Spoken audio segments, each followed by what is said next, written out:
All right, welcome everybody. We're here for the EUMENA Qualifiers for the regional, and it's two different faces you haven't probably seen for quite some time, but it's myself, Laz, and of course joined here with Pando for some pretty high impact action here for the next couple days. How you feel, my man? Yeah, I'm feeling fantastic. It's great to be here. It's great to cast with you once again, and especially today because we have insane matches coming our way. Yeah, we definitely do. We got ourselves a pretty packed, bit of a few days here that is going to be commenced from a bunch of different teams. So we'll kind of give you guys a little bit of the lay of the land here. We'll kind of explain a little bit what's going on. But for people that aren't too familiar, I mean, the quick, easy way is to say that essentially these teams that are here in this qualifier are essentially fighting themselves to get into another tournament, another qualifier to see if they can get that grand final spot, for the Worlds and things like that. So it does make it pretty exciting, but this is another way for competition to be more fierce and be right down to the wire to see who really deserves that chance and that opportunity. Yeah, especially the teams we don't see too many times, right? I mean, yeah, I don't want to spoil it too much before we even start, but there are some teams we haven't seen in forever, or never even saw them on the stage, right? So, especially, let's say, demons, for example, right? They're so insanely good, but you never really see them. But today might be the chance to prove that they are pretty good. Yeah, definitely. And I mean, so you can see here that the graphic is obviously showing for Group A. So this is the 4 teams in this group, and then there'll be another group as well. But we'll talk about them in a bit. But like you said, kind of seeing Demons, back in here. We haven't seen them for quite some time. They were in CFWL before, but they got relegated out. So a team that's been kind of fighting their way in the CFOL, things like that, with some of these other teams as well, where it is only just Anubis as kind of the only team that's sitting in that placement from CFWL in the previous seasons. And I mean, for them, they were a team that Anubis was able to finish 5th overall, and that's again with like 8 teams in the league. So they're kind of this team that were very, very close to making top 4, but they just came a little bit too short. Oh yeah, especially Anubis. It's like Anubis was so close to be one of these top 4 teams, but in the end, it didn't work out, and now we're taking a look towards Group B, Lazarus, TBI, 999, and of course, Free BL Academy. Yeah, I mean, what's about to say here? I mean, Lazarus, of course, everyone knows Lazarus. They are always so strong, so good, so tactical. Same goes for TBI. I would say TBI is a little bit weaker when it comes to, strats and everything. But I'm very, very excited for 999, right? Because they're, maybe not a lot of people know them, but I think they are one of the, top teams here in this tournament. Yeah, I mean, that's kind of what makes it exciting, right? So we're gonna have 3 matches here today, in case people aren't aware, and it is gonna be best of 3. So it's not the typical best of 2 format. And in this kind of instance, it does give that extra map, which I think always adds a little bit more for it. Just for if you lose the first map, at least you can bring things back. So it's going to be an interesting one. This is the first one being, for Anubis taking on 36 Demons. Going to be a bit of a hard one for me. Like, I'll kind of pick your brain in a minute about it, but I feel like for this kind of a matchup, again, it's a team where Anubis, I felt like in terms of their overall standings and how they played in CFWL, you could see they were doing the right things at times, but then they still were making some kind of late round, mid-round decision mistakes that I think that they weren't used to. And they've had roster adjustments, right? So I think they're still kind of, making sure the shoe can fit. Wow, I can't even say the proper word. But any initial thoughts about 36 Demons? Well, taking a look at the roster, if I'm not mistaken, it's Terra, Pew, Rolly, Zata, and Jason. And of course, Muffin. So yeah, talking about the IGL Rolly, right? I mean, I know Rolly for a long time already, and we had our ups and downs, but initially, I think Rolly is one of the better players, of course. Not maybe always like when it comes to the aiming part, but when it comes to this part up here, Rolly is pretty good and maybe one of the best. Yeah, well, let's we'll park that break right now. We're gonna throw a bit of a quick interview just with Anubis so that you guys can kind of hear a little bit about their insights. So let's run it. Hello, I am Jaguar and I am the team captain and the IGL of Anubis Gaming. The most defining moment in CrossFire West League Season 2 was when we lost against LCK at the last match of the season and we couldn't qualify to the playoff. My expectation for this tournament that it will be easy for us to guarantee the top 2 spot and reach the regional finals. Our biggest challenge among the competing teams is 36 Demons, because they were competing in the CFWL and they are experienced team. I handled the conflicts and disagreements within the team by calming them down and discuss the situation between us to reach an agree point. Our team goal is to qualify to the regional finals, and that will allow us to reach the CFS Grand Finals 2024. I just wanna thank our fans for cheering us. Thank you all.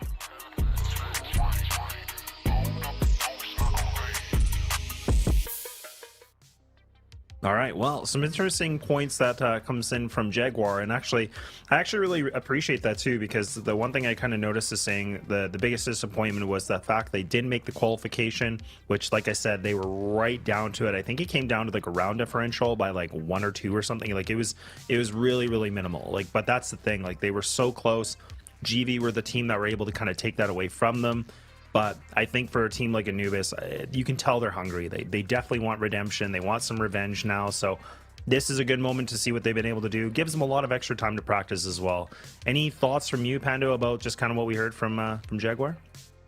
Yeah, well, it's kind of obvious that, you know, they think the demons are, you know, the biggest opponents because they have the experience, they have strong aimers, and yeah, you know, looking at SSV and SOLTREX, of course, they're also good, you know, maybe also a little bit of experience in those teams, but nothing like demons or Anubis. So yeah, it's quite obvious for me that, or to me, that they are the biggest opponents in this case, and you know, maybe we're wrong, maybe we're right, but I think those games are going to be very interesting after all.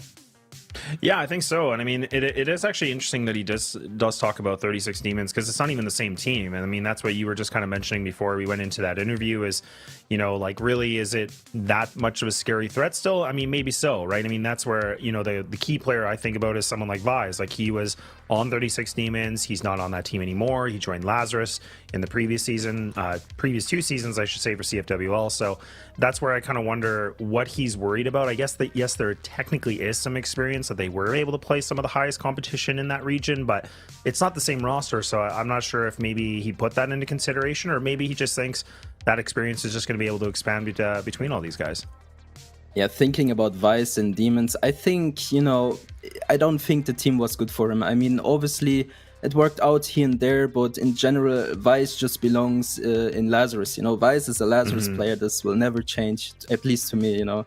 So, you know, overall, in the end, I think Demons is still a pretty strong lineup, especially with these kind of new players you get to see soon. And, yeah, well, when it comes to Lazarus, I mean, we see Lazarus later on, but you know, Lazarus, I remember back in the days, they were always so strong, always so dominant. And nowadays, I feel like they're a little bit weaker than they can be, because I think they're one of the top players or one of the top teams, right? But, you know, we're going to have to see how good they prepare for this tournament. Yeah, definitely so. And I mean, I think for Anubis, you know, they've been able to have some decent games against some of the top competitors in CFWL. So I definitely put them as probably a big favorite, in my opinion, just overall, when you kind of looked at the Group A and the Group B. Just from their experience, considering how close they were to making that top 4, I think it's hard not to put them as a favorite in this. I mean, but that's kind of the beauty of this format and this regional qualifier, is the fact that some of these teams that are in, you know, the lower ranks, if you want to call it that, it is an opportunity for them to cause an upset. I mean, and that's where I think Anubis have to make sure their game plan is going to be full force here, because if they kind of overlook a team, or if they just kind of, you know, play half their efforts, it might bite against them, right? I mean, that's where they also have to be able to come prepared and be ready to play whoever it may be. I don't expect them to be, you know, kind of taking anything lightly here, but at the same time, like, I'm hoping their mindset will be okay with this matchup to start things off, at least. Yeah, I totally agree with you. I mean, I'm still looking forward for the map ban, so we can actually, you know, get into it a little bit more with details. But, you know, for now, I just look at the rosters and I think, yeah, this is going to be great, right? I mean, yeah, looking again, Rolly as the IGL, he's a pretty good leader, I would say. And you know, you have Muffin as the sniper, Zata as the second sniper, and you know, Pew and Taro. If you don't know them, there's like old players already, I would say, but still pretty good when it comes to Crossfire. You know, once you understand Crossfire, you know how to play this game. It's kind of hard to unlearn. Obviously, you know, the meta changes here and there. I remember when they added the M4 wallbang, everyone was like shocked, like very surprised, like, huh? You know, you can shoot through boxes now with the 100% wallbang, right? So this is always a nice change to the meta, but obviously this is also a little bit long ago now. And if you didn't know, they changed, Crossfire changed the smokes, right? So you used to see names through the smoke, but they changed it. So you usually shouldn't be able to see through smokes. What I've heard, it's a little bit 50-50 on that. But if it works right, this is a big change for the Crossfire scene. It is, yeah, and I'm glad you brought that up because that was definitely a bit of a hot topic when we were talking about it at the Summer Championship, is saying like, that was a big adjustment where teams had to still get used to it. And I mean, I know it sounds like a small detail, but it really is. It is a big detail because the fact that you can't see player names through the smoke anymore, it kind of changes the way the game is played. It does make a difference, right? Whether people want to call it big or small, I would definitely say it's a huge change just because... Yep. Smoke spams are not as common anymore. And if they are, it's probably because you can see it on just the edge of the smoke, but it can be a bunch of different variables. But there's some good changes that are coming through. So it does make it really exciting to see what's happening as well. But it does look like we have our picks and bans ready to go. And I mean, surprise, I think, for me, but is anything kind of shocking to you from what we've seen? No, not at all. I was actually about to ask you if there's anything surprising to you, but nah, not for me at least. Port, Ankara, and Subbase, pretty common maps. And, I hope at least that we get to see Mexico once in a while, because I just love that map. I know a lot of people don't like it, especially with the M4 meta, etc. But still, I love this map. But yeah, we're gonna have Port, Ankara, and Subbase, starting with Port. Anubis on Blacklist, I always prefer the GR side of things, but, maybe Anubis is ready to go, and as I speak, we already are in game. Well, hot damn, we're ready to go. Okay, things are commencing underway. Anubis going to be, looks like we have a bit of a tech issue possibly. Yeah, looks like it is. Can hear production. So, okay, look, so before we get a little bit too excited, obviously there's some stuff happening, so we're going to figure that out. But I think, for me, the one thing I was kind of hoping to see, I always like the creativity a little bit of the maps from these teams. Like for Anubis, I was kind of assuming we probably wouldn't see like Eagle Eye. I definitely didn't think they would want to play Mexico unless they had something up their sleeves. I think at this point they have to be able to play maps that they're very familiar with. So the fact that we see it like on Port, we see it go to Ankara, and then, Subbase as a decider, I actually don't mind this. Anubis has been pretty good on Port from my perspective. I am going to be curious about Ankara because I don't think, if memory serves me right, it was always the best map for them. I don't think it was their worst, but I don't think it was their best. So it kind of makes, again, where 36 Demons, they liked to play that map back in the day of, CFWL. They had some lackluster performances, some decent score lines kind of back in the day, but again, it's a different roster, different situation. Yeah, I agree with you. I mean, when it comes to Ankara, I'm always looking for the triple arm setup. We have seen it a couple of times. I remember GV did it once. I just like it. It's so uncommon. 3 orbs on the map is so insanely good, especially on Ankara, because the map, it has like interesting ways to go. If you know what I mean. But yeah, we start on Port, and on Port, I think Port is such an old map. Everyone knows how to play Port. I mean, there's nothing new, I would say, but maybe it's always interesting when you watch international events. There's always something new all of a sudden. This map is like, I don't know, like 15 years old or something, and then people just come up with new things all of a sudden. And I'm just really hoping we get to see some new things, or maybe some old things that are back into the meta for some reason. Yeah, and I mean, I think, I was just kind of going through the history book a little bit here, and I was trying to look at my old notes and kind of realizing, like, even for 36 Demons, like, again, kind of blowing past Port here. Let's, we'll just go past that one for its time being. But I remember back in the day, like 36 Demons, they actually used to put, I would say, decent score lines. You can tell me how you feel about it, but I remember there was a game, like, way back in March where, against a team like 3BL, it was a 10-6 loss to 3BL, but I think that's arguably 3BL was the best team in the West. I mean, I know LCK won it, but 3BL arguably probably was better. But I mean, I from what I remember in that game too, a lot of the rounds came down to like 1v1s or like 2v2 situations, so it wasn't even like it was a blowout. To me, a 10-6 is still quite respectful. Just considering the caliber of the teams, like you were playing the top end of the teams versus probably the bottom end, right? So that's where I was kind of saying historically 36 Demons like that map. So that's where I think there is a pretty good leg up. But Anubis definitely need to be able to get Port, because if they lose Port right away, I mean, this puts a really big conversation for 36 Demons to be able to have like a potential 2-0. Oh yeah, that's totally true. I mean, are we really expecting Demons to win the first map? I don't know. You know, I'm just waiting for the game to get started, you know, but in the end, we're just gonna have to see and wait, you know, who practiced the most, who was preparing was better in preparing things. And you know what I kind of got to see when I was just like researching things. I always saw the Demons was practicing, Anubis was practicing, everyone is just trying to, you know, get ready for this tournament. And in the end, you know, like I said earlier, we're gonna have to see and wait who was the better preparator unit. Look at this, Terror, already good for a free. This is exactly what you are looking for if you are a Demons fan at this point. And well, what can you say? Terror starting it off. Yeah, not bad at all. And I mean, 36 Demons already, you know, kind of kicking down the door a little bit here. They got all 5 players alive. Terror taking a lot of damage, but sitting at a triple kill, now leaving it to Jaguar. Taz and the 2 guys remaining. I mean, this is a tough ask because now they have to be able to find somebody overextending a little bit. This is not a great position. But again, 36 Demons, they also got to be careful here too, because if they play overzealous or they start to push too much, they might be giving up gunfights they really shouldn't be doing. So for them, like, I'm liking that we're seeing the readjustments already. The double player is just going back to B site, just kind of playing the standard defensive setup and just kind of letting Anubis make a play here. I think this is probably the best conservative approach considering they lost so many players early on. But man, what a way for 36 Demons to really get this first round started. Well. Hazen and Jaguar, now a lot to do here. 2 versus 5 situations, a little bit tough for them, especially in the first round. I mean, it is what it is in the end of the day, you know, first round mistakes happen. I mean, Terror should never get a triple kill there. And some trades coming through. Zada now looking to finish it off, but giving away another position here. But Pew and Rolly saving the day for the first round here. And again, look at this. Terror should never ever get 3 kills here, but look at this. He's just flawlessly killing them all. And yeah, this is the first round for Demons. Yeah, that's really, really nice. And honestly, just maybe a bit of a positional mistake or a miscommunication from Anubis. But, you know, again, you got to give it to Terror, man. He was able to put himself in a great position there for the triple.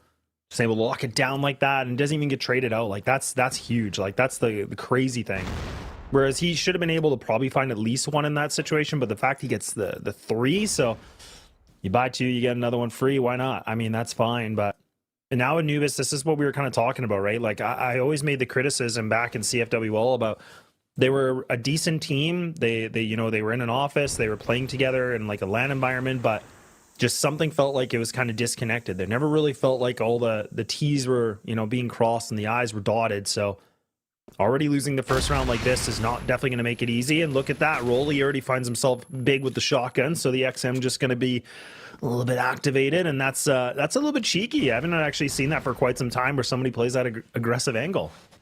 Yeah, I just love that. I already love it. It's so nice. It's so interesting to see. I mean, yeah, okay, do that once, maybe twice, but never ever again, right? But yeah, I mean, that's a thing to do. And this is what I meant earlier, right? Just do something we haven't seen in a while. And I know that FaZe from GV on subbase, he always likes to jump around with the shotgun, okay. But on port, and it's Rolly we're talking about. So this is something new, and I like it. It's nice to see. And what I also wanted to mention, you see the smoke under the bridge here. This is such a big change because you don't see the names through the smoke anymore, right? And you can tell Sata was a little bit surprised because he didn't see the names earlier on, but Muffin is there to save the day, finds Jaguar, and now Doom is a little bit... he's running away towards B, helping his teammates, but now Terror is put to the test, not able to get it, and Rolly now another shotgun kill, trying to run away, waiting for backup here, but oh boy, I think Anubis has a game plan, and right now it seems to work out. Yeah, maybe, but okay, so Doom's going to go for the plant. Rolly, oh man, I thought he was maybe going to be able to find the spam, but everybody's low HP, right? I mean, so this is a situation where players are less than 50, so not going to be easy. You still have a full HP of Doom, pretty much 96, and look at this, he's just teeing them up, knocking them all down, and now it's just down to Seda by himself on a 1v1 clutch, but Design able to bring things back, so Anubis are going to be able to respond back in the second round conversion. So through thick and thin, man, they do well, but these rounds are coming really, really close, and that's what we were kind of talking about with the history of these teams. There is a little bit of a roster adjustment here for 36 Demons, but you know, I even was just going back once again in the history, and there's been plenty of times where 36 Demons have been able to take a map off of them, been able to split the series. So that's where I think Anubis have to be really, really careful about this, because this 36 Demons is already looking pretty good.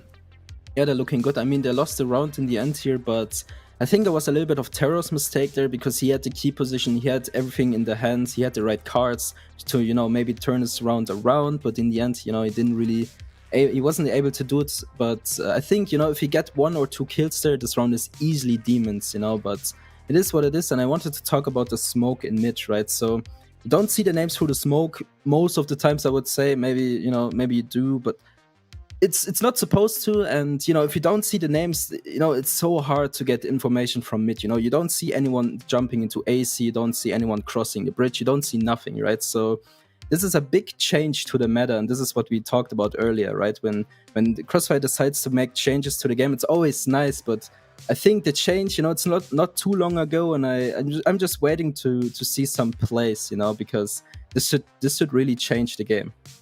Yeah, definitely will, right? I mean, that's where we have to see, you know, again, for Anubis, they definitely need this map, because again, 36 Demons as like a team has been able to take down Anubis on a map like Ankara. So I think this is again really, really important in terms of Anubis being able to find themselves kind of the kickstart they needed, you know, be able to find themselves a map win to kind of maybe boost the confidence a little bit, maybe to just feel a little bit better for themselves. But already now, 36 Demons, once again, Rolly finds himself a double kill. So we've seen this now 3 different times where we've just seen these 36 Demons, man. They're menaces through the smoke. They're just able to get themselves in the right place in the right time, and they're just winning a lot of these gunfights. Oh yeah, and it's again, it's interesting because they play so much with the smoke, but you shouldn't be able to do this anymore, right? But they found a way to do it, and they're catching Anubis off guard with this. I mean, no one ever would expect Rolly to go aggressive and, you know, get the kills from, like, through the smoke. So again, Demons, it seems like they're prepared very well. Anubis is not ready for them at the moment, I would say. I mean, we're still very, very early into the game, but right now they're looking strong. And Muffin, look at Muffin now. He has so much to do now. 1 versus 3 situation. He already spotted him out.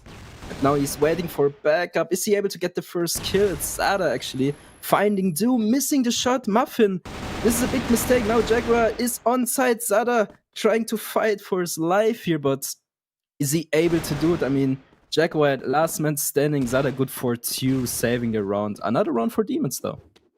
Yeah, another run for Demons, and honestly, these are looking a lot more convincing than what we saw before, right? I mean, that was, I think there was about 3 players alive, if I'm not mistaken, and now the double alms are going to be activated a little bit here for Anubis, so that's going to be Dipsy and also Taslim to see if they can be able to find some kind of a connection. But that's the same thing here for 36 Demons, so they're going to have Seda on this, as well as Muffin. So they're going to have a little bit of a different setup. Terror just already pushed into mid-con like this, so he's played this position quite a bit. He's doing a good job. And I think for Anubis, like we said, there's been a lot more spotlight on them just because, you know, for 36 Demons, they can definitely watch a lot of the tapes and demos and just kind of figure what they need to do. Are they going to expect Terror to be here, though? You can see he's tucked his head down, playing this perfectly. Oh, but he gets red. Okay, that's a really good read from Anubis. That's a good way for them to find that first man. Yeah, and the reason why they spotted him is simply because they're able to see his name. Not sure what he was thinking there, but I'm pretty sure you can spot the name. Otherwise, they wouldn't have pre-fire to spot, right? And oh boy, don't throw like that. The Zion finding Muffin here. Close call. But yeah, again, I think they just spotted Terror's name. They killed him, you know, they got through it. And yeah, I don't think Terror will do that again. But yeah, you know, it's always nice to try. It's the same on spot. There's also a box that you usually just, you know, check with your crosshair if there's anyone sitting behind that. But yeah, you know, it's a thing you do once in a while, but don't do it too often because otherwise you just, you know, you're giving your enemies free kills here. And well, it seems like Anubis has another plan ready to go. Zada is going to be the challenge player here, and oh boy, Dipsy didn't even stand a chance. And now I like this decision by Zada. He just back off, waiting for his teammates, and oh boy, this is not working out pretty well for Anubis. And as I speak, Rolly, look at Rolly, he's still sitting on a long at the tower position. It's a great decision by him. I mean, no one would ever expect him to sit there, but you know, it's Rolly after all, and I spoke about Rolly earlier. I just think this guy has a big brain, you know? He's always prepared for these plays. Yeah, it definitely is. And man, there's only 21 seconds here. So, I mean, there should be enough time for Doom to be able to run into the site, But the question is going to be if he can find the plant, because you already have Pew that's able to get himself close into this. He's going for the rotate. He's playing a little bit more slow on this, but Doom has to get this plant down. He has to be able to find a fight right away.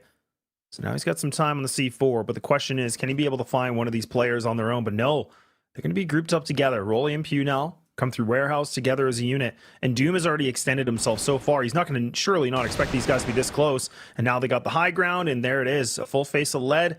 Once again, 36 demons.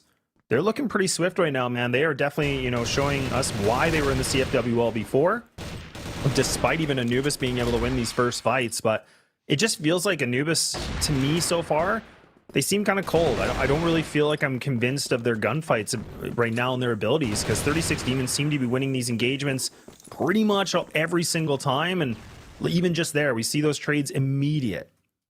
Oh yeah, totally agree with you. I mean, again, it's a little bit of a cheeky spot from Rolly there. And again, right, Rolly's playing so aggressive. I'm not used to this from him, but it seems to kind of work out right now at least. And yeah, it's just nice to see, you know, Demons, they prepared a lot, and you can really tell by this game right now. And, you know, switching back to Anubis, I think, you know, maybe it's just a cold start, like you mentioned earlier, right? So maybe they just need a little bit of a, you know, warm up here to, you know, get used to things. And yeah, eventually I think it will get better. I don't think Demons will have this, you know, kind of domination all the time, but for now, it's really looking good.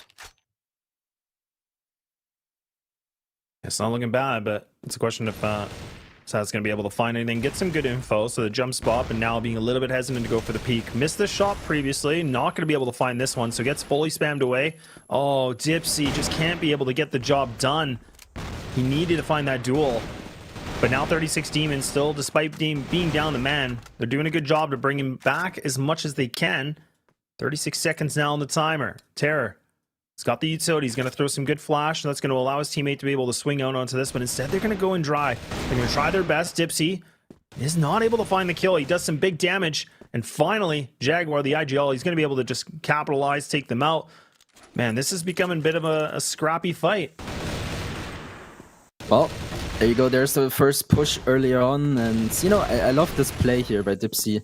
You know, it's so dominant with this M4, and he continues to be like that all the time. You know, a double headshot through the box for a clutch is something. You know, this is exactly what you're looking forward to, and not sure what this is about. Dipsy missing the shot. Terror just jumping again. It's so crazy. This guy is dominating BC like it's his home turf. Look at this, another triple kill by Terror. He's collecting them frags. He's collecting all these highlights already. Terror is really up to the plate. He is ready to go. He wants to win this one, and you can really, really tell. Oh, you definitely can. I mean, no doubt about it. So just him finding these kills like this, and just, you know, finding first fights, it's crazy, man. And Anubis, this is where, again, I felt like they struggled a lot in the previous season, when they were kind of down in the dumps, where they weren't able to get things in their motion. It's seeming like it might be the same tale here right now for the qualifiers, but I mean, still, it's a 1-on-3. Tazen, an opportunity maybe to be able to find these guys, picking them apart. Still got a minute and 20 to remain too, so doesn't have to overexert, doesn't have to commit to a plan yet, but his back's turned, and Seda might be able to swing this. Both these guys, they're hungry for it. He doesn't even hear them. He has no idea. They're about to just flank him, and oh my god, he was almost able to find the collide and maybe get that double, but again, down to a round of 1v1s. Like, this thing is just right down to the wire. Yeah, I mean, continues to be. And yeah, talking about Muffin maybe for a second. Muffin is insane. Muffin is a good player. I mean, he's maybe a little bit underappreciated in the community, I would say, but I like Muffin. Muffin is a good player, and I really hope he continues to be a good player here, because I think if you're able to show off your skills and your head pretty much, you can really, you know, make a name for yourself. And as I mentioned, Muffin is so ready to do that right now. I mean, he's fully blinded by the lights, but can he stay strong? Nope, not this time around. Jaguar, the one to find him, and look at this, it's back and forth. Zada now holding on for his life, but oh, there's no bullets, and he kills himself. Doom with a triple. What just happened? This is okay. This is a little bit unexpected, but this is another round for Anubis. Yeah, this is definitely not the way I thought this game was going to go. Like, I definitely thought it could have been decently competitive, but I thought Anubis were going to be able to have themselves an advantage. I thought they were going to be able to have the lead, you know, just considering like how hungry they are. But maybe that hunger is just not enough right now, because 36 Demons are, you know, putting themselves in a great position to be able to finish this half in their favor. So what a way for this to go. But Anubis right back to mid control. They're just going to wait things out. Pew instead is going to be in mid con. So they kind of mixed up the composition just a little bit here. Dipsy with a beautiful shot, big swing. So now Anubis are starting to cook. Now they're able to get something started here with a double kill. Now we're starting to see a little bit of what they were able to do before in the previous season of CFWL. But now Terror may be able to find something. I'm not sure. He's still waiting in the back of sight, just hanging out, trying to buy as much time for the rotates. But Anubis, it's all a ruse. They're just using Dipsy as a fake. They're going to be able to transfer that C4 to that A site. It's completely vacant now. Sad is the only player that's kind of watching midcon right now. The question is, Demons, are you aware of the situation? And it seems to be a little bit of the case here. I mean, Zada trying his very best to find someone here, but now the mid push comes through. Muffin is not aware of it, but Dipsy is not finding any shots here. Finally gets him down, and you can tell he's a little bit upset about it. But now Terror from behind has everything in his hands. He gets one. Can he find the second? It's gonna be a little bit tough. But he has the C4, but it's so unlikely here. 1 versus 5. I mean, now it's a 1 versus 4 because he killed someone. But yeah, Terror, is he able to find one? Yep, he gets Dipsy. Can he find a second? Makes it maybe a little bit more winnable. But Design is here to save the day. And oh boy, Dipsy. You know, Dipsy usually is so strong. He's so sharp with his AWP, with his scope, with everything. But he was a little bit upset there as well. I mean, this is not what we are used to from Dipsy, though. And wow, it continues to be. Look at this. I mean, Anubis, they're really ready to go. Yeah, they're starting to put a little bit more aggression on this. So they said enough is enough. We want to get this thing done. We want to be able to win this half. And now Zada by himself on a 1-on-3 to maintain a lead, and he's able to find himself that double, but now he's still got 2 more guys to go against. He's got a full belt utility, but he's going to get flanked, so Tazin will be able to get the job done. The dagger in the back, and okay, a 5-4 half. That is going to be in favor for Anubis, but my god, that thing was a bar burner. Oh yeah. But now we can see Anubis getting the upper hand for the half. This is not what we expected at first, right? I mean, overall, I was like, okay, Anubis might be the better team after all, but at first, Demons, right, they were so strong, they were so dominant, especially Terror, right? I think got 2 triple kills, so that's a start, right? So, well, for the half, you're gonna have to wait and see what Demons and Anubis, of course, have in the, in the bag to win this one. But not to forget, Demons was on the GR side, which I think is the better side, much better side, obviously, but, well, now switching the sides might be a little bit tough for Demons, though. Yeah, and let's not forget too that, I mean, 36 Demons, they were the ones that were sitting themselves. I think it was actually like a 3-1 at one point, and then they kind of like, it was starting to go a little bit back and forth, but it was really Anubis able to kind of pull back in a huge deficit. So that's a really good thing to see. So again, things were looking a little shaky for my liking, but Anubis, they look like they still have kind of those same tendencies, but hey, look, the half win is going to be the half win. So we are going to be switching things over. They're going to be on the GR side now. 36 Demons here for the Blacklist side. We'll have to see what 36 Demons have done better on their Blacklist side. I felt like in CFWL, it wasn't really their best side. I kind of felt like they were historically a better defensive team for what I remember, playing some of the competition. So with some of these new members, have they been able to reinvent the attacking book? I don't know. Well, we are about to find out, and right now, Rolly on the Harvey jump here, a little bit risky, but yeah, for some reason, Rolly is much more aggressive than he used to. And whoa, look at this. Demons, as we speak of aggressiveness here, they're looking ready, but look at this. Anubis shutting them down so much. Rolly last man standing, good for 2, makes this one a little bit more possible, but the bomb is down and Rolly down to half HP. It's a little bit hard, and ooh, I don't think he saw Design there in the bag, but is he able to find him? No, not this time around. Design gets the frag here, and oh boy, this went out of control so fast. I mean, Demons, they just decided to push, and it was looking good for like half a second before Anubis completely shut them down. Oh boy. Okay. Well, and this is what you want to see, right? I mean, you want to be able to see someone like Dipsy.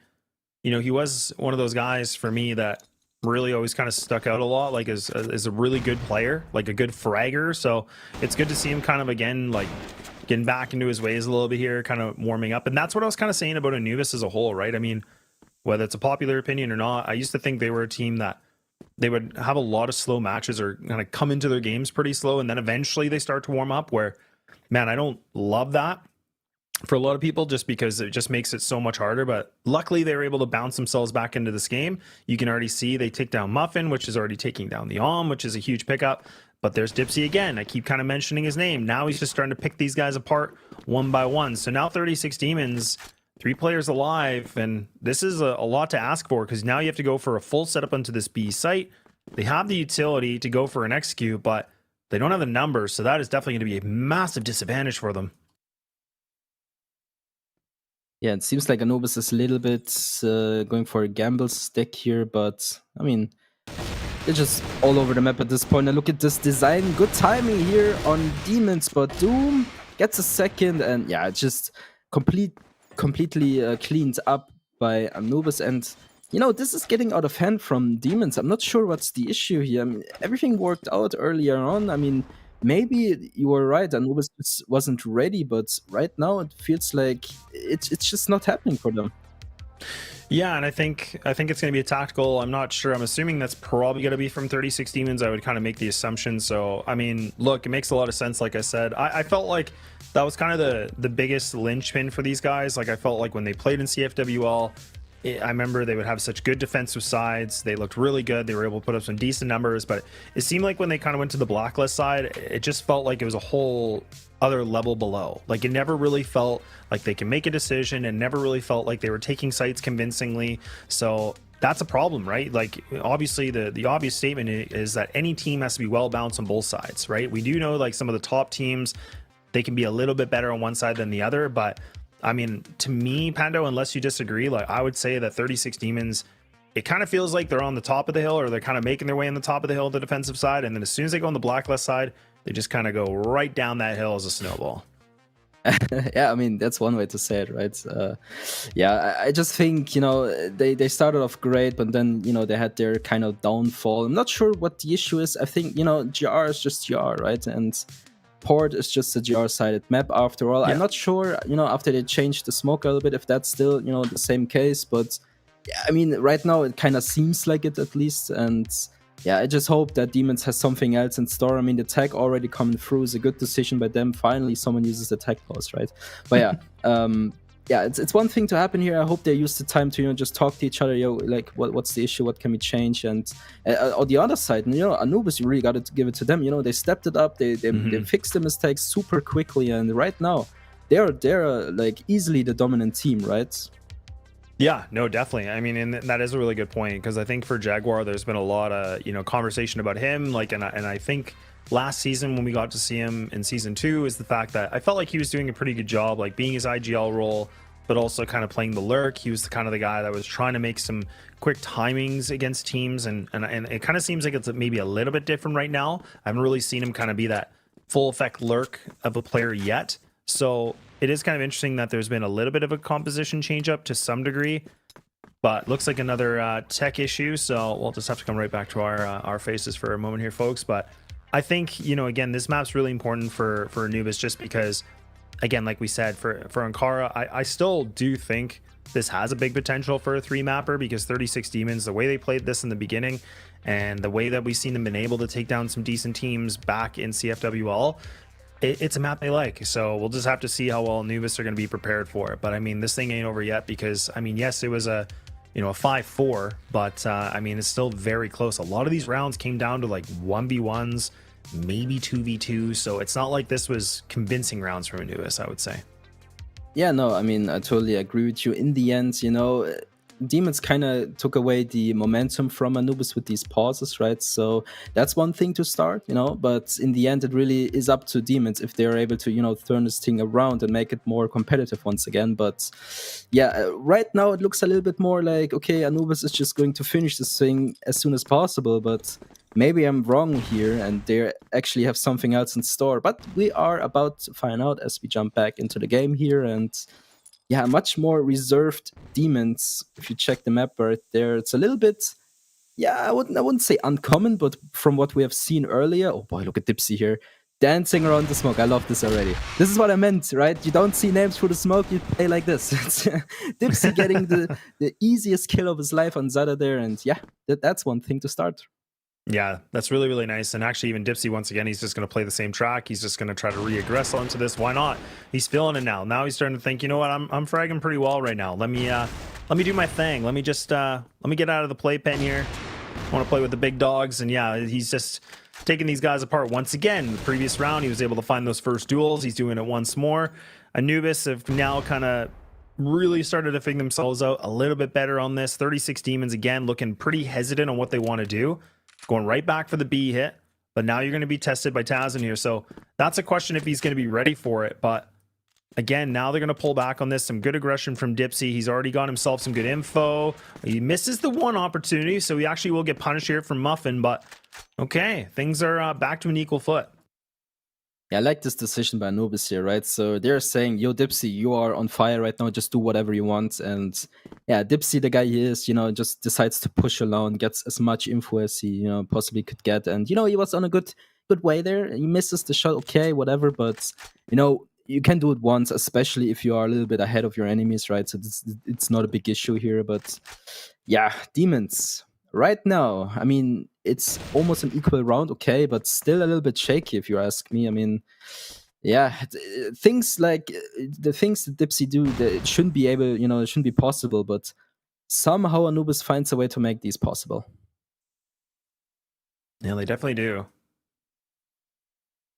We still got the almond effect here too, so Design actually does just kind of do a little bit of jiggling, and actually he's trying to contest this, so Doom able to get the flank. So, okay, Design doing a good job just locking it down. Muffin, once again, finds himself one more kill before the grave. But, okay, Anubis now at an 8-4. So they've been able to find, these last couple rounds in a row. For them, that was the 5-4.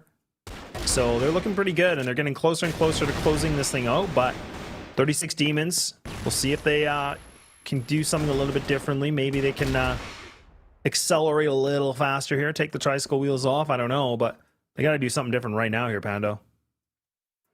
Yeah, and imagine you are Demons here, right? So what are you thinking? You are 4 rounds behind. This is a best of 3, so it's not the end of the world, but almost, I don't know, I hope I'm not going too far with this, but it almost feels like the mental game, is a little bit lost by Demons here. I think Anubis, they're at their peak right now. They're so happy we're winning. We're getting them early frags, but obviously, on the other side, Demons, they're losing players early. They're just, it doesn't really look all that tactical. It looks almost like a little bit random here, right? And once again, Dipsy in an interesting position. It is what it is, right? I mean, he's just able to do that. No one's really stopping him from doing that. And yeah, it's just a little bit out of control for Demons at the moment. I mean, look at Dipsy. You cannot do this. This is unofficial, right? You cannot do this. And yeah, at this point, who can stop Dipsy, right? And look at this. Missing the shot here is not the end of the world either, because Zada, it is what it is at this point, right? Oh man, they're feeling it now. That's what I was kind of wondering about for Anubis, right? Is the fact of look, they had a really bad start. I'm going to be honest, their start was not very good. I was getting pretty worried. There's still plenty of action to, be commenced of, but now we're starting to, see these kind of one taps here from Tazin. You love to see it. This is where we were saying Anubis are a really good team. We know that. They were so close on 4, so them a bit bumpy, they were on the rocky road and trying to be on that smooth pavement maybe. They just needed one more round to getting this thing done. And if they do find this round, this is going to be a flawless second half. And they already have Dipsy again pushing down long A. Oh, yeah. Yeah, I'm not sure what's happening here. I mean, at this point, it's a little bit tough for Demons, and it continues to be. And, it's tie or die at this, at this moment here. And it seems like Demons is not able to hold down the wire here. And, oh boy, Zada missing a little bit of his shots here. But, yeah. It is what it is. It's not the end of the world. I hope, Demons still, tries to, stay positive, stay focused. And on the other side, Anubis, what a way to come back, right? And yeah, it is what it is. It is what it is. And honestly, I think for Anubis to be able to be on the the GR side, sorry, I had to think about that for a sec. They were flawless. I mean, that was the first half where they won it 5-4, but they essentially got the 5 rounds in a row and they didn't lose a single round. And honestly, none of those rounds are close. Like, it really was just them kind of locking things down.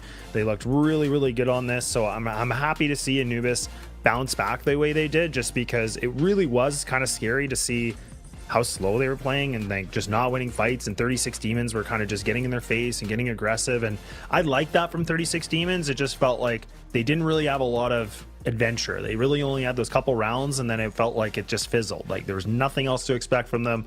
I was, you know, like I said, I'm really critical about their blacklist side, because I felt like when they were in CFWL, that was the biggest, you know, Achilles heel. That was the thing that you could tell there was their weakness. So I think for Anubis to be able to win that first half the way they did, I think that was just the boost they needed, and you can already see it with the players just playing the way they were.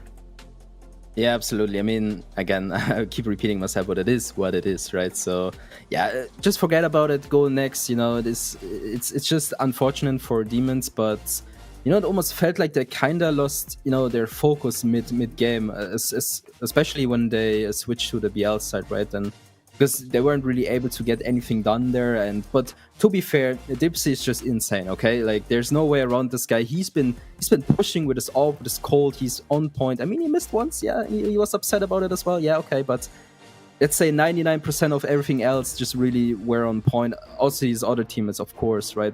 But yeah, if Dipsy is on point, there's nothing you can do about it.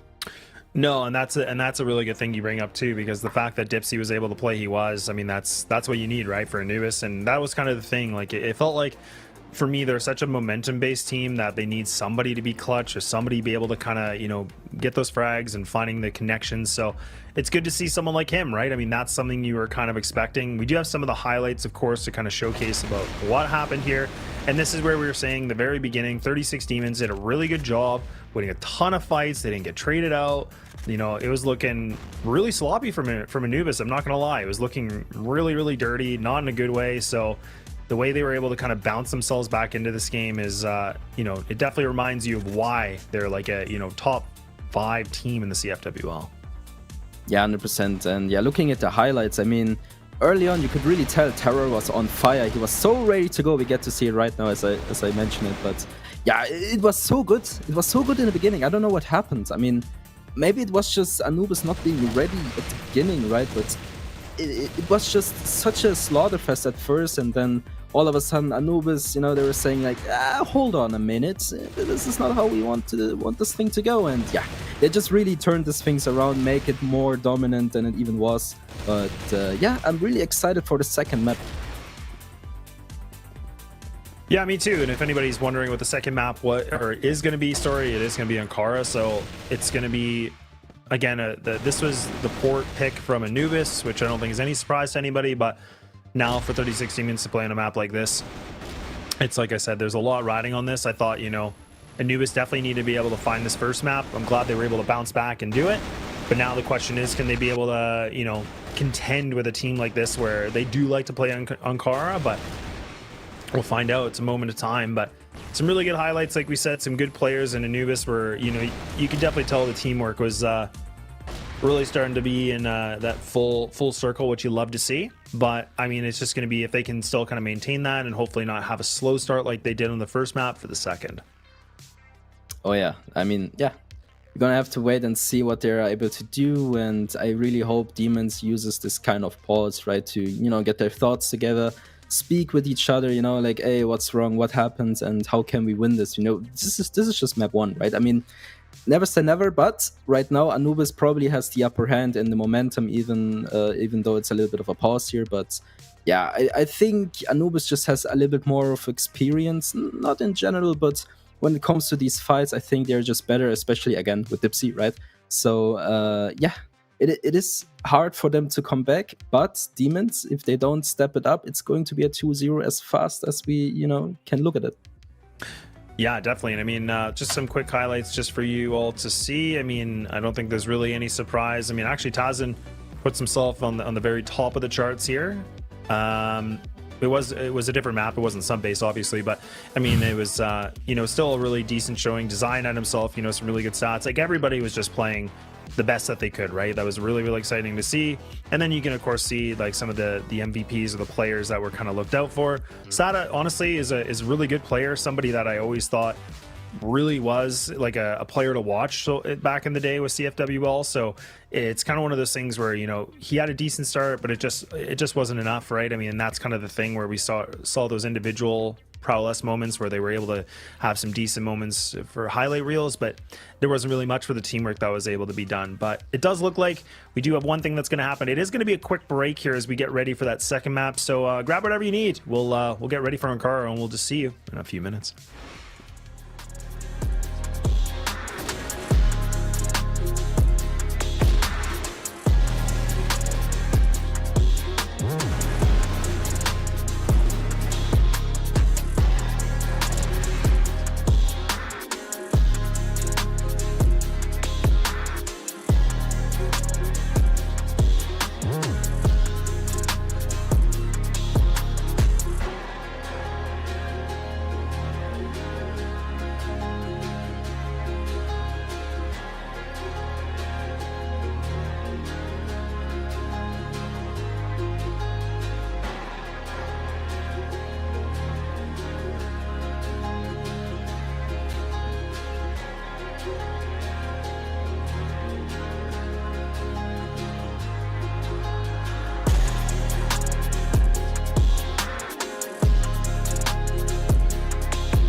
Hey, didn't see you there. Told you it's going to be a short break, but we're ready to go. EUMENA once again. We're on map number 2 now here for the first game, which is Anubis and 36 Demons, where in case you missed it, you were sleeping on a rock, you weren't paying attention, I'll give you a quick recap. Anubis, slow start, but they were able to come back and win the game with a 10-4, and now we're going to be going to Ankara. Pando, any random thoughts, collective thoughts, anything at all from the first map, or anything you're looking forward to for this second map?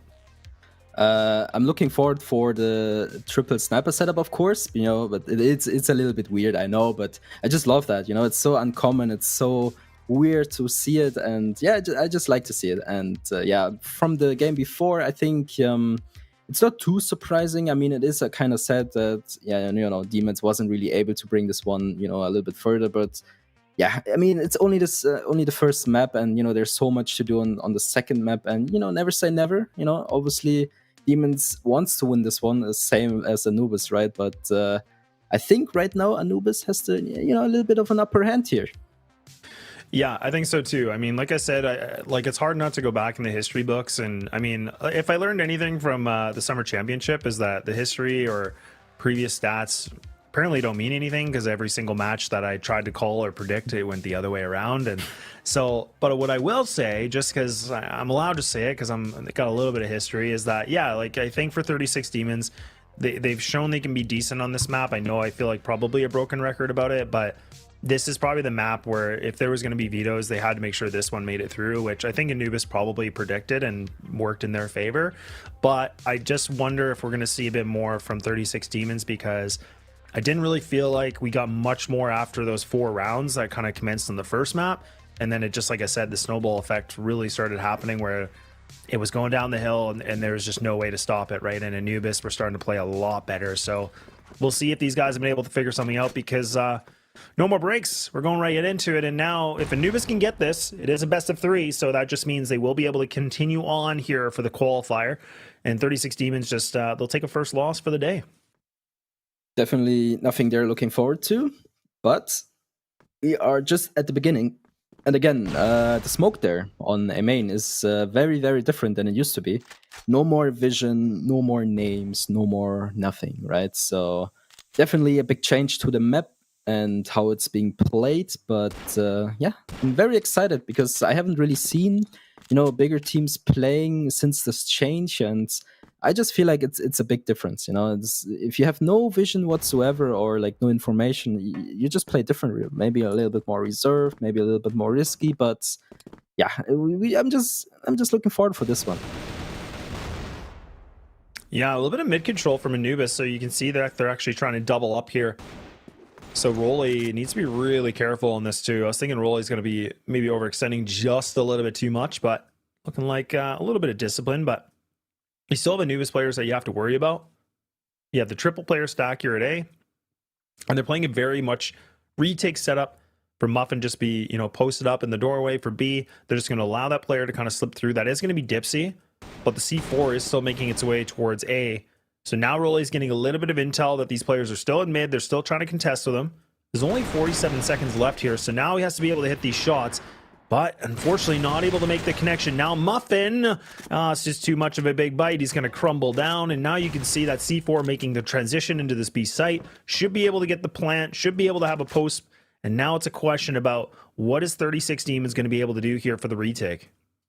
Definitely a hard one because I'm not sure why they left B open. I mean, Muffin was able to find Dipsy there, but it was a little bit risky. But yeah, now they have B control and they also planted a bomb. And yeah, finding a kill on Pewee is a big thing, but it's instantly traded by Taro. And now the retake will have to happen soon. 20 seconds on the board, much work to do. So Demons, they have to start rolling eventually. Now it's 13 seconds on the board, and they're taking a lot of time here, and they shouldn't because they don't have it. And oh boy, Taro, good one tap here, but look at the time. It's just not happening. I mean, what is going on? They're not even trying. It almost seems like. I mean. Oh no, Anubis, they played it so well, so patiently, right? They took so much time to just not keep them, let the bomb run down. And it's so surprising for me that Demons didn't decide to, take a big swing around, the lower position there. And yet Taro even checking the back, and it's a little bit weird, but again, just first round, whatever, forget about it, continue. Yeah, it seemed a little bit strange. I'm not really sure what 36 Demons are doing. Like, I mean, the time was against them. They had to do something, and yeah, good post plant work from Anubis. So they kind of lock it down just a bit. But 36 Demons, man, I'm wondering if they're just kind of their souls are crushed a little bit from that first map. I don't know, but they're gonna have to clean things up. It's been going down a really bad hill for them. Once again, Anubis now, they're going to put all 5 of their players into mid. They're going to try to contest. This time it is Sada, so now maybe nice little bit of a tap. Getting that AK to work. Is going to get some assistance here from Muffin. So now Anubis, they're kind of running into a bit of a trap. Muffin finds himself more, but the timing of Dipsy, that's going to be perfect. That's going to be able to just save some of his players. But that C4 is going to be dropped, so not the best position here for them. And now, I mean, you can see Muffin just kind of in the back of mid, just waiting things out. This is such a strong angle. 36 Demons looking a lot better than what we saw before. But once again, Dipsy just on the hunt, man. He's just looking around. Is he going to be able to spot this player on the left? Oh my god, they've gotten barreled. I don't know how he gets saved, but he does. Man, oh man, what is going on? Yeah, definitely not. I mean, come on. Anubis just can't win rounds like this. I mean, yeah, okay, happens, but it's only the beginning of the downfall, and especially Demons, they are already a little bit mental, I would say. It's hard to stay positive if you lose rounds like that, especially from this position. I'm not sure how he survived that, but it happened. And now Muffin is here, 1v3 clutch situation, misses the first shot. Now they know where he is, and obviously they're gonna stack together, making things much more likely to go their way. And oh boy, so tough for him, but he finds the first one. Dipsy saves the day, finds Muffin, and 2-0 so far for Anubis. Yeah, that's definitely a closer round that we were seeing from for 36 Demons, I should be saying, but again, a situation where, it felt like they looked really good. Just some weird decisions that were happening.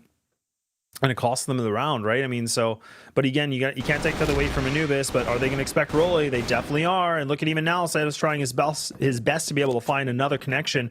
Dipsy reaggressing his position. Now he's got the he's just going to be running around with the Colt and a nade to insult to injury, man. This is just becoming really just a bullying session. These guys are just taking them out. They're just hitting them with these knockout hits. And now all of a sudden they're going to be down to a 4-on-1 in their advantage. Terror not realizing what the heck is going on. Like, what happened to my team? Like, why are they all dead? Why am I the only one alive? And he's got a lot of work cut out for him here. But man, there's just too many angles to clear. Surely that he's going to be able to slip through this. I mean, he's already made himself into sight, but this smoke is just blocking everything off. But he even backtracks on it.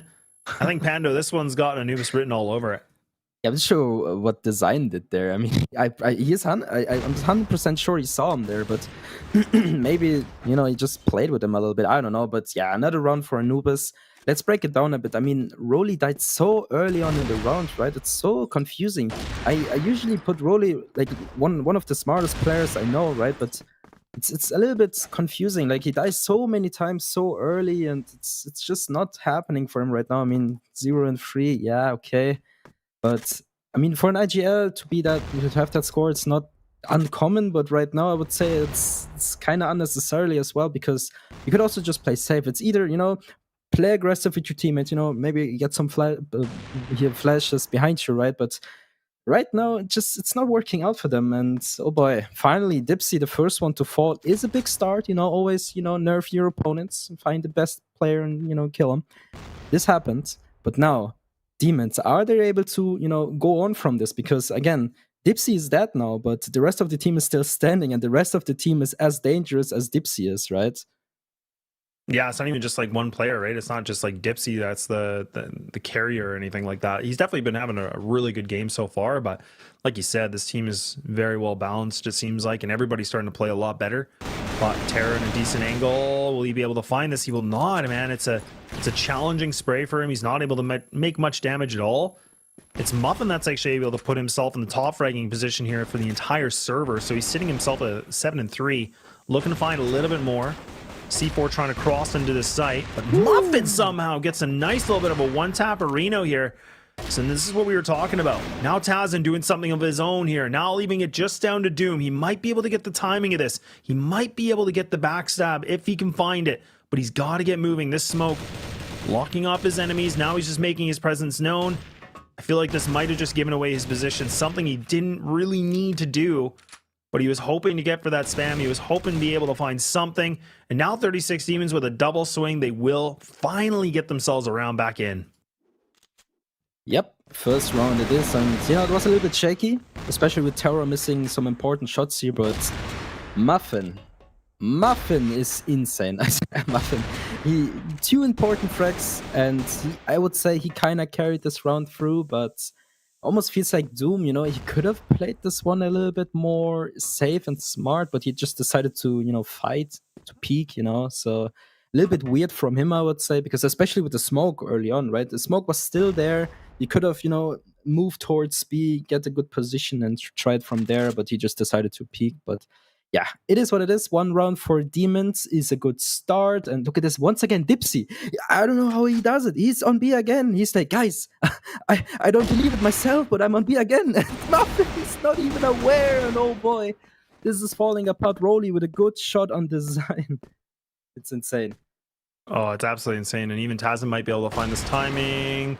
He does. At least he can get 1. So, I mean, this is huge. Back to the 3 and 3. Plant's going to be done. Terror now trying to get himself into house to be able to find something. But once again, Anubis not in a really good post-plant position. They're not looking super comfortable. Dipsy trying to get aggressive. Oh, that timing. Just a little bit off. We'll be able to find the connection, though. And they're just trying to go for the gunfights, man. They're definitely feeling better. But Terror is just going to remind them that, look, it's not going to be so easy.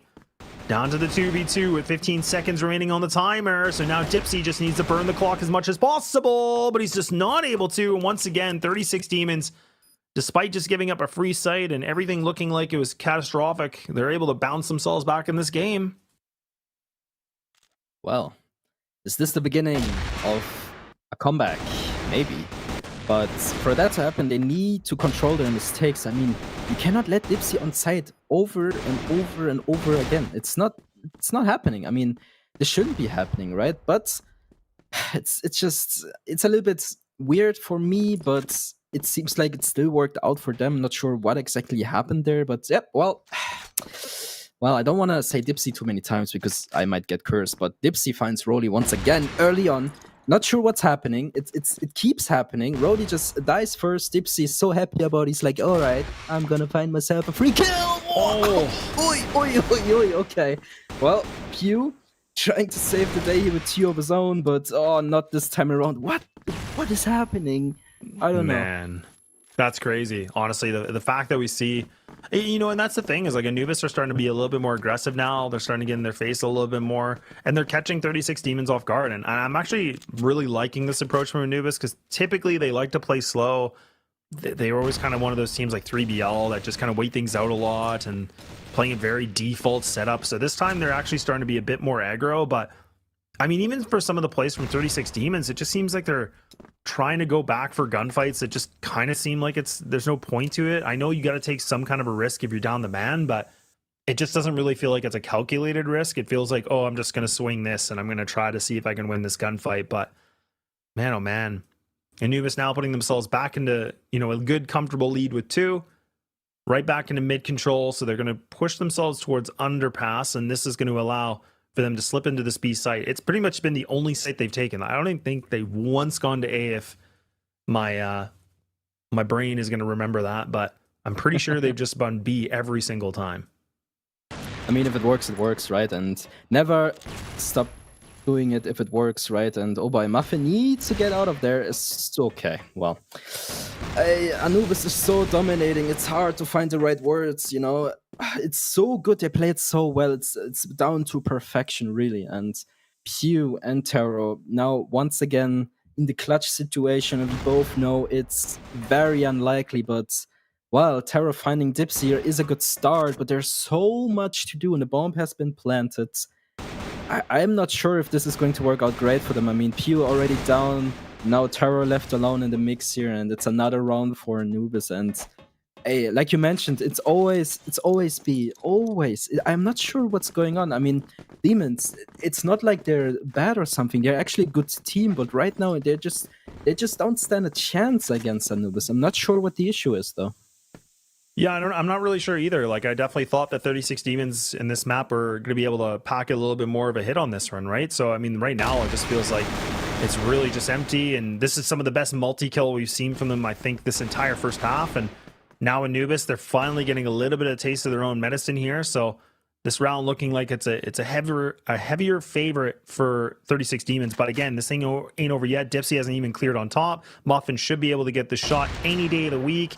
Okay, good. He's going to be able to land it. Now Tazen just realizing where he is, but he has a lot of work cut out for him. He has to go against the 4, but Muffin will deliver. So, okay, 36 demons at least can bounce back with something, a little bit more of convincing of these gunfights, because honestly, it's been lackluster, man. It doesn't really feel like they were really hitting shots. It just kind of felt like their positioning's been off, but hey, they make it work. Yeah, good double kill here by Zada to start off the round. A much needed one. Great grenade here. Design already half HP. And look at this. Anubis, they're not wasting any time. They want to run over demons as soon as they can. What a one-tap by Pew here. Insane. But in the end, Anubis still winning the side here. Now, finally, you know, we get to see A-side. A-side is great. You know, it's well done. You know. But yeah, again, demons, they're having a hard time right now. I feel like they could be a little bit more challenging, but right now I think they just lost the mental game again, right? I mean, look at this, they kind of blocked each other there. Rolly finding the kill on Jaguar is a good start. 1 versus 2 situation, a much needed one. But look at this, it's just not happening for them. And it's another super great round from Anubis. So aggressively, not wasting any time, hitting their shots. So important. Really is, yeah. And I mean, this is a very interesting first half. I mean, 6-3 in favor for Anubis on the BL side is definitely something they're going to be pretty happy about, right? I mean, now it's just going to be the question about how well can they play their GR, right? Because we've seen many times that, you know, 36 demons that got caught with their pants down, essentially. They had no idea where, what was going on, and they just looked like they were kind of reacting to every single situation. And right now, Anubis, they're still just going to go for these gunfights. Even Tazin tries to regress into mid. He's almost able to take down Terror. So I think they're trying to get the job done here, man. They're looking like they really want to clean it up. Design finds himself this double too. So boy, oh boy, 36 Demons, man. They really pissed him off, I guess so. But this should be a quick round, and Dipsy gets away with murder somehow. I don't know how he wins that fight. This is what I was talking about, Pando. It just seems like 36. They might be running on nothing anymore.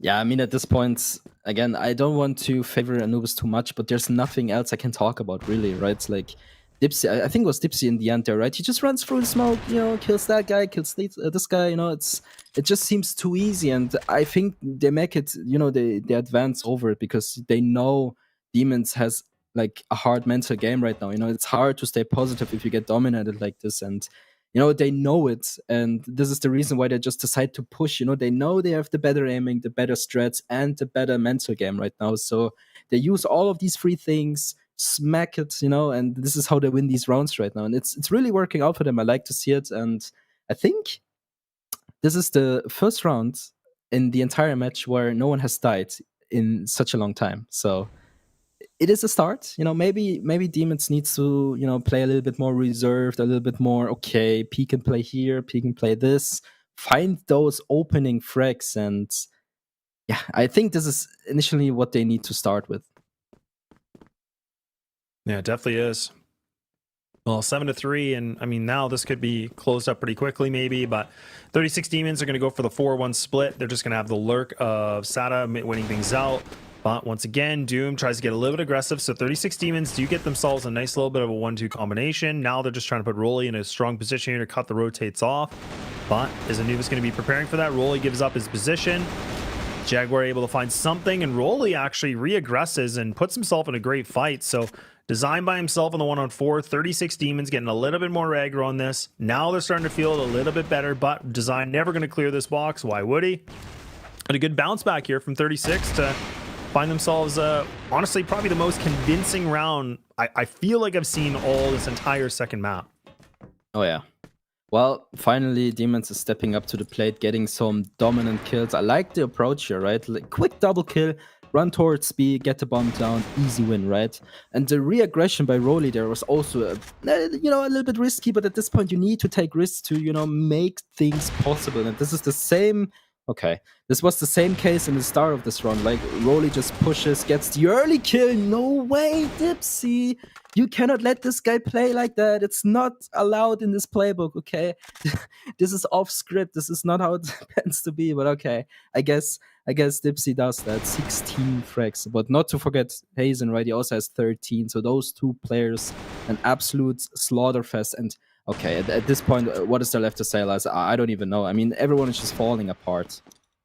Yeah, I don't know. Like, this just really feels like, you can make so many different analogies and different, outcomes, but it really just feels like 36 Demons just have no reply, right? I mean, like, look at how they're wide open on this. Like, they never have one player checking for a long push like that out of A main. These are the mistakes that we saw from 36 Demons earlier on in CFWL, and that's something I was giving always a ton of criticism about, is just the mid-round calling feels like it was always off, and they just never really seem to react very well. We're starting to see it again, so unfortunately it's just they're not learning from it. So, and Anubis just kind of getting in their face, going for these big fights. Like, this is huge. Look at that flash. That just opens them up the entire middle corridor. And look at what they're trying to do, man. They're just going to barrel in. They want to get this thing done. They're just fully rushing, and they realize they're the better team. They have the stronger firepower, and now they don't want to mess around. And honestly, I don't blame them. They're playing on one right now. 100%. I mean, if you are Anubis right now, you would always do this, right? You just take advantage over the disadvantage of your enemy, right? So what I don't understand is they always get pushed from, one side, right? Either it's A long or B long, whatever, right? But they never learn from it. They're like, oh, where's he coming from? Why is no one holding it or whatever? I don't know. Sometimes, to be fair, sometimes to leave sides open because no one really pushes that, especially not on official games, right? Okay, A long is open, but it doesn't matter because no one usually pushes that. But right now, Anubis is breaking every rule. It's a little bit unfair. It almost feels like, and yeah, I mean, I kind of talked over the round here. Another, take back for Anubis here. And I mean, right now it looks like Demons might eventually get another round on the board. I mean, it's never too bad to get another round, but is it going to be enough in the end? I mean, the score is already pretty advanced, and I don't know about you, Laz, but I don't think so. Yeah, it kind of feels like it's pretty much all over. I mean, maybe this round it can benefit, for 36 Demons, but a defuse attempt coming through, shot missed, and okay, 36 Demons can hold on, but the question is, can they keep holding on a little bit longer? I mean, they need 4 more to push an overtime situation. I just don't know if I see it, but I mean, maybe they can pull through some of the, out of the bunker and maybe bring themselves back into this game. But 36 Demons, once again, they're just going to fight outside of B main. Now they're just going to try to rush outside of Hotel. They're just trying to be a little bit more aggro. They're trying to give a little taste of the old medicine against Anubis. But look at Dipsy already pushed into mid, already having some decent real estate. Both these players now getting ready to swing. But you can see 36 Demons, not a single player in middle right now. The only closest person is Terror, and he's got the rifle. He's got the AK. So it's not like he's going to have the advantage here in terms of the range. So this is a bit of a really weird setup in Anubis. I think they've already been able to spot one of these players. Rolly's taken down more than half of his health, so it's not looking good. It's actually quite common to leave mid open because, again, you would never expect someone to push through it because you don't do that, right? Because usually if you do, you instantly get punished for it. But so I don't really judge them for, leaving it open. But again, knowing what Anubis does and did before, it's a little bit weird to see. But yeah, Rolly, once again, the first one to fall. I mean, a little bit unlucky for him. Great play by I think it was Jaguar killing him. So I think at this point, again, it's just you cannot lose players like this. It's too risky. I mean, we are at the match point already, and look at this, Zada rolling through, firing Jaguar. Nice kill by him, opening things a little bit more. Makes them a little bit possible, but I think they should just back off, group together, and hit A, because I think they're much better on A than they are on B, because B just never really worked out for them. It was a little bit of a back and forth. So I think this is also what they might eventually do in the end here. Yeah, taking it a little bit slower, right? I mean, there's still 28 seconds now, so this is where 36 Demons have to make a play. If Doom's able to find this kill, I mean, this is going to shut everything down. Okay. Now it's the anchor of design. I mean, look, for him, if he's able to get at least 1 kill, this is going to be important. It's 15 seconds, though. Like, this is the thing. He just has to be able to do something. He does a little bit of damage, so this plant should be able to get done. Oh, no, Doom. He's actually fallen to his own death here, so this is not looking good. That's a little bit weird, and now Tazin by himself. So I think 36 Demons might have gotten a little lucky on this one, kind of buying themselves a little bit extra life on this. Unless we can see some kind of crazy clutch here from Tazin to do something the impossible. Sada playing close on the angle. He's going to be able to take him out. So, look, they're still containing themselves in this game. Yeah, I mean, it's a little bit unlucky. Just for anyone that watches, if someone decides to make a frag movie out of this or whatever, hit me up. I have a great clip of Alucard dying at the exact same spot. So just hit me up if you like to do that. But yeah, in the end, it's unlucky. It's just Crossfire in the end. Crossfire has these damage spots where you just die once in a while. So yeah, it's unlucky, but in the end, I think, sorry, I got a little bit distracted there. I think it was Demons winning the round, right? So yeah, it's still, the game is not over until they win. So I don't know about you, but maybe, just maybe.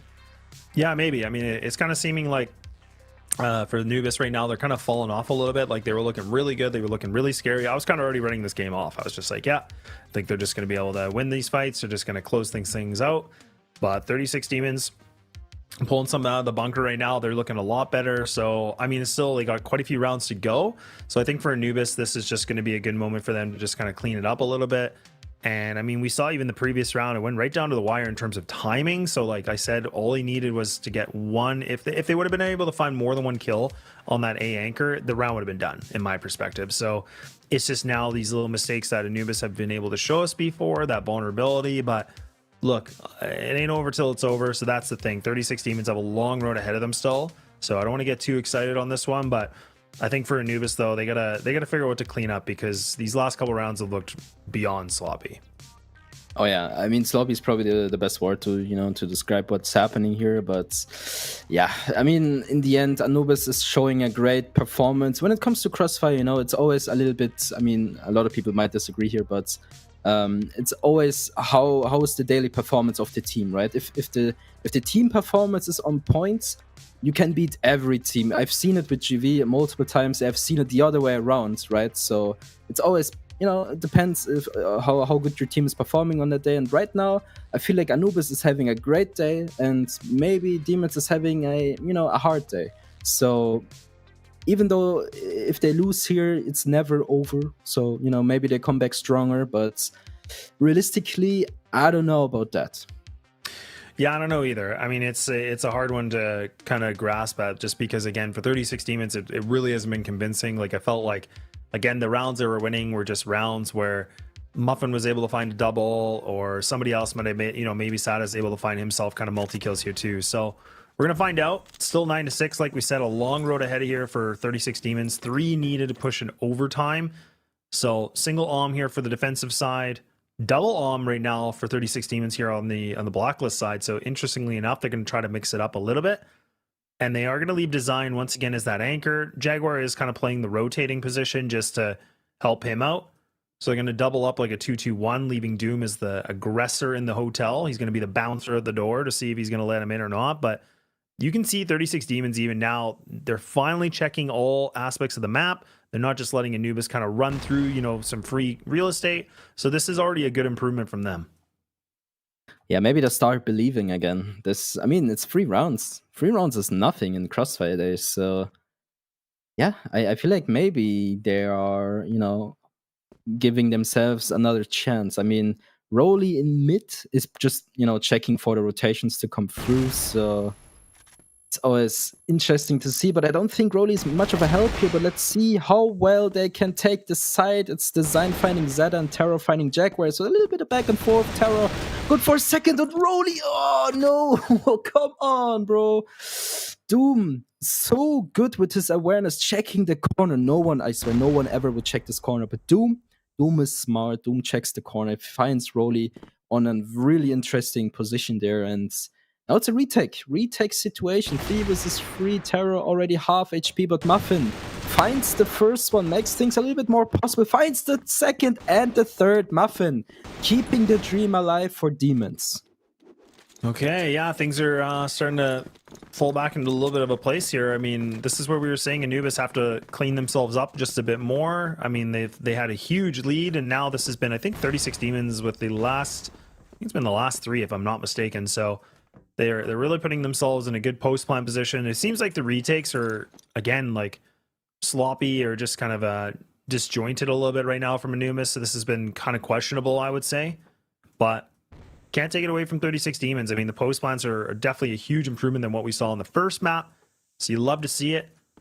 But once again, now Anubis being a little bit more aggressive. Dipsy's already pushed himself in double door. That's now a good engagement. But it is a trade out right away. But that OM is still going to be a little bit of a play here for the defensive side. But they've lost Dipsy. And that was somebody that was putting up some pretty big numbers. Well. Anubis. Not falling to the pressure, I hope. I mean, they shouldn't be pressured because they still have the upper hand. They have 1 map ahead, so they should just take the chill pill, really. So they're not like choking away their victory here. But yeah, on the other side, you gotta give it to Demons. They're playing much better than they did before, and they're putting themselves to the test once again. And oh boy, the crossfire has literally happened there, and now Hazen looking for the kill on Zada. Zada is actually the one to find him. It's a back and forth once again. Muffin, 1 versus 3, a much possible one if you ask me, but in the end, Muffin not able to find the kill here, so another victory for Anubis. Yeah, you know what? Honestly, it was a victory, but it wasn't really the prettiest victory too, right? I mean, that's where, again, this is where I always get so critical about Anubis. It's just because we know they can be a really good team. We know that they can compete with some of the best teams in the West League. So I felt like they had a really good start, but then it felt like they just kind of burned out a lot there. Like it felt like they kind of like all the energy they exerted was just gone. So they were running on fumes. allowing 36 Demons to get themselves to climb back into this game. But that's not to take anything away from 36 Demons, but I just think when you look at this matchup, I felt like 10 out of 10 times, Anubis should be able to beat them, in my opinion, just because of history, just because of how well they've been able to perform, and those odd times, maybe 36 Demons can win it. So I'll say 9 out of 10, not 10 out of 10. But I think we got to see a lot of good aggression from them. I do like the playbook that we saw from them on the defensive side. I thought that was a really nice little bit of a mix-up. So really creative. Yeah, very creative, especially, in general. I think, Anubis is just a much better team in the end. They showed it once again. I mean, it is what it is. And when it comes to Demons, I feel like they did way too many mistakes, right? I mean, they left one side open all the time. They got punished for it over and over and over again. They haven't learned from that. They did the same mistake multiple times, and I mean, you can't really blame them for, Anubis just shutting them down, because the aim was on point from Anubis, not gonna lie. But anything else, I feel like, Demons could have had a better chance, a much better chance, if they just don't do these simple mistakes, right? I mean, Broly dying early, leaving sides open, and then just not able to, hit your shots is a big mistake in the end. And, everything combined, it is just hard to tell. It's a little bit tough for them to even get around with that issue. Yeah, no doubt. I mean, and that's the thing where, we watched the interview that was with Jaguar before, and, he made the interesting comment about, I think the team we need to look out for is 36 Demons, just given their experience playing CFWL, which I would probably agree with that. I definitely think in their group right now, it kind of makes the most sense that they were worried about this team. But I always love to give an underdog story and a little bit of, the expectation of like, they can definitely be able to make an upset. But I think for Anubis, that's going to be a really good boost of confidence for these guys. They really needed something to redeem themselves. So I think the way they were able to win it, despite it being a little bit lackluster in the end of that second map, it is still like a 10-4 on the previous one, which was on port, and then finishing things off here with a 10-7, which is still pretty significant when you talk about it. And like I said, 36 Demons, they did like playing this map historically. It seems to be like their map. We didn't really get to see them playing it that well, like I think normally than what we saw, but at the same time, see some good highlights. We got to see, the new player of like someone like Muffin on this team that was able to find himself some good opening duels. And Terra, honestly, still having himself some pretty decent stats, I'm pretty sure, which we'll find out a little bit later. But you can see the highlights. It's definitely been all over the board here, but it was Anubis that were kind of just barreling in and just dominating this entire game. Yeah, it almost felt like Anubis is much more mobile on either side. It doesn't really matter if they're BL or GR. They were always moving a lot, always like advancing towards, Demons. So I think that also was a big change from what I've seen earlier from them. But again, it is what it is. I feel like Demons, they had a good chance. They did some crazy kills, especially Taro and Pew, I would say. So yeah, I just feel like Demons isn't really ready for Anubis, even though they practice a lot. They talked so much about it, I know it. And yeah, in the end, Anubis is just a much better team here. They have everything they needed to beat the Demons here. And you can really tell by this replay. I mean, look at how sharp they were with their shots, especially. Again, I gotta give it to Dipsy. Dipsy is insane. Dipsy is insane. Yeah, a little bit of a Dipsy fanboy over here, but honestly, that's the kind of thing about Dipsy, is that how do you ignore how well he can play? I mean, he's been able to be a pretty influential player before, so we finally get to see him doing that here in the opening round for this regional qualifier, which is really, really exciting. And that's, for, like I said, I think for these guys, they really, really needed it, because I mean, this group, I felt like, I don't know if this will come out the wrong way or you'll take it differently, but I felt like this is probably the easier group, I would say. I feel like Group B, I thought was a lot harder, just because you have two different teams from CFWL. You still got some of these underdog teams that they can do some damage. I felt like Anubis, they got a pretty good draw on this, unless they do something kind of weird and later on against these games. But I think this was probably on paper one of the toughest games they've had, but we'll just have to wait and see, right? I mean, anything is still possible in the opening rounds here for the groups. Yeah, not to forget, it could, if I'm not mistaken, could also been GV at this position, so don't forget that Anubis was so close to be one of these top 4 players, right, teams, right? So it could have been very well GV at the same spot, but yeah, I totally agree with you. I think this group is not an easy one, of course, not an easy one, but it's definitely a better group to be in if you are Anubis. So totally agree with you at this point. And yeah, I'm just very excited to see the match summary here. And yeah, 4.5 KD. I mean, what else do you want to say? I mean, it still wasn't sub-based, to be fair. Okay, so we played on Ankara, but yeah, in general, insane performance by everyone from Anubis. And looking at Demons here, I mean, yeah, it's a tough time. I mean, you really got to give it to them. They are somewhat an open team, and taking on Anubis is a hard ask, but yeah, in the end, it is what it is. Anubis, the much better team, you can tell by the scores. And well, what's there left to say, Les?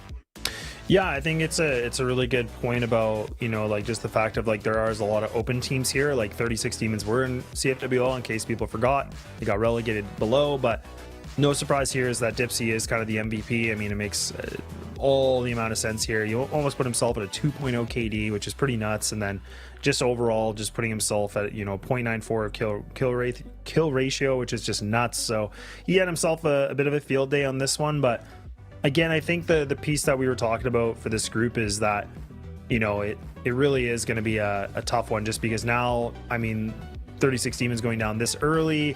It is SSV still and SOLTREX that, we don't really know what's going to happen out of those games. I'm definitely, going to be interested to see what happens later on here throughout the day, and just kind of, as this qualifier still progresses, because like we said, the teams that are in the position that were in CFWL that made it from 5th to 12th, they're in this regional qualifier, where then you play some of these other teams that are in from the open. So it's definitely going to be some fun mix-ups. And even this second match here, I'll ask your thoughts. What are you thinking? What are you taking away for this one? Oh boy, yeah, it's a lot to ask really, because I haven't seen TBI play in a while, but I just think about King, right, in the IGL, and I remember when I was casting other games from them, he was just so good. Obviously, they didn't really make it in the end. Yes, okay, but the passion and everything this guy carries on, it's just so good. And thinking about Dirty, the sniper, it's just Dirty is insane. That's all I'm gonna say. So obviously, all of us, we know Lazarus. Lazarus. I talked about him earlier on, I believe. So early on, I said Lazarus is a really good team. They used to be one of the top teams, but lately, they haven't been super successful, but yeah, you're gonna see and find out, guys. Don't go anywhere. We're going to a short break. Stay tuned.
All right, welcome back, everybody. We're ready to go for the second series of the day, and it is for the EUMENA CFS 2024 path, and this is for the regional qualifier for people to fight their way through this to get themselves into the later portion for maybe that grand final spot, maybe. But we'll have to see. Plenty of games to go, and now we have ourselves the matchup of Lazarus and TBI. How are you feeling about this one, Pando?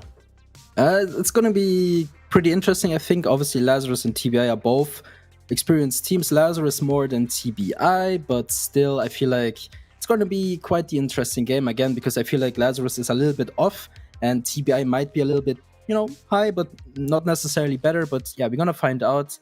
It's going to be interesting who's playing for Lazarus, because I feel like, if I'm wrong, I don't know, but I feel like NLS is going to play for Jin, if my informations are right. But yeah, we're going to find out. Yeah, and I mean, it's kind of been interesting, because I feel like for a lot of these rosters, you're pretty much going to see the same thing over and over again. Obviously, there's a little bit of a mix-up, maybe potentially for Lazarus here, so I will kind of beg the question about if that's actually going to be true or not. I guess we'll wait and find out, but let's not forget, I mean, for Lazarus, a team that, again, they've always kind of been hard for me to follow, is just because they can always have some really good moments. They can look like a really decent team, and then just something comes along the way, and the yellow brick road, or the path just seems to crumble in front of them. So I don't know what happened. Like, I mean, season, they came 6th out of 8th overall. The exact same thing for season number 1 as well. So it's kind of like they've kind of just repeated their efforts a little bit. They started the season off pretty well in CFWL, and then it just really slowed down. So I don't know what's going to happen for this team, but TBI is also one of those teams that they've always kind of been on the, and I don't mean this as a BM, but they are kind of that team that's on the end of the barrel, right? Like, they always kind of seem to be in that 6th to 8th place, kind of like fighting around that area. So I'm going to be curious if they've been able to use some of the practice to kind of prove me wrong, at least. Yeah, no, I totally agree with you. I mean, there's no other way to say it. And looking at Group B here, I don't even feel like TBI or Lazarus are necessarily the best teams. I feel like 999 might be one of the better teams, but that's just like taking a look at the scores overall and how they performed in the Open League. But yeah, let's just wait and see how these games go. I'm just very, very excited to see who's going to be the better team here. And again, I feel like maybe Lazarus, but TBI is never out of the picture, even though they might not have the experience, the tactics, the aim, whatever, name it. But I feel like this might be very well an even game. So, I'm just very, very excited to see this one coming through. Yeah, this part, I would agree with you. I think if I had to look at, the overall factor of the matchups that we had here going on today, I definitely would have said that this is probably the most balanced matchup. So, I mean, I don't know for you, like for me, we see the picks and bans, obviously Subbase actually getting picked out right away. That was really, really interesting. I definitely thought Eagle Eye might have been there a little bit quicker, but kind of the bans coming through. And then the first is going to be for Black Widow, which is from Lazarus's pick, and then Port. And then if we need to get there, it is going to be Ankara. So I'm not against this. I think we've seen Lazarus play some decent Black Widow, but I'm never really, the Port one is going to be really interesting, because I felt like TBI, that's definitely a map they've done well in their past.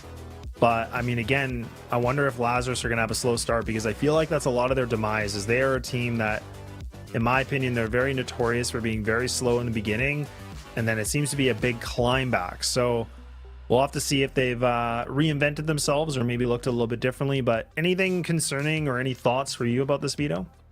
Yeah, I'm a little bit surprised that TBI banned Eagle Eye, because I feel like, TBI, it's a little bit weird, but maybe TBI is one of the newer teams, and I feel like even though Eagle Eye is a very old map, and it's 2.0, right? So, but I feel like this might be the map where you can beat the OGs, the old, the old players. And looking at Lazarus, I see nothing but old players, right? So it would be kind of cool to see other maps, like newer maps, to, see who's going to be better on these. But yeah, it is a pretty much classic pick by Lazarus, Black Widow. Stay cool on it, they played thousands of matches on it, so I'm not surprised that they like this map to come through. But yeah, overall nothing too surprising. I mean, yeah, it is what it is. It's always kind of the same pick, because teams have their favorite maps, and I get all that, but sometimes I wish Mexico, Eagle Eye, it's always nice to see these maps coming through. Yeah, no doubt about it. So it looks like we're underway. No more tech issues, no more problems. We're going to get things right underway now. So it is going to be, like we said, Black Odo to start things off. Lazarus going to be here for the GR side. And TBI once again for the Blacklist. So we'll have to see how well that, TBI have been able to bounce back. Definitely a player I'll always look out for is the two I would probably say for me is probably Booker and Dirty. I made a lot of comments about Dirty last season about I felt like he was more of this like passive, conservative, sniper, whereas I felt like last season he did a really good job to really start to feel a little bit more comfortable. He was able to, put up a little bit more engagements for himself, starting to make some good plays, which was really necessary. So if we can see that here, I think this could be a really, really good, interesting game. And I mean, right now you can already see TBI ready to group up on this catwalk. But do they even expect this? And oh my God, it is a blender. And look at how fast they just shut down that aggression. Lazarus with a beautiful setup, simple, sexy, and now they got themselves around. Okay. Yeah, no, hey, good words for it, really. I mean, this is exactly what you're looking forward to if you are Lazarus. And yeah, this is just the start, right? And Lazarus already showing off their dominance. They're giving TBA a sign like, hey, listen, we are much better than you. And they're not even stopping there, NLS, hey, this guy, I swear, this guy, he's been in the scene forever, right? And it's so nice to see him come back. I'm not sure why Jin isn't playing, but nonetheless, I really love to see this guy come back to CrossFire once in a while. And yeah, so it seems like I was right with my pick here. And, I'm not sure who's leading the team. It's probably Loons after, or Loons and NLS. But, NLS used to be a very, very smart guy and a very good leader after all. And, I just love to see it here. And once again, the TBI trying the exact same thing, and the exact same thing is happening to them. Oh no, Booker left alone 1 versus 4 situation. Not gonna happen today. And I don't know about you, Laz, but I like what I'm seeing.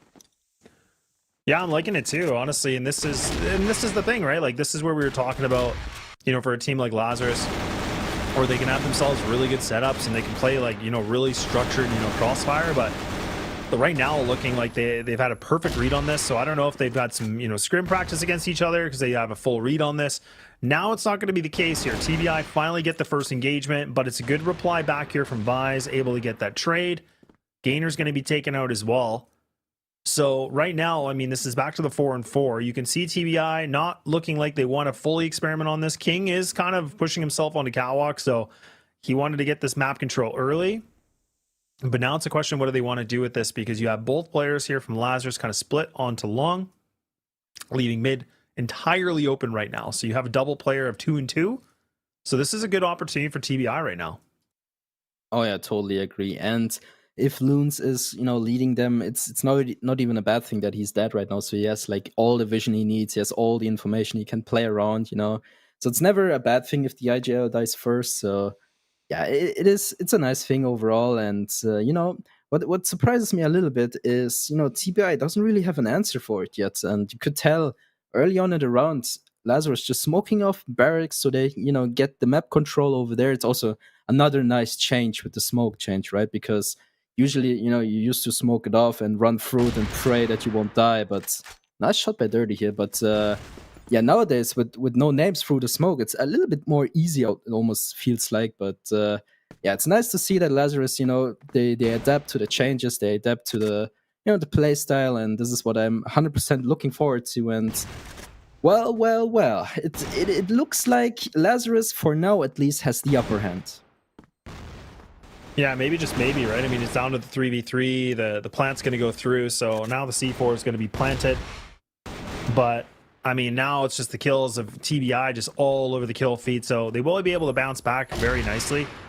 Looking a lot more coordinated and, activating Dirty to be able to find himself some really good openers. So you love to see it. That's what we were kind of talking about and saying that, he is one of those players that if he's able to hit his shots and able to play his game, it's definitely somebody to look out for. And if I'm not mistaken, I feel like he used to be a substitute for 3BL back in the day. Was he not? Am I crazy to think that? No, I think you're right, but I'm not sure either. But yeah, hey, what I like to see is that, the sniper skills, they're still on point. He crosses the mid doors, he's not even scared at all. quick scopes the guy on ramp and just continues his way, right? So this is top tier gameplay, and I love to see it, especially coming from TBI, right? So this is definitely one player we need to look out for, because I feel like he's going to frag even more during the matches, right? So I'm not sure what this pause is, but I can't wait to get back in. Yeah, I'm not sure if this is a tactical or a technical. I would imagine it's got to be a tech, because it just seems like it's a bit too early to call attack. But I mean, that was, again, like just talking about watching the summer championship, there was a lot of teams that, threw out the tactical right away. So, and I mean, I think you could argue that a million different ways if you want to, but we'll wait and see. I'm just waiting for production to kind of whisper in our ears to tell us what it exactly is. But it seems like right now it's a good reply back from TBI just to be able to get themselves some rounds into this. And for Lazarus, this is where we have to see if they can maintain kind of the form that we saw earlier on and not just being a one-trick pony. That's going to be the biggest thing I'm going to keep my eye on. Yeah, definitely. I mean, you like the approach from from TBI, right? I mean, group pushing cat is always a nice thing to do. Sometimes it works, sometimes it doesn't, right? But this time around, Lazarus was so prepared for it. I mean, the triple stack. I remember this guy. I don't know who was first peeking, but whoever peeked first was probably shocked to his mind, like, "Oh, guys, there's a triple stack." It is what it is. But a nice approach from TBI, and they tried it one more time, it didn't work. So probably won't try this one sooner or later again. So yeah. Definitely an interesting game coming our way. I mean, it's just back and forth. I mean, I was kind of favoring Lazarus at the beginning because, they were looking so dominant with their frags, with their positions and everything. But TBI is still trying their very best to, counter this. Yeah, and I'm not sure if I'd heard that right, but I think I heard it was a technical. Did you hear I think that too? so, yeah. Okay, yeah, I think so. I think it is a technical, yeah. Yeah, and honestly, I mean, obviously, I'd rather get through the technical issues now than later on, but again, second match of the day, folks, in case you're unaware of like what's going on here. And again, just a quick recap is about, these teams are essentially, they were in the CFWL. They were pretty much from 5th to 8th. They're fighting their way to go through this qualifier, which then means they're going to go through another bit of a tournament where you're playing against those top 4 teams. So it's a bit of a grueling effort, but I think it's a really good way to funnel out like the best teams that should be able to gain that slot to going to Worlds and things like that. So it's you definitely got to prove yourself, and that's where if you're one of these teams that are in the lower ranks, you really got to put a lot of work into this to prove why you deserve that opportunity. So there's a lot riding for these games, and if teams are going to be able to get themselves really good wins to start things off, come on top of their groups, it just means that it's going to be able to advance a little bit more in the tournament for later on. So it definitely makes it very, very exciting because a lot of these matches mean a whole heck of a lot.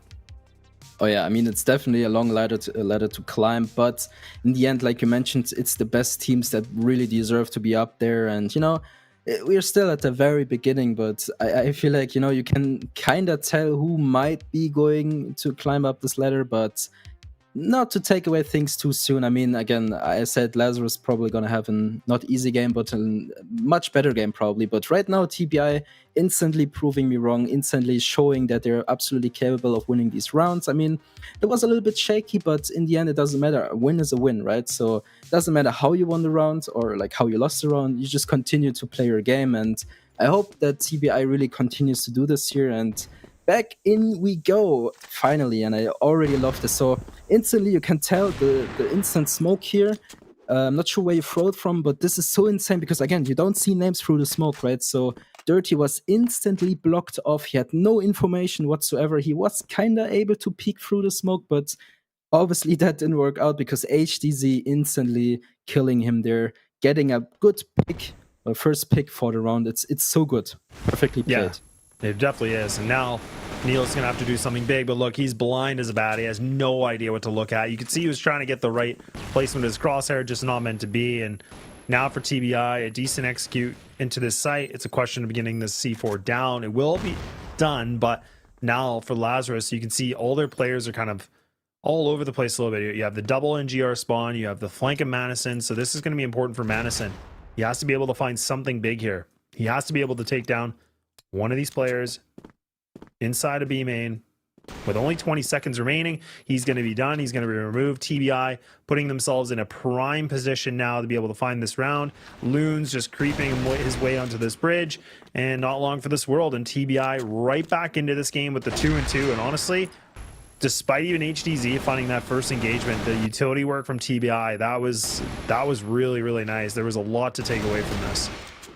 100%. I mean, again, great attempt by Lazarus. You know, the first pick, very well done, but TBI is so quick with the response, instantly rushing B, instantly throwing all their utilities, and in the end, it worked out perfectly fine for them. I mean, they're so good when it comes to holding, and Lazarus, it almost feels like they had no real structure what to do when it came to that, taking back the side, right? So retaking for Lazarus might be a little bit tough, but maybe it was just unlucky for them. But nonetheless, TBI, well done, good use of utility, good aiming, perfectly flashing out NLS, and you know, it is just perfectly well done. It was like how it's written in the books, right? This is exactly how you do it, and TBI perfectly doing it. So nonetheless, TBI again grouping up in front of B, probably just to, you know, make their things go right. And I like this, you know, because it doesn't seem like, you know, it doesn't seem like complicated or anything or special, right? But this, if it works right, why not just try go ahead, right? And this time around, NLS getting the first snipe here on King. It's also interesting to see this guy snipe once in a while. He gets a double. This is not going the way for TBI right now, Laz. Yeah, definitely not. I mean, Bai's just playing behind green box. This is a really good position just to buy some time a little bit on this. You can already see that Madison's trying to go for the big flank right now. He's trying to just be able to backstab these guys as much as he can, but now he's going to hold back just a little bit more. He's not going to get too antsy on this. There's a bit of an inkling that's from Booker, so he's got a good idea of it. But now with 48 seconds remaining, they got to make a decision because they're losing real estate, so they're essentially pinched. They have to pretty much commit to this fight, or they have to reaggress and fight backwards against someone like Madison. So we see Madison not really overexerting himself, which makes a lot of sense. He doesn't need to. He's just jiggling for information, as you can see on the screen. So this is really good play from Lazarus. This is a little bit more well composed. Gainer gets himself across. He does take down Vi, so that's a big pickup. But HDZ able to get that trade back, which just allows that extra time we talked about. And Lazarus will keep the lead here by 1. And honestly, really good usage of the rotates and just getting that map control. That gained them the whole round. Oh, totally. I mean, the patience by Madison here, they were on point. I mean, one mistake in this run could have been completely different, right? So I love how patient he was. Well, he isn't that patient in this round, but still very well done.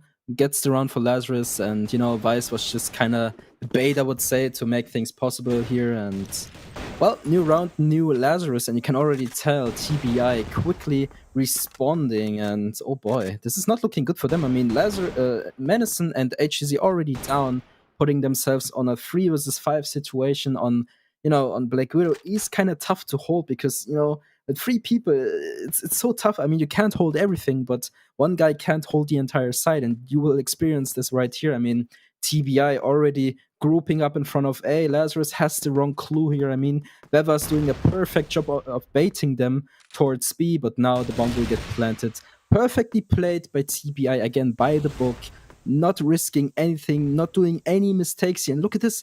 Vice is still focusing on Beva here because he can't look away, because he knows as soon as he turns away, he's dead. And nice shot by him here. Now, the retake will come through. 30 seconds on the board. Maybe, just maybe, they're able to get this one done because, you know, from what we have seen so far, I feel like the retakes weren't as great as they, you know, could have been. And yeah, TBI just doing a perfect job here.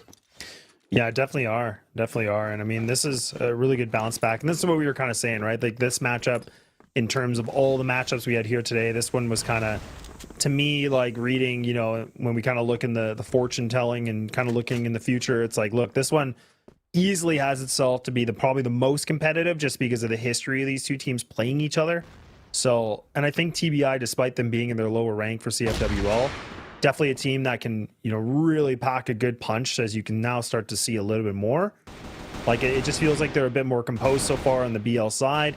I always felt like they were a pretty decently strong BL side despite their rank. It was more the GR that I felt was always kind of their problem child, right? It always kind of felt like that wasn't really what they liked to do. So for them to be able to put, you know, toe-to-toe against Lazarus, this is a good note. Now Niels has already cut himself through the smoke, so this is really good map control. Once again, these guys are just trying to counter each other. Bai's just kind of poking around. This should be a free kill here. Niels should be able to help him out, and he does finally. So now they've been able to isolate it. Now they're just winning these engagements. But TBI, they're just bouncing right back. Yeah, good trade from Gainer here. Quick response. I mean, shouldn't really be happening, but yeah, TBI just good positioning, and it continues to be the case here. They're just picking Lazarus members one by one. I'm not sure what the issue is. I mean, Loons has a good positioning, good awareness here. Okay, happens. You know, it is what it is. But great response by Dirty here, quickly, killing Loons here. But yeah, again, I feel like the positioning was great, but again, they're just picking Lazarus members one by one, and this shouldn't be happening, right? So Lazarus, if they want to, hold the upper hand here, they really need to have a quick change, because they started off so well. Good positionings, good stacks, but yeah, right now it feels like they're just kind of too far apart from each other. Look at this TBI, not wasting any time. Booker a little bit stuck here on the door, but doesn't really matter. He goes in. Can he find someone? Yes, he finds one. Beva finds the second, and now TBI with a dominant B push, Laz. Yeah, that's really nice. And this is kind of what I was saying about, for the Blacklist side, for TBI, like, you just love to see it, right? I mean, this is where they really, really start to look a lot more comfortable, and they start to play, a lot more of their game. And you can even just see there, like, there was a lot quicker decision making happening. They tried to just get aggressive. Everybody's fragging on the team essentially too, so that always adds like a ton of extra value into this. So now Lazarus, having to fight their way through the back lines for a retake, but look at how fast the TBI are just crushing them. Okay, so they're going to get themselves another round. They're going to put themselves at a 5-3, so they've guaranteed the half. I mean, honestly, if they can get a 6-3, this is going to be such a boost just going into that second for the defensive side. But Lazarus, let's not forget here, Pando, I mean, they won the first 2 rounds, and then it was that one blip that they were able to bring back. So really, it's just been TBI's half. Well. TBI, a strong performance so far. I just love how they played together. Now we see another Lazarus stack in Cat. Yes, it worked twice, but maybe not another time, because the TBI probably won't do the same mistake once again. And look at this. Now TBI in full control of A side, and look at this King not wasting any time, getting a triple kill all by himself. Ice cannot believe his eyes. 1 versus 5 situation.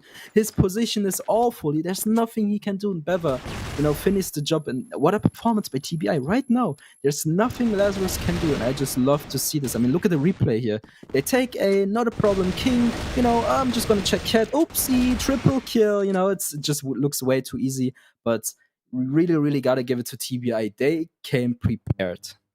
Yeah, they definitely did. This is, color me impressed, man. Like, I'm happy to see how well they're playing, because, again, I was going into this a little bit concerned just because I thought Lazarus have shown us that they probably have the edge on this team. I definitely felt this is probably the most competitive matchup we had up here today, but you love to see it. TBI showing us a really good lead. It felt like, those first 2 rounds trying to get that cat control seemed to be a problem. So they're like, you know what? We got other plans. We're not going to do this anymore. And they really just kind of pulled, Lazarus apart here. And it just seems like Lazarus had no reply at all.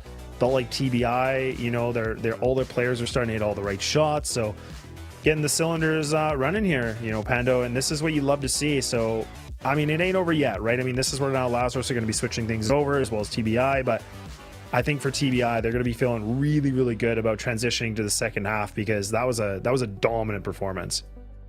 Oh yeah, absolutely. I mean, it started off kind of like with Demons, right? Demons also had a strong start in the beginning, but then all of a sudden, Anubis came back, and it almost feels like we are experiencing the same thing again, but never say never. I mean, it's not early in, we're like at halftime right now, but still it feels like TBI is having the upper hand at this point. I mean, King finding Vice, it's so good to see this guy play. King, it just feels like he's super aware. He's not always one of the top players, right? But still, his mind is just so good. He knows how to play Crossfire. He knows what the timings are, and you could really tell he was just sniping there and getting the free kill. But yeah, Lazarus already 3 versus 5, right? Starting with the upper hand here, and oh boy, Gainer getting so much information. He doesn't even back off, wants to fight this, but NLS, oh god, he was so happy there. I'm not sure what he was thinking there, but if Booker was able to get him there, it would be a little bit of a disappointment. But NLS, good for 2, so happy to get that one frag there, and I feel like he's kind of trying to hype his team up. He used to be always one of the motivators in his team, always the happy soul, never gets too mad about anything, and right now he's still fighting. I mean, I'm not sure where Madison is. Madison is just holding the doors, it almost feels like. But yeah, I mean, it's still going on, Les. I'm not sure. It's back and forth. Yeah, it seems to just be really, really back and forth. And I mean, it is a 2v2, right? But Neil's on the skin of his teeth, 1 HP. So, I mean, a lot riding on them right now.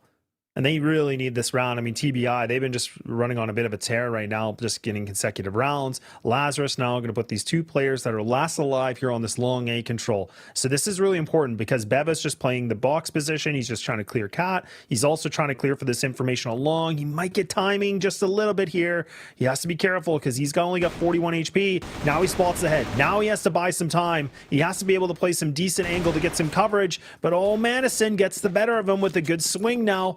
King by himself. He has to be able to find a rifle, looking around. He's going to be able to pick up the M4. He's got 38 seconds to work with. Oh, and he's going to change his plans. Instead of going up to cat, he is going to go under. But now is he going to be able to find something big here? He has to be able to manipulate this situation. He has to be able to win one of these engagements without getting traded immediately. And now he's doing some good time burning it up, and that's going to be Neil's fully exposed. Oh, man, Madison, they know exactly where he is, and King, oh, the crown is still for him, and now he's able to come up with the clutch, and that means TBI, they're going to grab a 7th. Oh, hell yeah.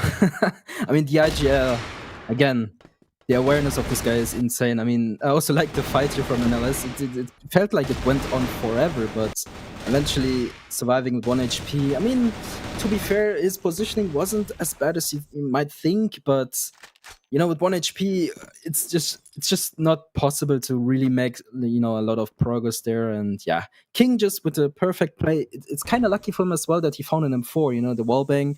So he was actually able to just spray through the boxes and kill Madison there. It's perfectly played by him. And look at this, the aggression by TBI. It's a little bit of a trade here, but King is not done yet. Not able to find loons here, gets away with his life. A little bit of damage happening there, but nonetheless, I think it's still a good trade here. NLS, you know, 4-2, and Booker not having, you know, the worst time, so it's fine. I think it was an even trade after all. Yeah, it's not bad at all. Not bad at all, but I mean, losing Booker is, you know, one of those players that I feel like he kind of just does like his role. You know, someone like Gainer is somebody that puts a massive frag, so being able to have him still alive is really important. Beva, oh god, I was thinking maybe that was not going to be the right spray, but man, oh man, he almost finds himself a triple kill. So now the man advantage.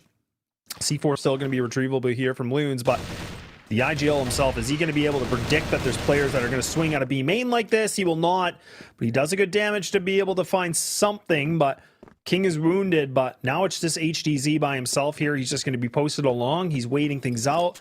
He's got 55 seconds, so again, he has some time to work with, but this is not going to be easy because you can see TBI. They're just planting themselves on the C4. They're just going to hold on this control. It is the utmost importance right now that TBI don't overpeak this. They have to be able to play for the trade. If HDZ finds an opportunity to get himself this one-on-one engagement, another chance for a shot like this. Oh no, this could just be collapsing. Oh, what a round for TBI to lose. How did they let that one slip?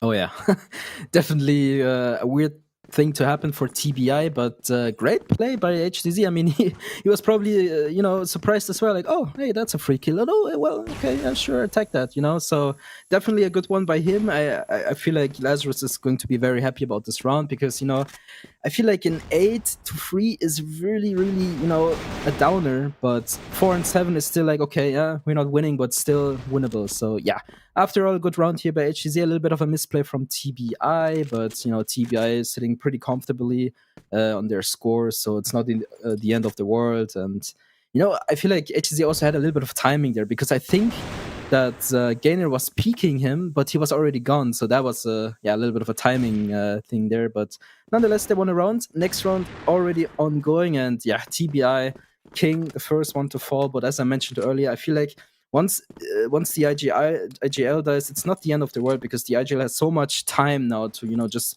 coordinate everyone in his team. Like, yo, you go there, let's push together. I see everything, right? So not the end of the world after all. No, definitely not. And like you said, it's a good way for him to kind of just be like the coach now, right? He can just kind of direct a little bit. He can just kind of see some mistakes that are happening. So he can definitely kind of micromanage a little bit. So it's not a bad thing, like you said, when the IGL is kind of the first one to go. I think that's typically why we see it. Okay, well, Gainer's just getting really aggressive. He was trying to fight for some kind of control. He was trying to bounce something back, but Neil's in a really good position. So now Dirty, playing behind this truck, he has to be able to find something big. He's got the AK, though. This time not with the and unfortunately, even with that swing, he's only able to find himself this one. But Lazarus, once again, they are just loading this up. They are just putting themselves on a whole other level right now. A 4-on-1, Beva down to 41 HP. So Lazarus putting themselves in contention here to find this 5th, which just means I'll be a 2-round deficit. And this is what I was kind of telling you, Pando. I mean, this is the thing about TBI. Like, their defensive side, it kind of seems like this is the weaker end for them.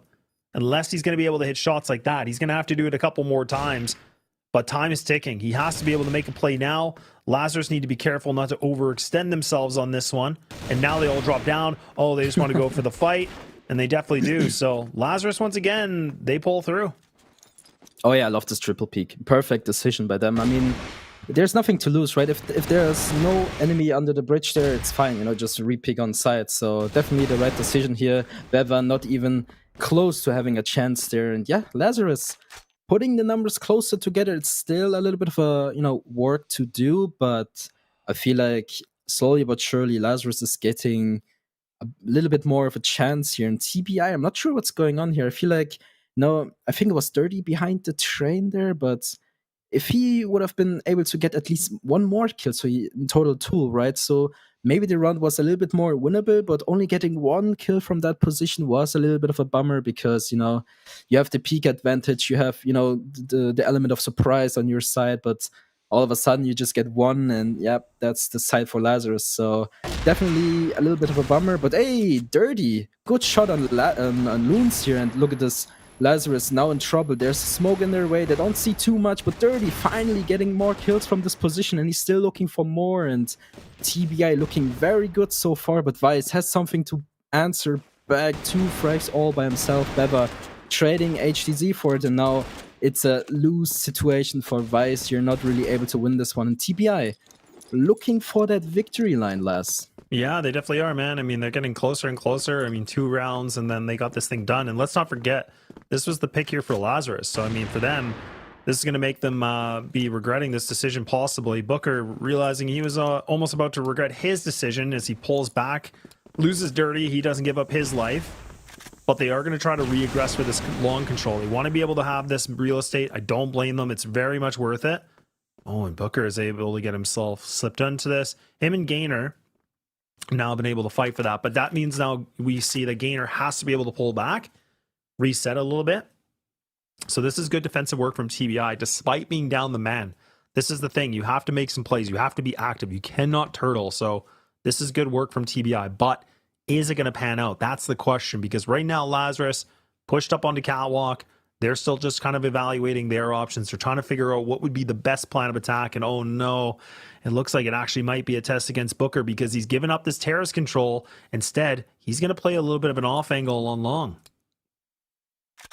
Oh yeah, he's definitely put to the test here. And yep, there goes the information. I think they spotted him. I'm not sure because they don't really look for him. But well, they're advancing sooner or later. And NLS looking for that pop flash, but I'm not sure. Okay, maybe he heard something. Nope, everything clear. Nope, there you go. Okay, well, kind of unnecessary peek from him, but maybe he heard something, not sure. But here we go. Lazarus now looking for the bump site here, but Booker has an answer to that. Instantly finds Vice with a nice shot on his head. And you know what? I felt like this round was really in favor for Lazarus, especially, you know, considering everyone's position. But all of a sudden, this round looks more likely for, you know, for TBI here, but as I mentioned, that HTZ killing over peaking Booker here, so it's a little bit of like back and forth, you know, 30 seconds on the board. Lazarus has all the time in the world here, but eventually they have to make a move because, you know, the timer is not going to wait for them. And now Loons is the one that peaks first, but King has a little bit of an issue killing him, and this is a bummer for TBI, but Bever's there. They're trying to save the day. He gets 2. Can you find the 3rd? And Loons, it's a back and forth. Where's his teammate? Doesn't even matter. Bever, good for free though. Oh man, and that was a scrappy fight from Beva. I was looking really nervous for him too because it didn't look like it was that clean of you know, a 3K, but it was definitely, it'll do, man. It'll definitely do. And now Dirty He's feeling himself a little bit better. He takes down Vise. Now you can see Lazarus. They're just going to try to go for this long control, and it might be all over here. It's a blender. They've lost 2 of their players. Now they're getting pushed back a little bit more. HDZ does able to find himself a bounce back, but oh my goodness, this is just a weird fight. This is just such a barnyard fight, and it's down to the 2v3, but the advantage still for TBI. But TBI need to be careful with this man advantage. They just cannot be able to forward these bodies, and I don't know why they're doing it. They're getting too aggressive. They're getting too excited. I mean, now Dirty in a prime position here. He's going to have the C4. I don't know if he saw it, but now at least he knows. Clearly he must have saw this, but now you can see that he's in a prime position here. He has to be able to hit this shot. If he gets taken out, this has got to be a Lazarus round, no doubt. Yeah, I'm not sure why TBI decided to peek that, but I feel like, you know, they have the confidence, they have the round on their side, so, no, there's not much to lose for them. Obviously, it's not the right decision to do, but in the end, it doesn't really matter. So, Loons now left alone, 1 versus 2 situation versus Booker and Dirty, and yeah, the C4 wasn't really optimal, but now he has it. It's on his hand, so a little bit surprised that Dirty backs off. You know, usually you just hold behind him so you always know where your enemy is, but feels like TBI decides to just, you know, group together, play the bomb, and yeah, you know what, I feel like this is not necessarily the wrong decision here. It's just more the safer way to go. And again, TBI, they're absolutely allowed to, you know, take risk, but they don't necessarily have to, because, you know, they only need to win 1 more round. And right now looks like it might very well be their round. But Loons, you know, Loons is a very smart player, you know, very experienced, you know, years of Crossfire competitiveness. But, well, rounds like these, they really put him to the test, you know. Well, I'm not sure you got spotted there. I don't think so. So he has a free bomb site. He checks the corner just to make sure. Now, this is the part where it gets interesting. So the bomb is planted for the bomb spot here. So it can't be a box room position here. But I already got spotted at this point. So this one is going to be much tougher. I get why he peeked, you know, he wanted to get an early frag here, but this is just going to be very hard for him now. 20 seconds on the board, Loons. What can he do? I mean, it's so tough for him. He gets a nice shot on Booker. The experience in this guy put to the test here. But again, can he make it? Can he win this one for his team? I mean, the damage is great, but it's a back and forth, and Loons actually able to win this round. And again, the experience of this guy just wins the round. Yeah, and honestly, I just feel like, I don't. This is the kind of thing about TBI. Like, it's hard to get really excited because they just make these like critical mistakes, and their clutching is just not really the same as other teams. But again, you can't take that away from Loons. Like, that was a really well played from him, just evaluating all his options and spawn, and just going for that first engagement when he got the C4 down. But TBI, it just felt like, again, these over peaks and the timings just seemed to be really off. That cost them those one-on-one engagements. That, if you're in a position like Loons, you're banking on those any day of the week. Now we're starting to see those one-on-one engagements here. As you can just see, Gainer, once again, he's just going to gain a 3K and shutting this thing down. So they've realized they kind of fumbled the bag on that last round. They want to get this thing done. They know they should have been able to close things off. Now they're trying everything in their darndest power to be able to make this happen. C4's in their control. And now Lazarus, once again, in a clutch situation where they have to come back from a 2-on-4 where they don't even have the bomb control. Yeah, definitely a hard, tough ask for Lazarus here, but you know, really got to give it to Gainer. What a great peak from him. I mean, it looked so easy from his POV, but in reality, it was such a tough peak. But again, this one might very well go to TBI's favor here. And look at this, the crossfire is insane. I mean, Dirty kind of missing his shots there, but eventually he might find HDZ. There you go. I mean, it was king in the end, but yeah, in the end, you know, close match, but TBI the much better team, so you really gotta give it to them. So I don't know about you, but I feel like Lazarus is going to have a tough game. I think so too. Yeah, like, and I don't think we got to really talk too much about the vetoes really in depth. But I felt like for this one, where we saw that Lazarus went for the pick of Black Widow. I was saying that they've played it a lot, but I didn't think it was very good. Like, I actually think that this veto worked out better for TBI, because I even think about in the back of, previous seasons with TBI, like, they've been able to, even if they didn't get wins, they still made games very competitive on this map. So like, they had like 10-8 losses against like GV. They've been able to have, 7 rounds against, like teams like LCK and stuff like that. So it's like, look, these guys they've done well. Like, it's like, even if they don't get themselves in the win column, they still make games really close and competitive. And that's kind of been the unfortunately, the MO for TBI, in my opinion, is that they don't seem to get the job done, but they are able to really make it a grueling match. And in this case, they finally do get the victory on this one, where I felt like Lazarus had a really good start, but again, I didn't really get to see that creative lens that Loons can bring to the table. I just felt like they had no reply to anything, but TBI were definitely hitting a lot better shots than Lazarus, no doubt. Yeah, I totally agree with you. I mean, I was about to say the same thing, right? So when it comes to this tactical perspective, I feel like Lazarus is probably the much better team after all, but again, in this game, it felt like it wasn't really the factor here. I mean, the aiming from TBI was just so much better in the end, right? I mean, just Gainer in general, I mean, look at this free piece in the end there. I mean, it looks so easy, but again, from this angle and everything, it's probably one of the hardest shots on this map, right? So nonetheless, a TBI with a great performance. I think, there were many mistakes that could have, have avoided, especially these retake situations, but again, the result counts in the end, and I feel like TBI really deserved this one, and I'm just very, very excited for the second map. Yeah, I mean, and for people that are kind of wondering too, the second map is going to be Port, so that's the pick here for TBI. So I feel like, in all honesty, I think this is a really good veto, like I said, for TBI, because if they were able to get this upset against the Black Widow pick, I mean, Port has been good for them, but also bad. The same thing here for Lazarus. I mean, we've seen them have some decent games. We've also seen blown out games against them too, where they really didn't look like they had anything to offer. But I mean, these highlights, it always kind of showcases a little bit about like how this game was working. And like we said, I felt like Lazarus had a really good start in the beginning. Just tactically, they were playing a lot better. But then it was kind of like, as soon as we saw TBI getting, a bit more space, they used their utility. I mean, they were able to get control of this game pretty fast. So again, I'm really happy to see that TBI are using this little bit of off-season practice into their favor. So if they can find a 2-0 here, I never would have really put that on my prediction. I definitely thought if we had a 3-mapper, it's probably going to be this series, just because of the history of these guys playing each other. But I just feel like TBI, they had a really good game plan into this. And there was only a couple blips of, clutches like this one, and then the other one against Loons that I thought were really just those rounds that they shouldn't have lost, but they did. But you know what? No harm, no foul.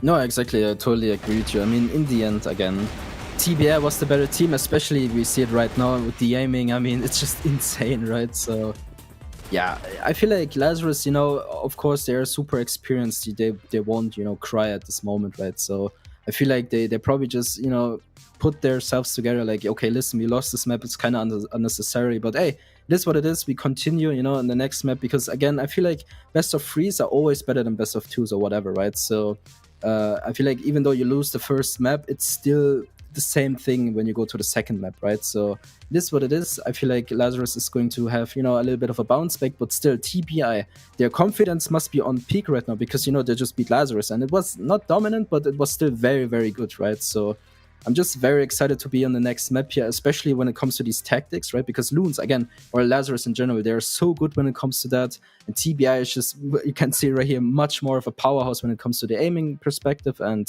yeah, just look at the TBI players, right? I mean, everyone was kind of bouncing. I mean, Booker having a little bit of a low game here, but still, it only looks like that because the rest of his team was so good, right? And on the other hand, yeah, Lazarus, a little bit, shaky.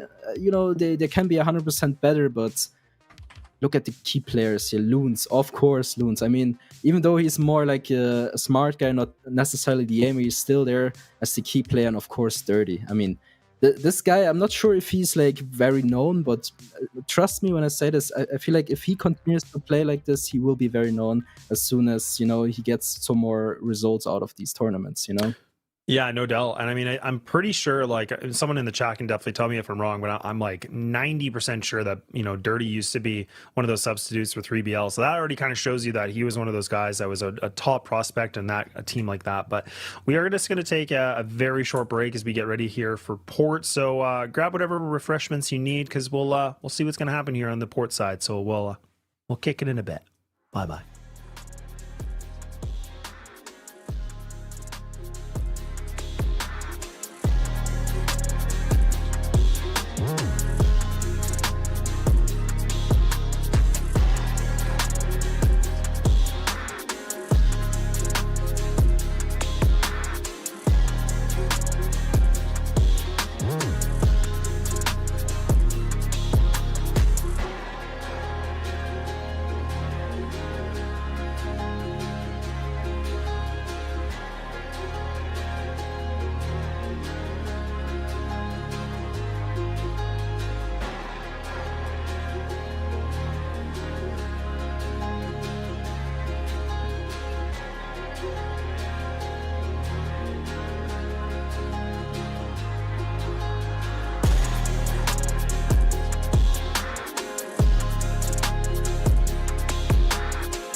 Well, I told you it wasn't going to be very long. We're ready to go for map number 2 very, very shortly, but it is going to be on ports, so a lot to digest from this. And anything you're kind of expecting from Lazarus, or maybe anything for TBI, food for thought here in a map like this? It's a little bit hard to tell because, you know, the map is just super standard and everyone plays it way too much, right? So I feel like, obviously, again, Lazarus should have the better hand here because obviously they have much more experience, much more practice on the map, but you know, when it comes to TBI, they just surprised me. Maybe they surprised me again. So I wouldn't necessarily say, you know, Lazarus is the better team on this map. So again, if King leads the team to victory here, they 100% deserve it because from my perspective, it just looks like that they have much better practice, right? So overall, I think, you know, if they continue to play like they did on the first map, they're going to win this easy. Yeah, and I mean, I think, you know, like HDZ was the only guy, you know, that, or one of the only guys that, you know, put himself at a 0.92, and then I think it was Loons that, you know, in terms of KD, like he was able to scrape that with a 1.09 just because I think there was a couple clutches and stuff like that for him, but we'll have to see. But look, I say his name, he's already able to find himself the star rifler here of TBI to take down, so that's from the IGL of Lazarus, and now Madison will get taken out too, but these trades are back and forth. This is going to be the advantage here for the GR side, which is good to see. A 4-on-3 will be back in the advantage. But I don't know. I feel like for this, like, again, I feel like TBI, you know, I talked about this on map 1. They're a team on the BL side where they're always kind of exciting to watch, or they can be, just because, you know, they really are aggressive and they like to get those, you know, rifles and hitting the heads. But we'll see if they can do it on a map like this, because I feel like Port is a lot more GR sided and a lot tougher angles you got to hit than in comparison to something like Black Widow. Yeah, I agree with you. I mean, again, with the smoke change, I'm not sure if it's, you know, that much better on the GR side after all, but I still would put my, you know, my numbers on the GR side if I had the chance. So yeah, King just, you know, making a little bit of a noise, so Lazarus gets confused, but usually this doesn't really work out all too many times because, you know, obviously if someone is making so much noise in the box room position here, they already know what's happening. But you can tell TBI just holding mid there, waiting for a rotation or anything to happen there, but nothing is happening. Lazarus really playing much reserved here. I mean, they don't really need to peak. They have the man advantage. They don't want to give it away, and this is exactly what TBI is looking forward to, right? They just want anyone to fall first, so the numbers are back to even. And look at this Loons. Great positioning by him. They got all the information they need. Now Loons NLS is peaking, I mean, and Booker now left alone in a tough ask. And, well, the first round in favor of Lazarus. Yeah, not bad at all. And Lazarus, once again, looking a lot in composure here for their defensive side to get the first opening round. So love to see it. Now TBI realizing they got to step it up a notch. They got to do something a little bit differently. Lazarus having the double player in mid here, one on bridge and one on the back end. So they do actually find that engagement. Madison's going to get caught off guard, and Beva, oh my God, he just can't seem to hit that shot. He can't even buy the frag. And now Lazarus starting to bounce back pretty nicely into this. It's still a man advantage, 3-on-2. TBI with Booker and Dirty remaining. C4 is going to be retrievable, but again, a question of what they want to do. You have essentially 1-and-1 splits here from the defense. if they can be able to find one of these, they could have an open site. Yeah, well, so far Lazarus is having a great time, but still TBI. I feel like, you know, even though they have a little bit of a rough start here, it's still, you know, pretty much everyone's game. So even though it's going to be a little bit harder for them, I feel like, you know, later on in the game they're gonna have a better time, because it's just what it is sometimes, right? It was the same with Anubis. It's going to be the same with TBI, and you can already tell Dirty getting some, you know, map control here, but oh boy, a little bit of an unlucky flash here happens to the best of us. Yep, no problem. But yeah, they have the map control. They have the A side here. It will put the bomb down eventually. And again, with the retakes, Lazarus usually is one of the better retaker teams, but right now I would say it's probably a tough one for them, especially looking at the HP, and a good position by Booker. He gets to, can he find a third? Yep, he can. And well, what can you say? Booker back at it again. I mean, this guy is just insane, right? Yeah, he definitely is, man. And that's one of the things where Booker, if he can really hit his shots, this can really change around. So you love to see it. He made it look pretty easy, right? Just swing out and then swing out again. So a good little bit of a bounce back onto this. Now we're going to see the game is going to be tied back 1-1. But once again, Lazarus, they're doing a good job just winning these opening fights. Vise is able to get out of this situation. Kink's going to try to hunt him, though. He wants to get the job done. He finally will. But now Madison able to get this trade back. So TBI tried to turn up the tempo a little bit here, but it actually does backfire pretty poorly. So now Dirty on a 1-on-4. And he's got a lot of work cut out for him. But he's got lots of time. So this is the thing. He can kind of figure out what he wants to do. He can try to find, you know, a strangler here, maybe. Almost catches Madison. Just the swing was a bit too late. So now again, that C4 is going to make its way into the site. It could be a free plant here, Pando. But really, at this point, he's just looking for bodies. He just wants to be able to hit some headshots. Yeah, this is exactly what he needs to do, right? I mean, yeah, he could have hit that shot, yeah, but the situation wouldn't be much different. I mean, 1 versus 3 is still pretty hard to win, and you can kind of tell Lazarus closing down the alley here. I mean, they're going to attack him eventually, and there's no way to go for Dirty. I mean, he could go for this 1v1 here, but in the end, it's going to be a tough ask for him, and I don't know what the best decision here would be for him. I mean, taking these 1v1s maybe, but, well, in the end, Lazarus just, you know, closing the corners here, closing down on this round. And you know what? It happens. TBI loses this round here, but very good from Lazarus. I mean, again, you know, this is the GR side of things, right? But still, I mean, I feel like they look a little bit better than they did in the last couple of rounds on the other map. So this is definitely a good start for them. Yeah, it definitely is. They look like they're a lot more, you know, a little bit better than what we saw in Black Widow. Like this, like I said, this map has been good to them, but this map has also been terrible for them. So it's just such a rocky ship like that. So, but their defensive side right now is looking pretty good. You can see TBI, they're going to go for the 3 players onto this catwalk. They're going to try to see if they're going to be able to get the timing of this. But you're going against HDZ, so this is not going to be an easy task. But the utility might be able to start something. Dirty. He does give himself up a little bit early. He doesn't get taken out, but he gives his information, and there's Vise. Finds himself the double kill despite being blind. And yeah, now we can just see it's just bleeding blue right now, unless Dirty's going to be able to do something big, but no. It's all down to Beva. Maybe catch a rotator off guard, and that's not even going to happen. So Lazarus right back into this game with a lead. They're going to be able to find 3-1. So this is a good start for them. And TBI, they're going to have to figure out a new strategy to get themselves back into contention here for this first half.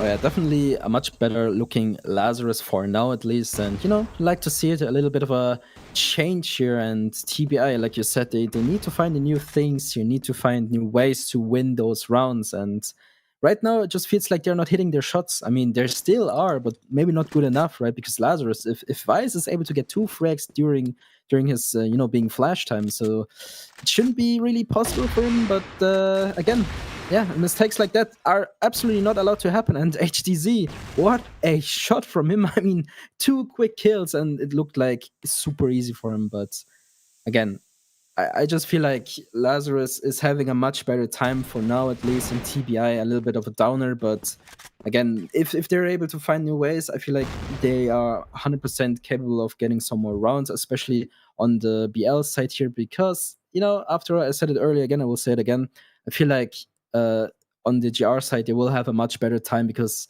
you know, it's TBI we're talking about. If Gainer or Booker or anyone in this squad hits their shots, it's just so hard to counter anything, right? It's true. It's definitely true. And now, I mean, TBI, like you said, I mean, it just seems like they're getting kind of outshot.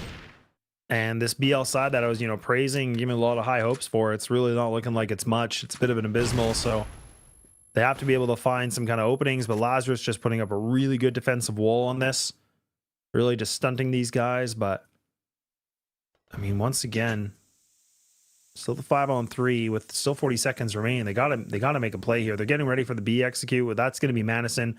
The still anchor with Neil's kind of now finally getting his rotate through. I think he's kind of realized the jig is up. The execute's happening. But it is going to be a Beva that finds that engagement. But do they clear Madison? Do they know that he's this close on by? He might be able to get the timing of this. Beva's got his spotty senses tingling a little bit. They're not engaging this. They're actually going to pull back.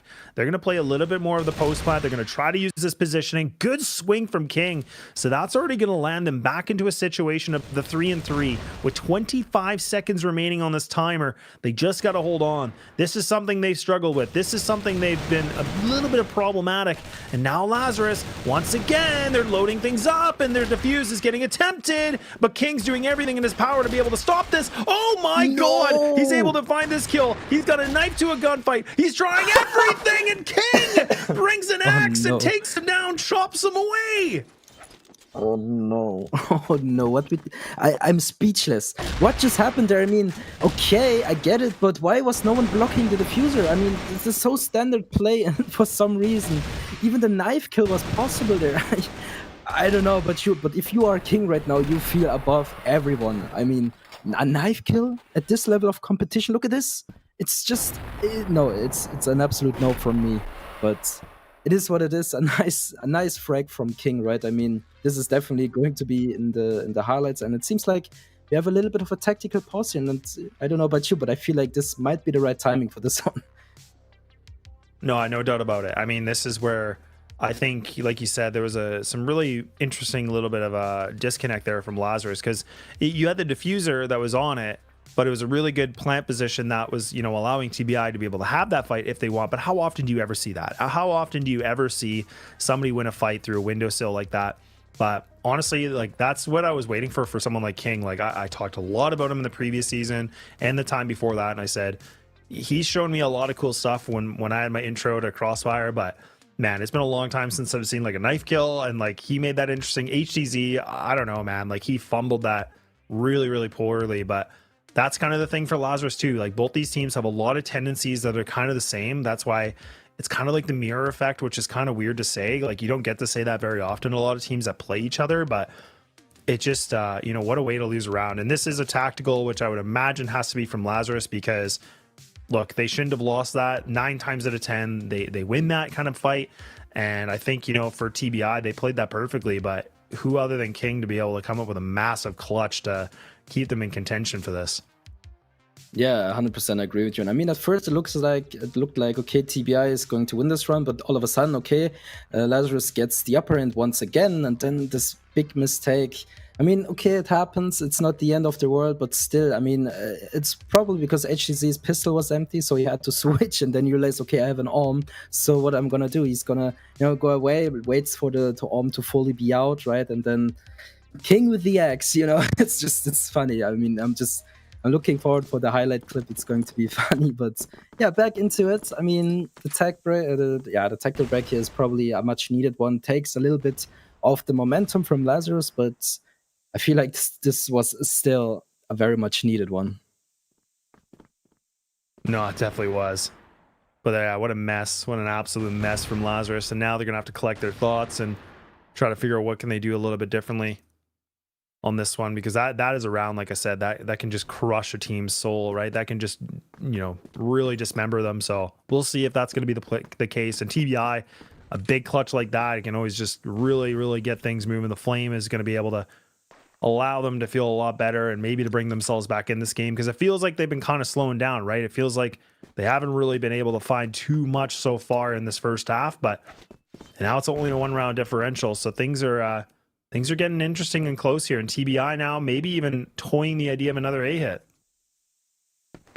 Yeah, I mean, if you are TBI right now, you feel so confident. I mean, let's be honest, the round was a bit lucky. Okay, fair enough, happens, but you know, you still want to win these rounds, and once you win those, you feel kind of unbeatable, right? I mean, if you are able to get a knife kill, this must boost your confidence, right? And you know, on the other side, Lazarus, yeah, it's a big bummer because you know it should have been really their round, and after all, it's still a very close game so far, at least. And HTZ finding Dirty is a good start for them, but is it going to be enough to break the ice here, really? It's the question I have. But for now, I feel like everyone is just, you know, a little bit playing around, getting as much as they can when it comes to map control, a little bit of, you know, info play.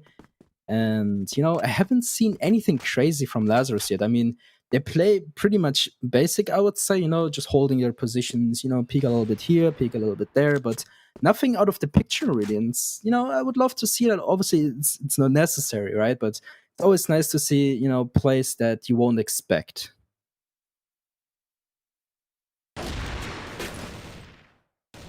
Well, a good opening duel from HDZ, a little bit there in mid, but again, these trades are just working out nicely. And yeah, this has just been trade city, but now Gainer has to be able to find something big. He's not expecting another player to be there. So little redemption for here from Lazarus. They bounce back nicely with a 4-2. Double oh no, they're going to switch it up. I was going to say double here for the attacking side of TBI, but they're going to just keep it for Dirty. And single as well for HDZ. Very interesting, a little bit of a setup, a deep nade just to see if anybody tries to regress onto this. But right now, TBI, they're not really the idea of this B main, but actually Vi's in a really powerful position right now. He's put himself up close and personal in this catwalk, so they could try to use some utility to allow him to go for a fight. Loons does take down King, so that's already a big pickup. So removing one of the IGLs. Now it's a question about what King can be able to do. And now it's death from above. You can just see Lazarus. They're starting to get a little frag hungry. They're trying to make some big plays. They want to get themselves a guaranteed half. A little bit more comfy if they can. Gainer, though, is he going to expect this? Oh. Yes, indeed he is. Holy crap. How does he find it? This thing ain't over yet. Oh, hell no. Okay. You know what? When I mentioned that Lazarus needs to do something more, let's say, exotic, I was expecting exactly this play by Vice, right? But I'm not sure. I feel like Vice should have been a little bit more aggressive, like after all, because, you know, the enemy, I'm not sure who it was in the end, but he pushed under bridge, he went back, and they had all the information they needed, and Vice still decided to, you know, hold the spot. And the reason why he died here is just simply peak advantage, right? In Crossfire, once someone peeks you, 90% of the time you're dead if your enemy is, you know, good enough to insta-kill you. But yeah, expecting, you know, I think it was Gainer to peak like this, it's insane by him. Good positioning by Vice, yet it's not enough. And well, it seems like it doesn't even matter after all, because NLS, he's just, you know, getting the double kill, gets another round for Lazarus. And well, even though there was a little bit of a mistake happening in mid, they still win the round pretty comfortably. And again, I would love to see more of these plays from Lazarus, even though this one didn't work out. I love to see it. It's so much, you know, there's so many possible ways you can play like that, right? Like there's so many boosts, so many, you know, double jumps or whatever. So this is really something I'm kind of missing in this play. But again, it's not 100% necessary. It would be a little bit nice to see, I would say. Yeah, and I think now for TBI, they're going to take the tactical. They want to kind of figure out what they need to do a little bit differently. And, you know, I think it's two different things. Like, I feel like TBI aren't really being that aggressive anymore. It felt like they were really feeling it on the first. I mean, now it seems like they're kind of letting Lazarus just play their defensive game, which I think you can't allow that, right? So I think King's going to have to realize, like, look, we got to change up this tempo. We got to change the pace a little bit and do something against Lazarus. Because I feel like Lazarus, unless you disagree, I don't really feel like they're a team that I'm convinced about that handles aggression very well. I feel like when they kind of get, you know, a little bit caught off guard, they really do get caught off guard. Like, they have no way of replying back. It's when they can set up, that's when they're a way better team. Like, that's where we talked about tactically, they can be a pretty good moment of a team. But I mean, anything you're kind of expecting differently from TBI or maybe even Lazarus, just considering how this is going? I'm not sure though, because I feel like right now everything is kind of going okay for each team. I mean, okay, yeah, Lazarus is winning, but still, I feel like TBI is not doing much mistakes. You know, it's just Lazarus being better right now, at least. So I feel like, you know, again, I don't want to say this too many times, but I feel like maybe a little bit more of a, you know, exotic play would be kind of cool to see. You know, something Lazarus just doesn't expect. Especially, I think, you know, when someone pushes instantly B, you know, they rush B long, go into box room, go on site. This is something I like to see many times because usually you have like 2 players on B, maybe a third, it depends, you know. So this is also the nade that we saw earlier. It's a timed nade, right? So when you throw a box room nade, it's perfectly timed if someone instantly pushes B, right? So again, I just think if TBI, you know, decides to, you know, instantly push once or twice in a while, I feel like this might catch Lazarus off guard, especially with TBI's aimers, right? I mean, TBI is a strong aiming team. We saw it before, we see it in this game again. And, you know, why not just give it a try? I like to see that once in a while. Yeah, why not? Yeah, it'd be good for them to kind of mix it up a little bit. And I agree. Like, I think it would be actually really nice for TBI to kind of mix it up and try to do something a little bit cheeky and just see if they can catch Lazarus off guard. Because I really do think they're kind of letting them play their game and for the most part letting them have the setups they want, which I don't think you're going to win. Like, I think that's where we've seen Lazarus are looking pretty efficient on this so far for Port on their defensive side. But I mean, look, we must be getting closer and closer to going back into the game here, but I think TBI need these couple moments here to figure out their plan of attack, because I would like to see the pace going up. I would like to see them getting a little bit more aggro. We saw before, like, I think Dirty was trying to go against like HDZ pretty much every time on Black Widow and Long. Like, he was trying to find these fights and he was doing quite well with it, right? So, I mean, I'd like to see him getting a little bit more aggro. That's where he can really be a playmaker, but we need more out of him. Or maybe someone like Gainer that's going to get aggressive with the rifle and just trying to catch these guys off guard, because we've seen Lazarus just taking that, you know, cat control really well, you know, and then they crunch mid and it just seems like they're allowed to do whatever they want. And that's where TBI really have to figure out, like, no, we cannot let this happen any longer.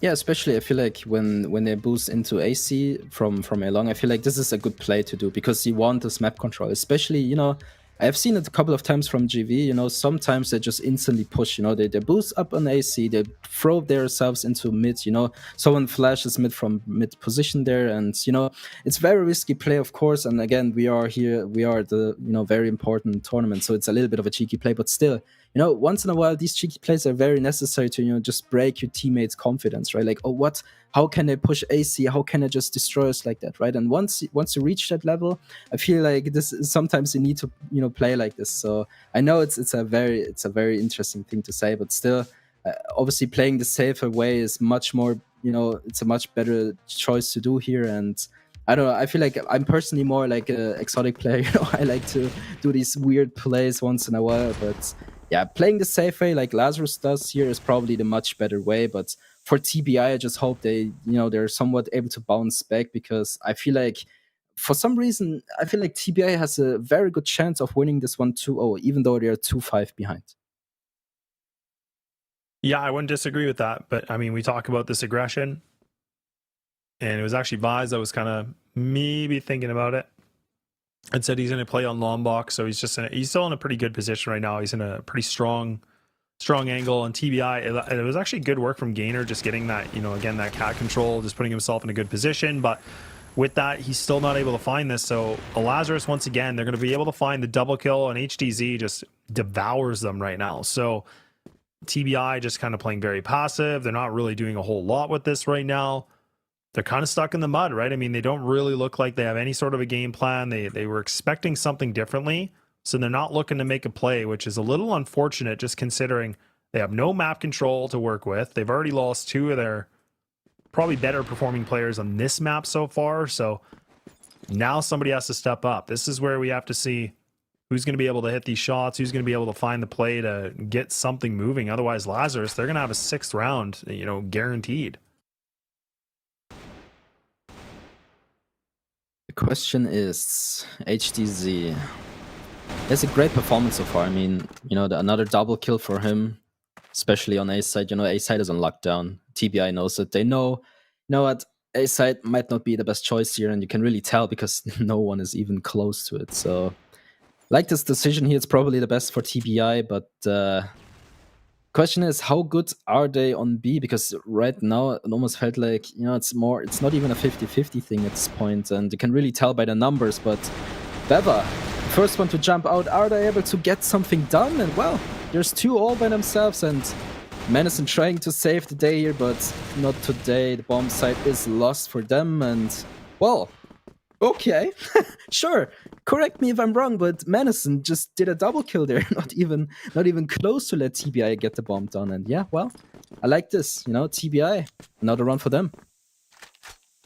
Not bad at all. Not bad at all. So 6-2, looking like it's going to be done, and now TBI to see what they can be able to do, if they can find themselves around to just make things a little bit more respectful in the first half, maybe. But they will find that first engagement, so they're going to take down HDZ. So that's actually a really good, opening duel, just because you're going to remove the sniper. You're going to just kind of take that threat away a little bit, where we saw a couple rounds before he was able to find that double kill. But now we see TBI in the position here where it is back to the 4-4.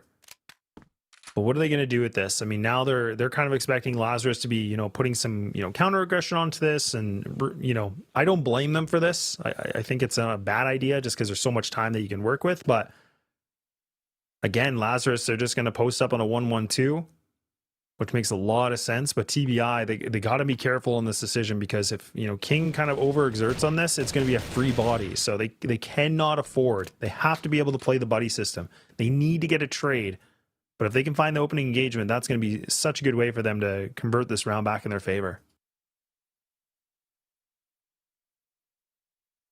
Well, Lazarus playing very reserved, They don't really have to take a bigger risk here because the numbers are pretty much even. I mean, NLS has a little bit of a damage here, but nothing to be, very scared about. It's a little bit, slow here, but I feel like this is probably the best thing Lazarus can do right now. And TBI, I feel like they're just looking for those openers. They just want something to play with. And you can tell King very deep under the bridge here, trying to find Menacin. Not really successful, but he gets a little bit of damage done. It's something. But as time is, advancing, 25 seconds, King falling now is going to be a hard ask for TBI, and it just feels like they're all over the place. They're just finding nothing here, and there's a little bit of a trade coming through. That's nice to have, but 10 seconds now. I mean, hey, you have to do something. Gainer and Dirty, they can't just give up like this. And even though Dirty's still alive, I don't feel like he's getting the bomb down, and he knows it. And yeah, it's not the end of the world, but Lazarus getting another round. Oh boy, this is going to be quite difficult for them now, Laz. Yeah, honestly, this is a very lackluster that we're seeing from TBI, and this was, again, this is what's so weird, is like this was their pick. So I don't know why they went for this pick. I mean, I'm not even convinced at all. Like, look, these highlights are kind of giving you a little bit of a glimpse of what they were able to do, but it's really just been Lazarus that have been in full stride. And let's not forget, the only 2 rounds they were able to get was this round that you're seeing right now in the highlights with this crazy clutch, which, don't get me wrong, that was wild. But the other one, again, was another clutch scenario of Booker able to get him a triple kill. So it's just been, there's not really any teamwork in this one. It's really just been, again, the individuals to show their capability of fragging. So this is tough, man. I mean, this is where Lazarus played, again, a very tactical game. They looked a lot better. They looked a lot more efficient. This is where I said that when you kind of talk about tactics, I definitely give the big leg up for Lazarus, but I would have argued that the firepower was actually better on TBI just from history, but not by a whole lot of margin, but definitely a margin. Yeah, I think if you sum things up, Lazarus is just having a much better game for now at least, and it very much looks like we are going into a third map, but never say never. I mean, I have seen it before, right? But yeah, realistically, I would say Lazarus is probably going to win this one. TBI not really feeling poor at the moment, but yeah, never say never is probably still the best thing to say. And I'm not sure what's going on. Probably Lazarus just having a better, aim, tactics, whatever. Overall, just a better team at the moment. TBI, I feel like they really need to step it up, make some more crazy plays. I mean, you don't have to lose anything at this point, right? You just go for it or lose slowly either way. So yeah, again, I just think TBI needs to, you know, step it up to the plate. They need to make these plays. They need to finally step up for this tournament. Otherwise, you know, it's a 1-1, and then the third map, I don't know either, you know. Yeah, I mean, we're gonna have to see a pretty long road here to see what TBI are gonna be able to do on the GR side, right? I mean, this is where, again, Lazarus, you know, on the BL side, I mean, they like to play really slow. They love to just kind of wait out in mid. They really like to burn the clock low. But again, that was where we saw a lot of mistakes that were just happening from TBI, right? I mean, there was like, I think it was like near the end of that first half, like couldn't even get the plant down. Just the time management was wrong. I don't kind of expect that from a team like Lazarus, but, you know, I'm going to be curious how well is their black side going to be, you know, in comparison to someone like TBI's. But we're going to find out. We're going to go right into it. 7-2 and only three rounds needed, and it is a best of 3, folks. So again, if this map is going to be won by Lazarus, that does mean we will move things over, which would be on to Ankara. So that can definitely will be the decider on this one. So a lot riding on it, but yeah, we'll see. And like you said, never say never. Well, Lazarus now on the BL side. I think we have mentioned it before, but I will say it again. I feel like the GR side is a much better one, at least on ports. And yeah, well, with the momentum Lazarus has right now, they probably will advance for, you know, to the third map. But Beva almost had the chance for a good triple kill here, but Menacin quickly with the response, and now Dirty has so much work to do. King trying his very best, gets 2, maybe a third. Nope, not this time around. Sloons with a double himself. 2 versus 3 situation, and it's getting even worse. Oh boy, Menacin is so ready to go. Another round for Lazarus. Yeah, and I think Lazarus are just playing a lot better of their game right now. You can just see they're hitting the shots. Their positioning just looks a lot better. A little bit more calculation on this, and this is what we were saying, right? Like, you know, I said this map or this series could have a lot of potential of going to a 3-mapper, you know, possibly, but I thought, you know, TBI getting that upset on the first one, putting themselves in this kind of position, I don't know what they were thinking with this pick. I mean, they clearly thought that their practice was working out nicely, but boy, oh boy, what a backfire we've seen. But let's not forget, I mean, Lazarus also picked Black Widow, where that, you know, didn't work out for them at all. So now, I mean, Lazarus are in the position here to get things maybe closed off pretty quickly, which would be pretty huge in the sense of, you know, being able to get a 10-2 victory maybe, or something like that. But right now, Lazarus, they're definitely feeling it. They're definitely looking a lot more, you know, refreshed in this second map than they did in the first. But TBI, if they want to bring things back, man, they got a long road ahead of them here. They have somebody to be able to step something up. Somebody has to be able to hit a shot or two. Yeah, it's gonna take a shot or two to hold off this Lazarus push here. I mean, they're taking their time, just waiting a little bit for the clock to go down, and eventually they're gonna explode towards B here. And it's only 2 players from TBI defending this one. King with the key position, he has everything to do, gets loons, but not able to get a second here, and the trades come through back and forth. Menacin hitting his shots. This is so important for Lazarus right now, and 3 versus 2 taking, it's a little bit tough for them. I mean, HSE and Menacin already low on HP, but Beva a little bit stuck here on the edge. But is it going to work out either way? I mean, right now it looks kind of good for them, but it's really back and forth. Dirty in the middle of no man's land. Look at this, he's really trying his very best. What is he doing? Going for some trick shots here, but TBI. Finally another round for them. I mean, it was a little bit shaky at first, but, you know, the end counts. And oh boy, I mean, if TBI continues to play like this, you know, I feel like, you know, never say never, but let's just stay realistic here and continue watching. And oh boy, I don't know about you, Laz, but I feel like TBI might have something to say here. Yeah, maybe. I mean, maybe, just maybe. I mean, that's the thing, is that, you know, that was a very sloppy round for TBI to win. But I mean, at the same time, Lazarus, it was looking so good for them in the beginning, but we'll see. And I mean, now an 8-3, so TBI, like we said, a long road ahead of them if they want to bring things back into a game of potentials, or maybe even overtime, which would be the first here for the day. Booker playing a very aggressive angle by himself. He's trying to be the playmaker. He's trying to make something start a little bit. Now King's going to join him, but They both are going to kind of vacate this idea. They're not going to play in house anymore. They're just going to play a little bit more in the back lines. I like this. Good flash. You can see Lazarus, they're kind of making the decision. They want to go for this control. And now Lazarus got a lot of time though, right? I mean, they're still kind of, you know, going for any low-hanging fruit. They're trying to figure out what they can find. Gainer gets a little bit caught here just between the peeping window here. Now he's overextending his welcome potentially. A minute left though here, Pando. So you can see TBI are trying to be really active. They've constantly just repositioned themselves over and over again. 100%. On the other side, Lazarus really taking their time. You know, they have so much time to work with, and they, you know, use it to their full potential. And I think they already got leg shot there. It's a little bit, you know, unfortunate for both, really.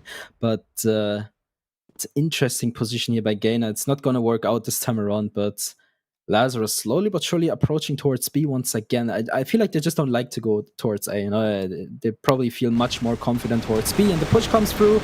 King with the key position cannot get done anything here. Booker gets one, maybe a second would be a key position for him. He gets another one, a third.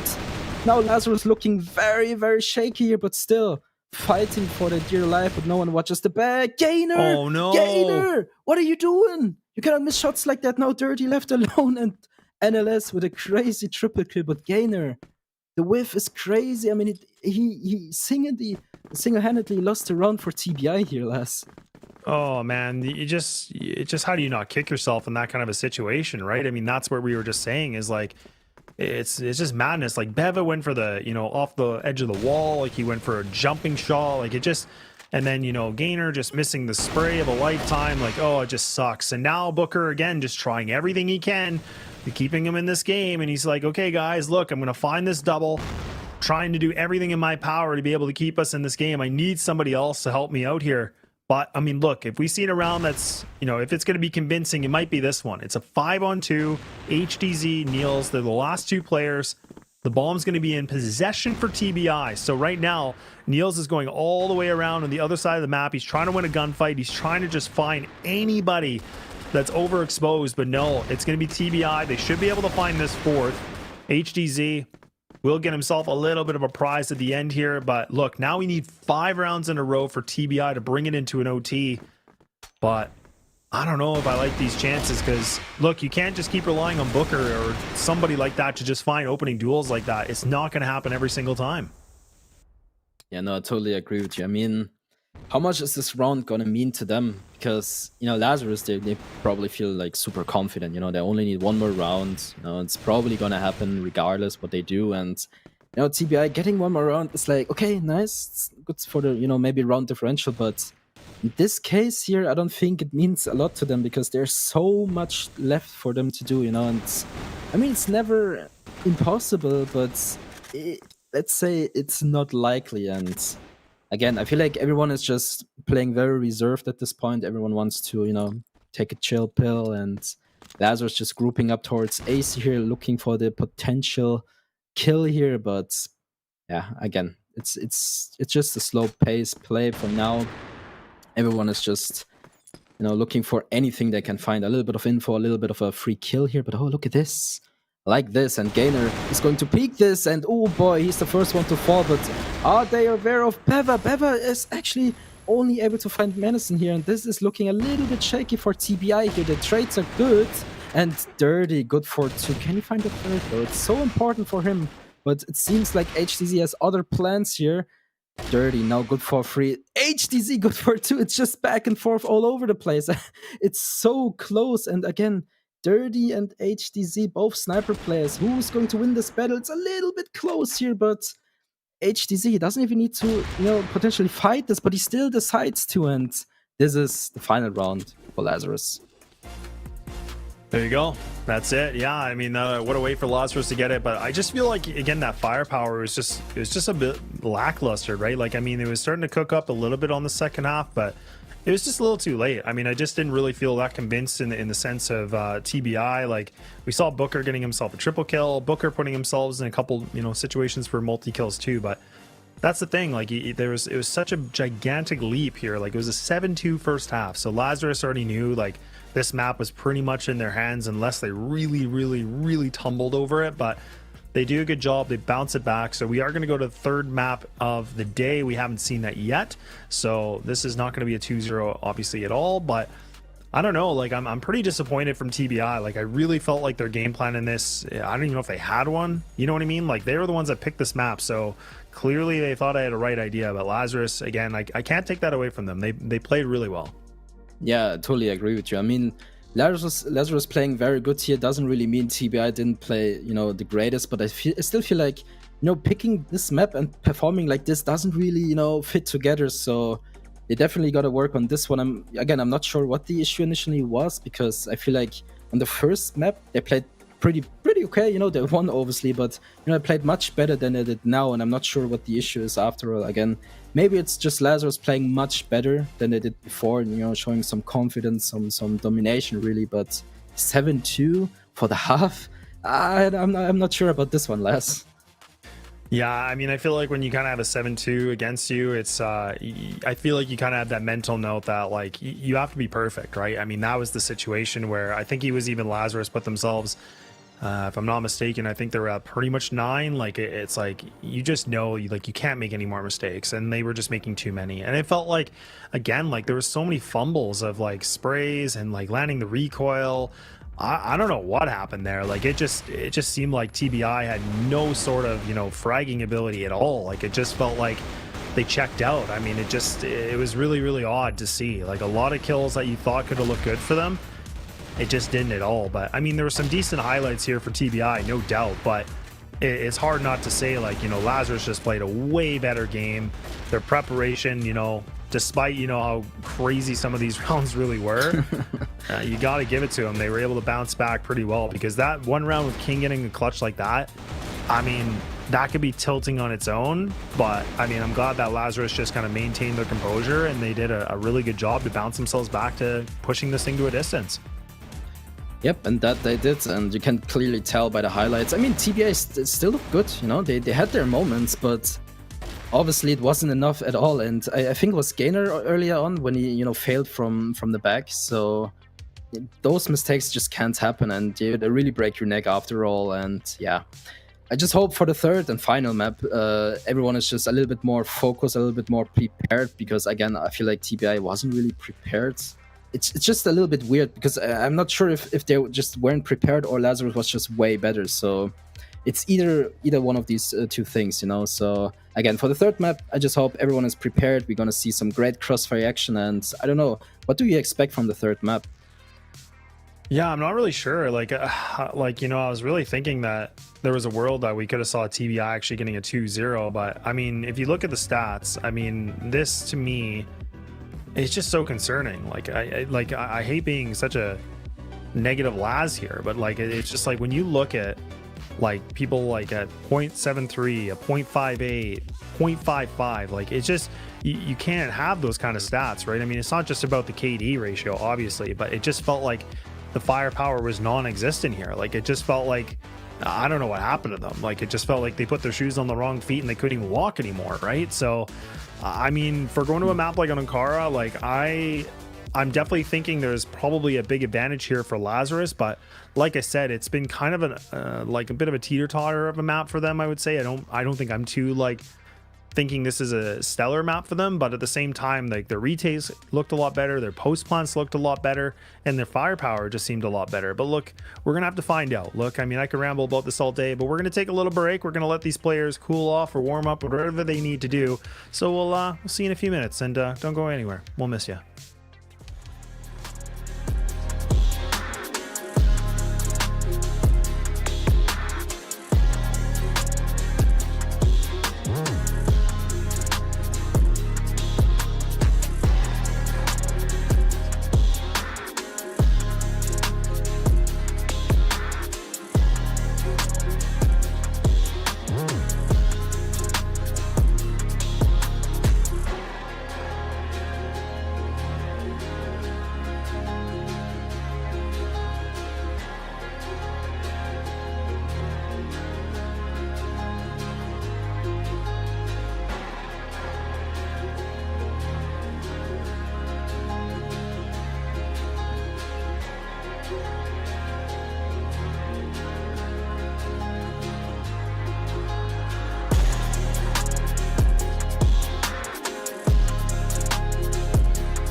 Well, hey, welcome back. Short little break and ready to go for map number 3, which is going to be Ankara. And now it's a question if TBI have enough gas in the tank to get this thing done, to get to the destination of a 2-1, or if maybe Lazarus can pull up a little bit of a reverse sweep here, Pando. Yeah, it's an interesting question here. If Lazarus is able to bring this one home, and I don't want to take hands for either team, but I feel like Lazarus is going to be the much better team on this map, because I just feel like historically and from the aiming, from the tactics, whatever, I feel like they're just a much better team when it comes to this. But if TBI, if they step up to the plate like they did on the first map, I feel like maybe this is going to be a much closer map than I would expect. But still, after all, I would still probably like 70% give it to Lazarus. Okay, a little bit of a bold prediction, but we're going to see if that's going to be true. So we're ready to go. Third and final map here of the second series of the day. Still plenty more of Crossfire action to be done. And yeah, looks like Lazarus, they ain't done yet. Neil's now putting himself here with the He's getting aggressive. He's trying to get up close and personal. He's just trying to have himself a little bit of a moment. He wants to be able to pick up some big kills. And now TBI down by 2. They do finally remove him out of this part, but I mean, is it a little too late in this round? Is it just Lazarus, really just finding themselves in a better stride? No, you know what this is? I actually love this, because this is what I mentioned earlier, just play a little bit out of the book, out of the rule book, because, pushing, especially NLS, right? Pushing with an arm towards a long is not necessarily something you see all day. And this is perfectly working out for them so far. I mean, Madison, he could have, jumped out of the vents and supported him a little bit, but I also like a safe approach. You know what? 1 for 2 is totally fine. Don't need to, take unnecessary risks here. And yeah, just perfectly played by Lazarus. TBI completely unaware. They weren't ready for this one. And this is exactly what I'm looking forward to in this matchup.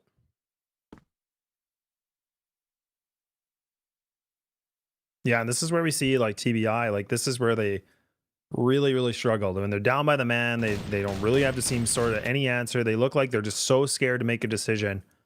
But now they're going to go underpass. You're going to see if they're going to be able to contest, and that's going to be against HDZ. So he's already in a power position right now. He doesn't have to worry about Hotel. He can play any position he wants. He actually is going to readjust himself inside onto a little bit of the B tower, and then there it is. He's able to find that first shot. Utility just going to stop these guys. They're fully blind. Yeah, the jig is up. Like, I mean, Lazarus have a full read on this. So TBI now have to reset once again. But you can see Vice, he spots the shoulder. He gets tons of information. Time is ticking, though. They cannot wait any longer. 20 seconds. And now they're about to run into another player, Madison, close here with Loons. This thing is over. There's no way, if, ands, or buts, and Lazarus will be able to find that first round. And like you said, I mean, the fact that they played a little bit aggressive out of the book, I feel like that's something TBI have to do. They just have been so absent from that. Yeah, I totally agree with you here. And I actually want to get your opinion on this. I mean, what do you think about the change of Lazarus here? I mean, the first map, on the first map, it looked like Lazarus, they were a little bit, not ready for TBI, or a little bit back and forth, really. I'm not sure how to call it here, but what do you think about this change from Lazarus here? I mean, playing a little bit more aggressive here is probably the right way, but do you think TBI has an answer for that? Yeah, I don't know if they do. Like, it just kind of feels like they don't. Like, it just seems like as soon as they're down by the man disadvantage, it just seems like they really have no sort of reply, right? You see other teams that are able to bounce back and do a good job to equalize as much as possible, but TBI definitely feel like the team that just can't. So we'll have to see. Madison, even just he's feeling it. He's able to get himself another duel and vent. So despite them losing the early man, look at it again. Madison just putting up some big numbers. Now he's put himself with a double. Still got 17 bullets in the chamber. Why not make it a few more? Madison with the quad. And God, he just locks it down. And Booker now needing to do something big. But he's still got some time to work with. But these players are just honing in on him from every sort of angle. But oh God, the 1v1s. A bit of a miscalculation here from Vise. Just overextends it. So now HDZ, he's over peaking. Will he be able to find this? Oh my God. And Booker is able to come up in the clutch factor. That's insane. No way. Hey, Madison with the 4K and they still lose the round. Oh no. This is 100% a tilter for Lazarus, and what a performance boost for TBI at this point. I mean, insane what just happened here. But I was just about to, give a little shout out to Madison. I used to be a little bit negative towards him because I felt like he's just not, not ready or just not good enough when it comes to, competing with these teams. But especially today, I feel like he's playing a very good game. Obviously, overall, it's still maybe not be perfect, but you don't need to be perfect. You just need to be good. And as for now, I feel like Madison is really stepping up to the plate. He probably practiced a lot. He worked on his mistakes, and I really gotta give it to him. He really improved overall. And look at this. NLS put to the test here. Is he able to get one, maybe two? Nope. Booker ready for the trade. And now we have Madison left alone on side. He gets one. Can he find it? So, nope, never mind. Not a second. And Dirty. Oh, Dirty is so ready to go. Finds a second. And what a fashion, this guy. So ready to go. And Vice from behind, from the A main spot. Is he able to find something here? Nope. Dirty missing the shot here. Vice gets the frag. And now Booker left alone once again in a 1-2 situation. Not this time around. Ready to go. And it's another round for Lazarus last. Yeah, it really is. I mean, again, these are becoming a little bit more scrappy, and that's kind of what we were saying that we needed from TBI. Like, look, we need to see them having some gunfights. It's looking a little bit better, but we'll need to find a little bit more. They can't really get the job done, but Lazarus trying to see if they can end this. HDZ tries to give off some warning shots. He's actually going to get taken out. So now Booker getting a little bit aggressive. Loons tries himself here to bounce back to win that exchange, to bring it to a 4-4.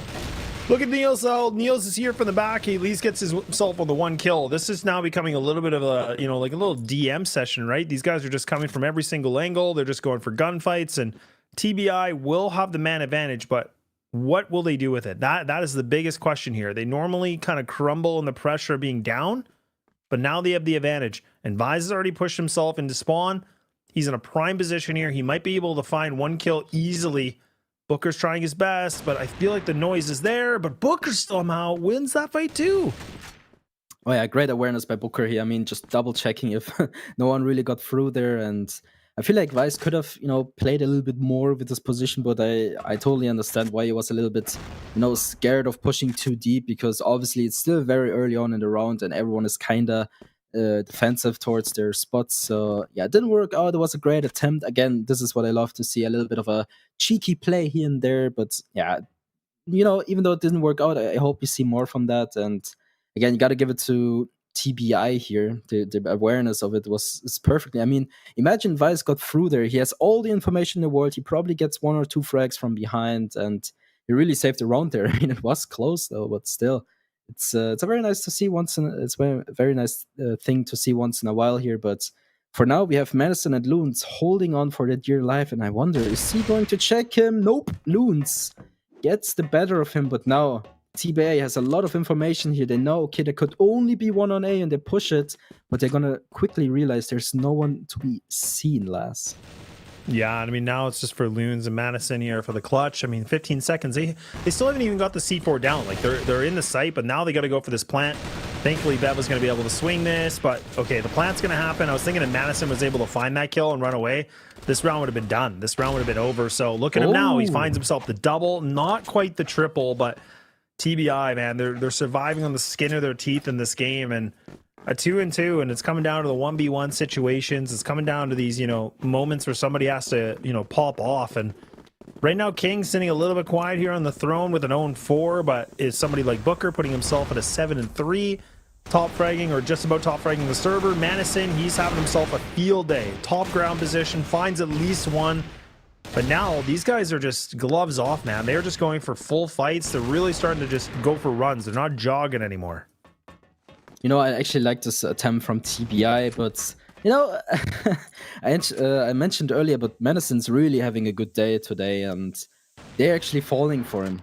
It's a little bit unfortunate for them, but TBI not giving up to certain Dirty, finding HDZ is a big kill to start with, but NLS on the AWP as well. I like to see this, it's a little bit weird for me because, for me, NLS was more like a rifler, but hey, if it works, it works. You know, it's not much to blame him for. So 1 minute to go. It's a little bit interesting here. I feel like TBI doesn't really know what to do here. They just wait for someone to peek their crosshair so they can get one more kill here. But Lazarus trying their very best to not give up another man here. And if they're able to hold this man advantage here, I feel like Lazarus is going to have a good day here. Look at Loons. Loons is so deep into it. He can't really get much done here, but 1 kill is good enough. And Vi is quickly there to train him out. And I just noticed King is not having a great match so far. It's 1-4, I think, 1-5. So that's a bummer. I don't know what you think about that. Yeah, really unfortunate for someone like King. Like, you know, typically is like an IGL, he's pretty good at, you know, being able to find some good engagement, but right now it's just been a little quiet on the Western Front for him, unfortunately. But lots of time to bounce back, right? Lots of time to be able to bring it back in this situation. And Niels tries to get aggressive. Oh my God, Vise with a crazy B-hop. He gets a nice shot. Okay, well, like I said, they both these teams are a little fed up with this. They're both upset that this has gone to a 3-mapper, so they're just trying to be a lot more scrappy, I should say. But 3-2 still the advantage for Lazarus. Even a good pushing from Vice. He's going to try to get the timing of this. This could be everything. Vice might be able to just open up this round. He might be able to have this flank. This timing's going to be immense. This is going to be huge, but Niels has to lock this down. He has to be able to buy as much time as possible.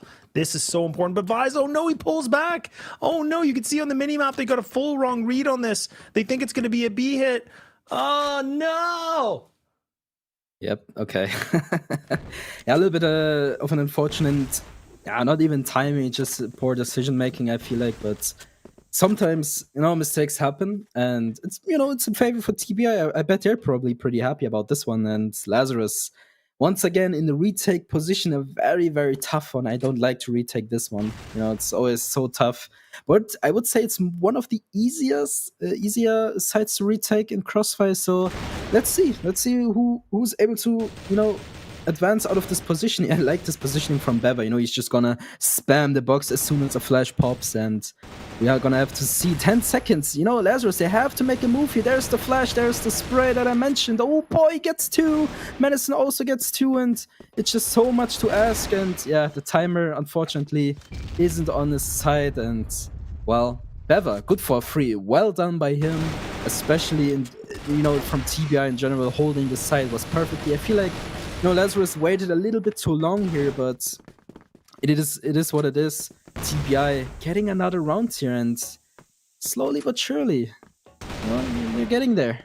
And they're not even done yet. I mean, Gainer is so confident. They want this. They want those frags, and you can tell it's kind of working out for them. But now they have to maybe, you know, take a step back, because otherwise this thing is sooner, or, you know, it's going to be a little bit of a tough spot for them. But 30. Is he able to get another steer? I don't think so, Laz. What do you think?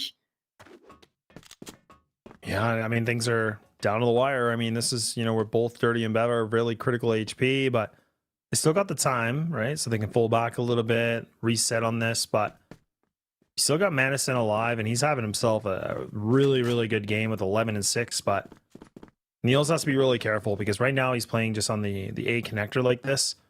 But even Madison, look how aggressive he is. He's going to get this information. He doesn't go for the shot. I think he might have been spotted. It looked like kind of a warning shot used. And yeah, Dirty finds him in the back. But this positioning from Niels, this could be everything. He's just trying to be quiet. He's the only player alive. So right now you can see Beba's just trying to, you know, clear as much as possible. Oh God, Niels. Oh, this is not good. Yeah, he's making tons of noise. They're going to know exactly where he is. And there it is. Booker with a nice swing and a hit. Well, I feel like this was a little bit, you know, unnecessarily from Madison, but I kind of understand as well. It's a little bit risky. It's super risky, but if it works out, the round is yours. But unfortunately for them, it didn't work out. And yeah, also NLS was a little bit unaware of the sniper position. But yeah, TBI ahead now. I mean, this is the first time in this match, I believe, that TBI is actually taking the upper hand. And oh boy, Vice has something to say about that, and that's a great opener for them. 2 frags, he didn't even lose any HP on the way. So yeah, 5 versus 3 situation. TBI a little bit, how you say it? It's a little bit tough for them to bounce back from this one, but never say never. I mean, we saw early on in the round, I feel like TBI is just going to be, peek and play here, try to, get the man advantage to be a little bit less hard. So it's going to be an interesting round for Lazarus as well.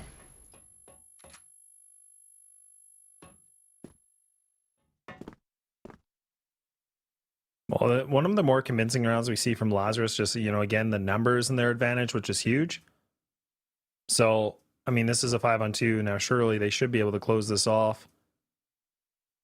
I mean, look, we've seen some good attempts, and Booker's already put himself at double digits so far. So, Dirty, misses a bit of an uncharacteristic shot from him. So, now Booker trying to see if he can help him out, but Madison will just clean it up. But man, he's just been a menace in the server so far. He's been able to hit a lot of shots and really just stepping up when they needed to. And that's what you love to see here for Lazarus fans, is the fact of they really do kind of, put themselves in a position to close things off. And what do we see differently here from TBI? What's going to be different in this round than others? And we're going to that last round of the first.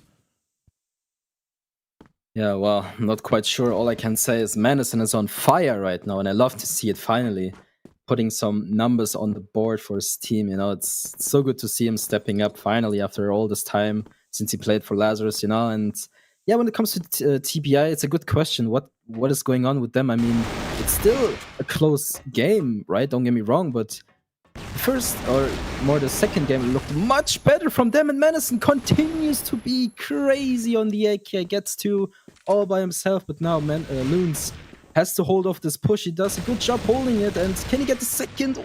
Dirty so low, and trades come through. HDZ gets Gainer in the end, and this is the upper hand for Lazarus. And again, it's a little bit weird for TBI to miss those shots, but again, if Madison is hitting those shots, I don't know, there's just nothing they can do. And for the side swap, I feel like TBI might have a better chance of winning this because, maybe, Lazarus has a little bit of a hard time pushing things, but we just have to see what happens here. I'm not sure what to predict on this one.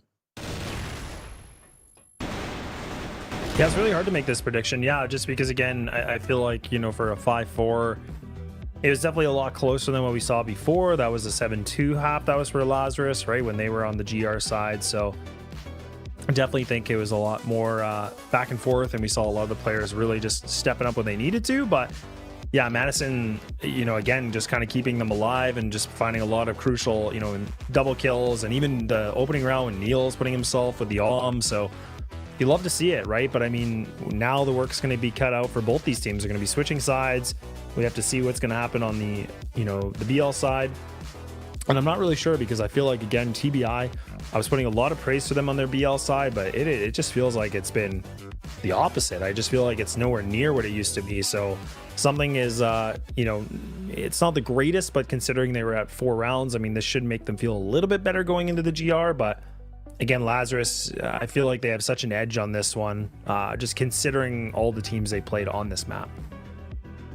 Yeah, no, I totally agree with you. I mean, again, side swap will come through, and just looking forward for TBI if they, decide to play more reserved or actually play more aggressive, because, on the GR side, especially on Ankara, I feel like you have so much, space to play, especially towards Hotel or even A Long, right? You saw it earlier on. Actually, I think it was the first round from NLS, right? When he pushed with the sniper, gets 2 frags, backs off.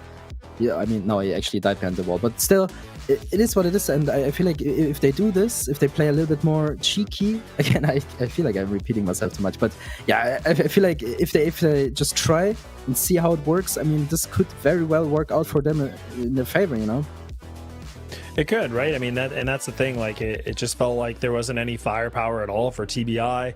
It was nice, Lazarus, getting a little bit cheeky, like you said. Like, I think you made the comment about like out of the book plays, and that was something I was expecting for TBI. Like, I was thinking, okay, look, when are they going to do it? When are they going to call it? Like, we know they like to do it, but it was actually Lazarus that did it. So it's really interesting that Loons is kind of, loosening up the chain a little bit here, saying, okay, guys, like, you feeling it? Go do it. Like, that's fine. So yeah. It definitely makes it a lot more interesting just to see, because these teams do have their own kind of play style. But I'm kind of stumbling on this one, just in the sense of, like, I'm not sure what to, because I think Lazarus, have done a really good job to make a comeback, but we'll have to see if, you know, TBI can still kind of hit the shots they were doing before, because it's already an improvement from the second map, no doubt, because everybody was well below like a point. I think the highest the KD ratio was a 0.91, and that was only King. But everybody else was like substantially lower. Like I think the next was like a 0.8, and then it went down to like 0.6s and 0.5s. So like this is already a big improvement, but we need to see more if any TBI fans are hoping for a win.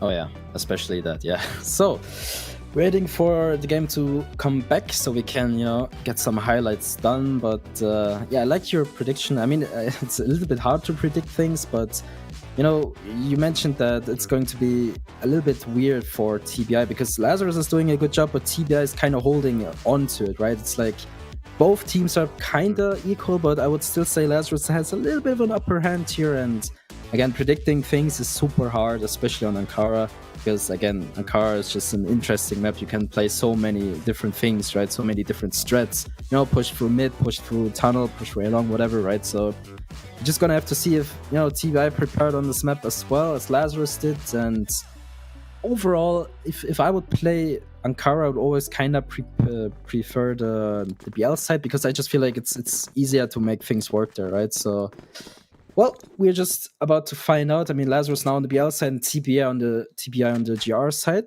and you can already tell Gainer pushing the lower tunnels here, looking for anything he can get. Look at how deep he is. He's in the middle of no man's land. No one spots him. It's crazy. This position is so good by him. King gets one. Can you find a second? Yup, there it is. But Vice at least able to get one kill in revenge.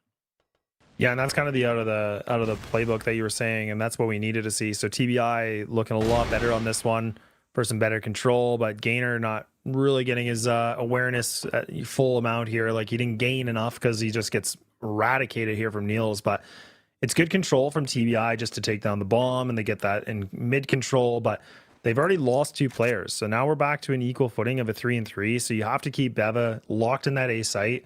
Then it's the other 2 players that have to be able to find some kind of an opening. And if Booker goes down here, that's just going to feed Lazarus another round that really, you know, for TBI fans, they know they, you know, should be able to have this down in the bag. But Lazarus are just using the time to manipulate this. They're just trying their best to be able to swing something big. And Booker, I don't know what is going on here. He's trying to feel it right now. He's thinking that he can still be able to hit some crazy shots. He's going through some weird fights, and he gets done. Niels is going to take his head away and crack open the skull, and now you can see Beva's just getting a little bit too adventurous, but he will be able to find that fight. But now, Dirty, you got a tall task. These guys are right below you. Do you have any idea at all? Your back is turned to them. You got to turn around, and they're going to be on ramp, so you got to make sure you're ready for it. He's definitely expecting something here, Pando, but is he going to be able to hit the shot? Oh my god, that will definitely do. Yep, definitely a sharp shot by Dirty here. Now, HTZ 1 versus 2 situation. I definitely think it's possible for him, especially if he finds that first frag as soon as possible, and barely misses the knee here, and not ready to give up that easily. Beva not able to get him. HTZ now playing the time here. Is he able to get something done? Nope, not this time around. Dirty saving the day here, and whew, that looked a little bit too close for comfort for TBI, but well, a round is a round, you know, it's one round you definitely need to, you know, advance towards the victory here. But this is, again, in the beginning, I like this aggressive play here from TBI. That definitely worked out for them. What a nice shot here, by the way. So yeah, definitely looking forward for more aggressive plays here, a little bit out of the book. And again, a good trade here. Vice taking the head of King, but Dirty killing Manison in the trade here. I think, yeah, it's just overall I like to see this change of pace, you know, a little bit more, you know, not safer plays, right? A little bit more risky plays, what you wouldn't really expect from a matchup like this, right?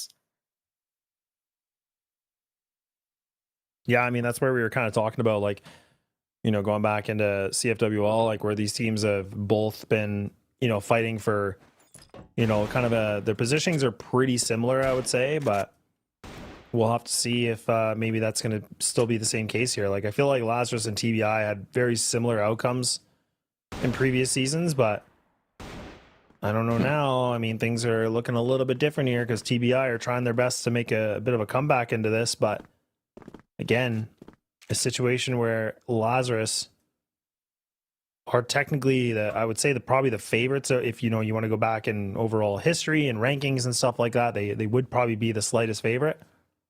But they're definitely getting tested. But TBI also realizing that they got to really elevate their game now, being back in this tie game situation. Dirty going to be in-house. Will he be able to find one of these opening duels needed here? Because Lazarus, they're about to swing into the site. And Dirty doing a good job. He finds that first connection. So now Lazarus down to 2. Looking to see what they can find. And yeah, they're just getting dummied right now. That bomb's going to get dropped. It's just down to Niels by himself. 35 seconds. Not a whole lot to ask for. And now TBI, they're starting to maybe feel just a little bit more. I love the position by Weiss in the very beginning of this round. I mean, he was somewhat able to, sneak into the GR spawn. And I felt like, he could have maybe, it's easy to say, but he could have maybe not shoot someone in the back. I feel like he thought it's a safe kill, but then he kind of missed. And then this situation kind of went out of control. But yeah, this spot from him was actually pretty deciding if they're going to win this round or not, because if only he would have had like a good position without being spotted. There's so much information, there's so much potential, but unfortunate for Lazarus, it didn't really work out. But yeah, new round, new me. It's what I like to say. So yeah, 1-for-1 trade so far, and TBI still, I would say, still having a little bit of an upper hand here. I'm not sure what this change came from, but I like to see it a little bit more competition here. And again, it's a best of 3. It's a 1-1 situation. Whoever wins this wins the entire thing. And of course, both teams want to win, but it's only going to be one, Laz. Yeah, only going to be one, but I mean, still plenty of game to commence from. But Lazarus again toying with different ideas. They're going to try to go back for this A hit. Double player stack though, so it's going to be King and Beba, the 2 players. Beba's going to get taken out and Vent, so now King, he just gets caught with his pants down. And Lazarus, once again, they get themselves in a great position here for the bomb to go down. Are they going to be able to have this post line? Gainer just going to go by himself. No teamwork at all. It's just going to be Dirty by himself. He was trying to find an opening duel, but again, we're starting to see these, true colors kind of showcasing a little bit for TBI. They're just starting to make these plays that I just feel like at this kind of sake of the game, it's just you can't be making those calls. And Lazarus, a great way to get themselves in the site. This post plant looks good, and we're right back into the tie.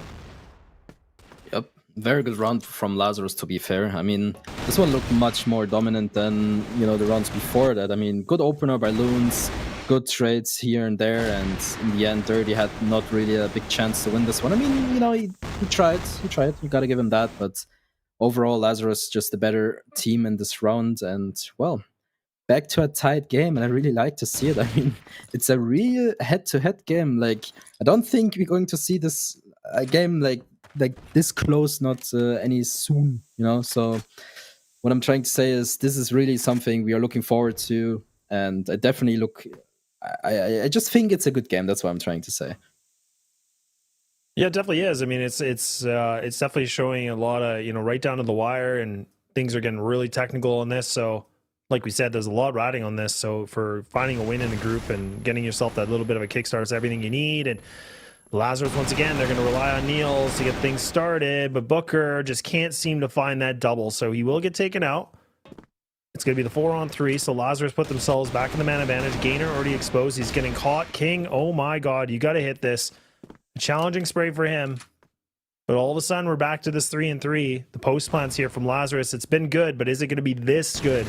That's the question. Good flash coming in from TBI. They're not going to capitalize on it. It's all just a little bit of a ruse. Utility getting thrown from every different angle. 19 seconds remaining. This is where TBI have to make a play. They got to get going. They're running out of time, and now they're just going to hit these bodies on the floor. Vise just needs to be able to hold down, but they just can't. And they should have enough time for the defuse, and TBI, once again, despite them making things a little bit risky, it's going to be a GR round. Well, a big whiff by, I think it was Vise, right? So if only he would have get that one kill, if he was able to get that one, I feel like they probably would have won the round. But nonetheless, great retake from TBI, putting themselves ahead by 1 once again. And ooh, look at this play from Gainer. I think he got spotted, but oh boy, I like this. I mean, it did work out, but Loons, great awareness, great timing as well, I would say. But once in a while, these plays are 100% necessary, and yeah, it didn't work out. But another kill for Dirty here, Loons. The revenge kill is there, and well, it's a 1-for-1. Still super early in the round. Booker, okay. I'm not sure if he was just spotting or actually trying to kill someone there, but yeah, it's good information so they know, okay, there's a little bit of action towards a long here, and Lazarus. It seems like they're not wasting any time here. They're just preparing for this push, and well, as I mentioned, actually taking a little bit of time here.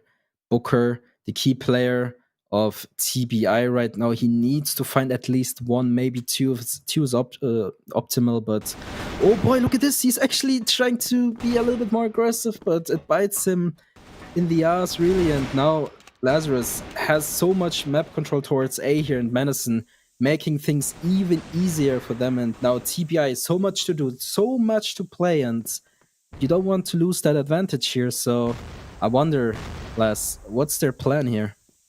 Yeah, I don't even know. I mean, there's still, the plan's not going to happen yet because, Lazarus still kind of expects some kind of aggression, but finally going to go for it. But I mean, I always get torn on this because now you have the defense that are kind of playing this one-on-one setup. I don't like this because right now, Vise, he can just go for this fight with his teammate. They could just try to swing this, and that's what they're going to do. And Beva does do an okay job, just finds one at least. But again, now Dirty, I mean, with 20 HP, he's got the Colt in hand, he's got the arm there, but look, he has to be able to find one of these kills, and the time is ticking against him, but he's able to get himself in actually some interesting position here for the real estate, but it's not even going to matter. It's going to be pointless. So now we're back to a tie game, and Lazarus playing very technical, kind of methodical, a little bit of approach on this, and TBI. Again, these decisions are kind of really costing them rounds. Like, I can't remember which player it was in the A site, but the over peak and trying to make a bit of a play, it really did bite him in the behind, like you said. So these are the things TBI are doing that are, in my opinion, kind of costing them the game. But look, it's still a 7-7. Anything is wide open right now, and it is going to be just the single arms here for both these teams. Been actually a pretty quiet game, I would say, for HDZ. Like, I really feel like I haven't said his name for a long time, whereas Dirty, he's been kind of somebody that has been able to find some good plays. Yeah, totally agree with you. I mean, now that you mention it, it's actually, I realize it as well. And well, it's a pretty head-to-head game, and again, this is really something you look forward to. But yeah, it's going to end eventually, and I'm not sure what the game plan is. But Lazarus, they have something in mind. They want to take on B here in Gainer. If the timing is off, he might just miss them by an inch. And oh boy, Gainer, do you have it in store what it takes to win this round? Oh, the timing is actually good for him. He gets so much info, flashes them out. Now he needs to aim, but Vice is there to save the day. And now Dirty from behind at least picks off one. Menacing, not aware of it. Look at this, NLS still fighting for his life, making it so hard for TBI to get anything done here. But look at this, ooh, unfortunate for NLS. Beva's so aware of him, he knows that he aims for him, but now a 3 versus 3 situation. Bomb has been planted. Now Vice with a very interesting position here. It's so good to see, and he gets completely flashed out, but TBI taking their sweet time to push. I mean, everyone was kind of blinded by the lights, but now Vice with an insane 2k. Okay, another good round for Lazarus. I mean, one more is the plan, so you at least have overtime, right? At least you get that overtime, yeah. And I mean, honestly, I feel like we're starting to see Lazarus playing just a lot better Crossfire, honestly, in my opinion. Like, Vise is putting himself in a good position here, looking a lot better and locking things down. They're just looking a lot, more quick decisions and diligent thinking on this, where, like I said, I feel like TBI are really starting to hit the struggle bus a bit. But, I mean, again, anything's possible. All it takes is able to, for TBI to find that 1-2 maybe opener, maybe to find some kind of a kickstart they need. But you can already see, like, Gainer, he's playing an aggressive angle here, and he's not tradable. So this is the thing. Like, in this kind of a position, you have to be able to find, like, in my opinion, minimum 2. Like, you have to be able to get multi-kills in this. Otherwise, in my opinion, I just don't feel like it's worth it. So right now, Lazarus are just kind of parking the brake a little bit. They have a pretty good inkling somebody could be close on buy for this. But Gainer has to be able to hit his shots here. This is something you cannot afford to lose. And it's coming down to this moment here. Oh, he's going to re-swing. Oh my god. And now he's able to maybe get this kill. He will not. Madison picks him apart, takes his head, gives him a new haircut, but it's only Dirty here for the one. And this could be the round. This could be everything, because Lazarus, they don't even have to commit to the site. They can just kind of, again, use this time to kind of play some more mind games. Well, I like the decision here from Lazarus, because they know Gainer has pushed this one, belong before, and they were just waiting for him to peak again, and he did. So it paid off for him. I mean, it was a little bit, risky when Madison peaked him 1 by 1, but yep, Madison being the top aimer at the moment is, going to win this battle, and like you mentioned, now it's going to be quite tough. I mean, Beva, 1 versus 4, what can he really do? It's so tough, and he doesn't even get 1 out of it, so without any miracle happening here, I would say this is an easy round for Lazarus, but Booker has something to say about that. It's quite the fight here. I mean, he's just waiting for Loons to pick back, but again, this is just not going to work out for TBI, and it's getting close. It's getting close to the end here, and Lazarus knows that the confidence is probably on point right now, and TBI, the exact opposite is probably going to be the case for them right now. Booker, not even a chance to get a frag here, and oh boy, 1 more round for Lazarus. I don't know about you, but I feel like this is going to be a quite hard thing to win for TBI.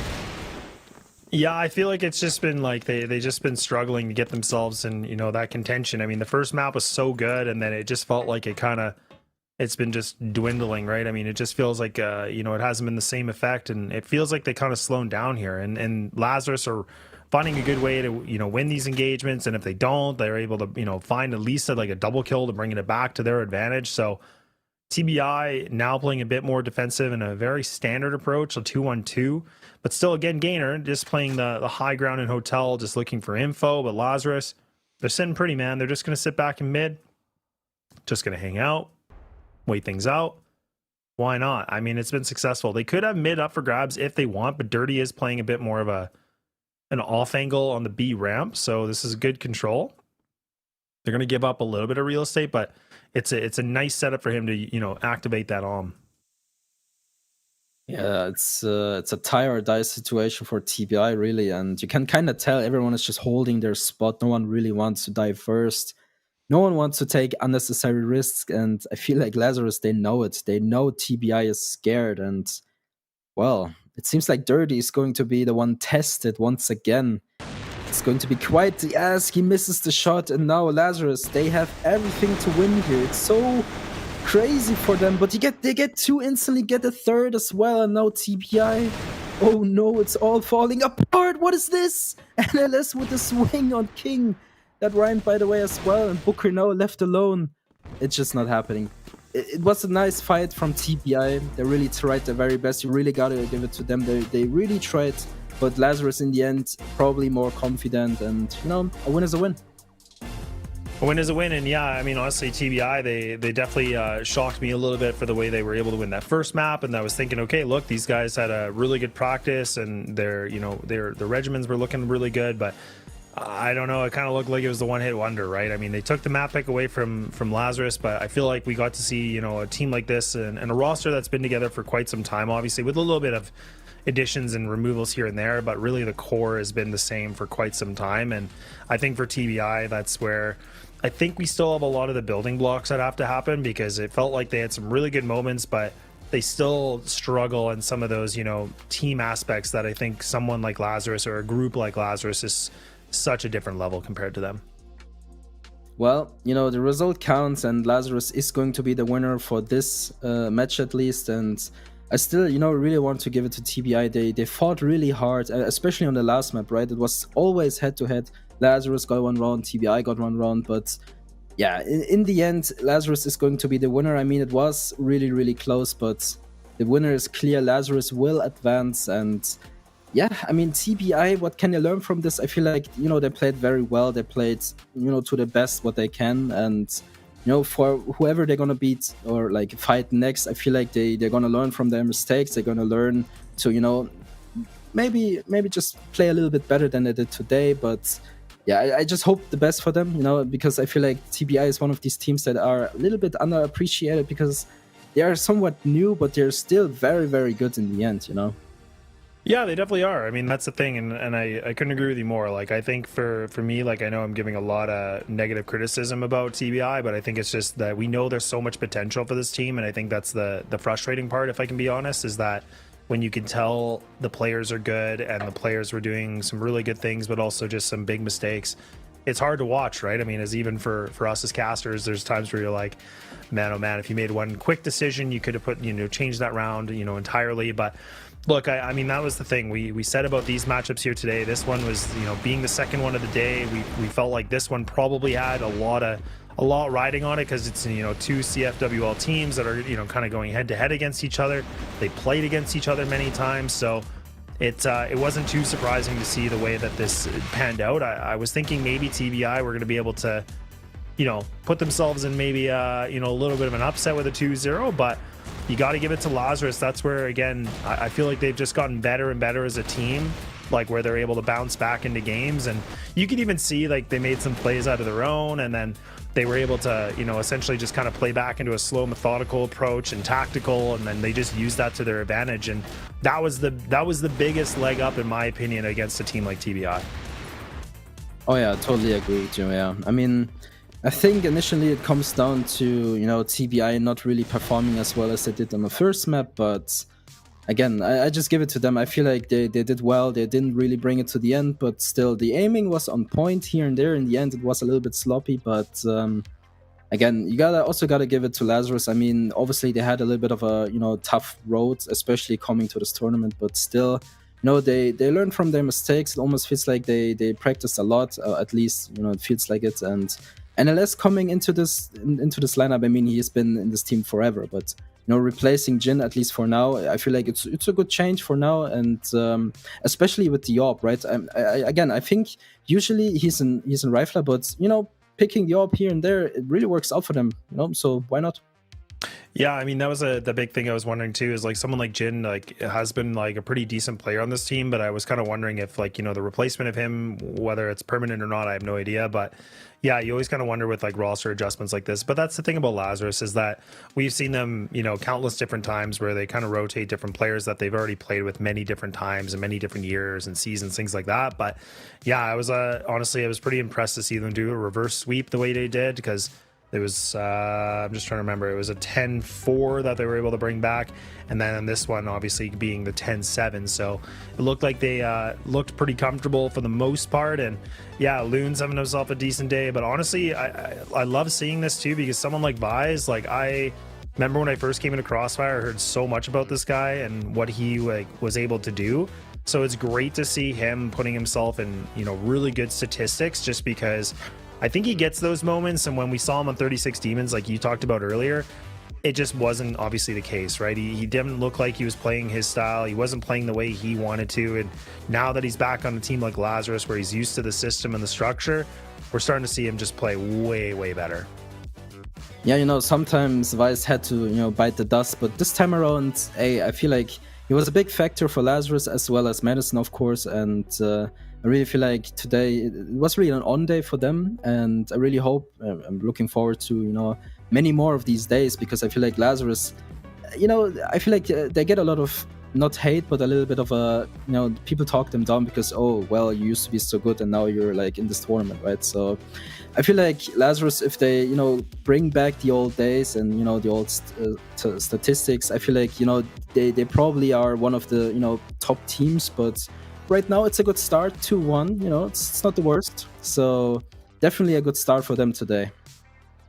Yeah, definitely a good start. I mean, that's the thing. So with that match being concluded, that does mean, as you just saw briefly, is going to be one more best of 3. So we are going to take a little bit of a break here, as we're going to lock and load here for some of these like open teams that are going to be playing each other. So I'm looking really forward to it. But you know what? Grab whatever you need, folks, because we're going for the last best of 3 of the day, and then we're going to be done. So check it. We'll see you in about 5 or so.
right, welcome back. We're ready to go for the last series of the day. We had ourselves a very interesting first two, but now we get ourselves right down to the wire. So, Pando, how you feeling? We had a little bit of a break, some tech issues, but hopefully we're going to get right into it. Yeah, good break actually. I got to stretch my legs as well. So yeah, a much needed one. But yeah, we are ready for the last matchup here, SSV versus SOLTREX. A very interesting one. Both open teams which you usually don't get to see all that much. So on SSV we got Kanga, we got Dane, Ragin, Arvin, Real. So if you don't know them, you know, they're pretty good players. Kanga being the IGL, Dane being the sniper, and you know, obviously you got to talk about Ragin. He's the most experienced player. You know, he has a lot of achievements on his back, one being second at the CFS main event in 2015. So yeah, that's been a while. But yeah, on the other side, SOLTREX, you have Elon, Zamido, Noxen, Fighter, and Jabo. And of course, I think it's Inky and Bilali. Correct me if I'm wrong, but yeah, Jabo being the IGL, he also played for 3BL before, if I'm not mistaken. So yeah, there's a lot of good players in those lineups. And taking a look at the group here, yeah, I would say, you know, Anubis with SSV, SOLTREX, and Demons, you know, there's pretty much to say about this, but for now we keep it simple with SSV and SOLTREX. Not sure what to predict here. It kind of depends on the map ban. So I would say in general, most likely, I would say it's going to be a close matchup, but I'm not sure though. Yeah, this one's tough, right? Because I mean, you know, I like you said, it's two open teams, so kind of hard to make the prediction on this one. Like, I haven't unfortunately been able to see a lot of their gameplay, but I mean, the one thing that I would agree with you is the fact about just kind of some of the players, right? Like, just pulling it up really quickly here. Like you said, it's the fact of, you know, players like JWoww, where he's been able to play for like 3BL, Anubis, things like that in the past. He's definitely, I think when I first started in CrossFire, I saw him, I think he was actually playing with 3BL, I'm pretty sure. So, you know, seeing him now on an open team where he's been able to play in the CFWL, kind of, you know, you never know what to think of it. Like, maybe he's using his experience to be able to, you know, work with a different group. And then that's kind of the same thing here for SSB, right? Like, Dane is somebody that is one of those teams and players that you can see. But we do have the interview ready to go for SSV, so let's run it, let's kick it, and let's see what they got to say for us. Hello, I am Kanga, and I am the captain of SSV Clan. There was not a really challenge in Open League. For us, the bigger challenge was to win the Open Qualifier, because it's single elimination. If you have a bad day, if you are not performing, you are out of the Open League. After our bad CrossFire Open League performance, we wanted to show everyone that we can do more that we show from CFOL. I don't really see any challenge to other team or enemy. The biggest challenge will be ourselves. If we can fix our mental problems, if we can have a good mental, there is no enemy what we can't beat. We have Ragin in our team. He played really much on this stage. He played on really much more high pressure games, and he talked into us, and he's preparing us to this tournament. I think our biggest fan is Spectro, because after our bad performance in CrossFire Open League, he was writing to me every day if you're not gonna break for the regional qualifiers. And I said to him, we don't want to break it, but I think I kind of break his heart. But I can right now say to him, we made our homeworks and we are ready for the qualifier. First of all, we take a breath, take a pause, and then after a while, when everyone comes down, we try to talk it again. If something like that happens in-game, we just trust our in-game leader and try to make the best out of that. As a team, we like to do it goal by goal. Our first goal is to get out of the group stage. We will try to make you guys a great show. I hope you all will be there. Thank you for the support. See ya.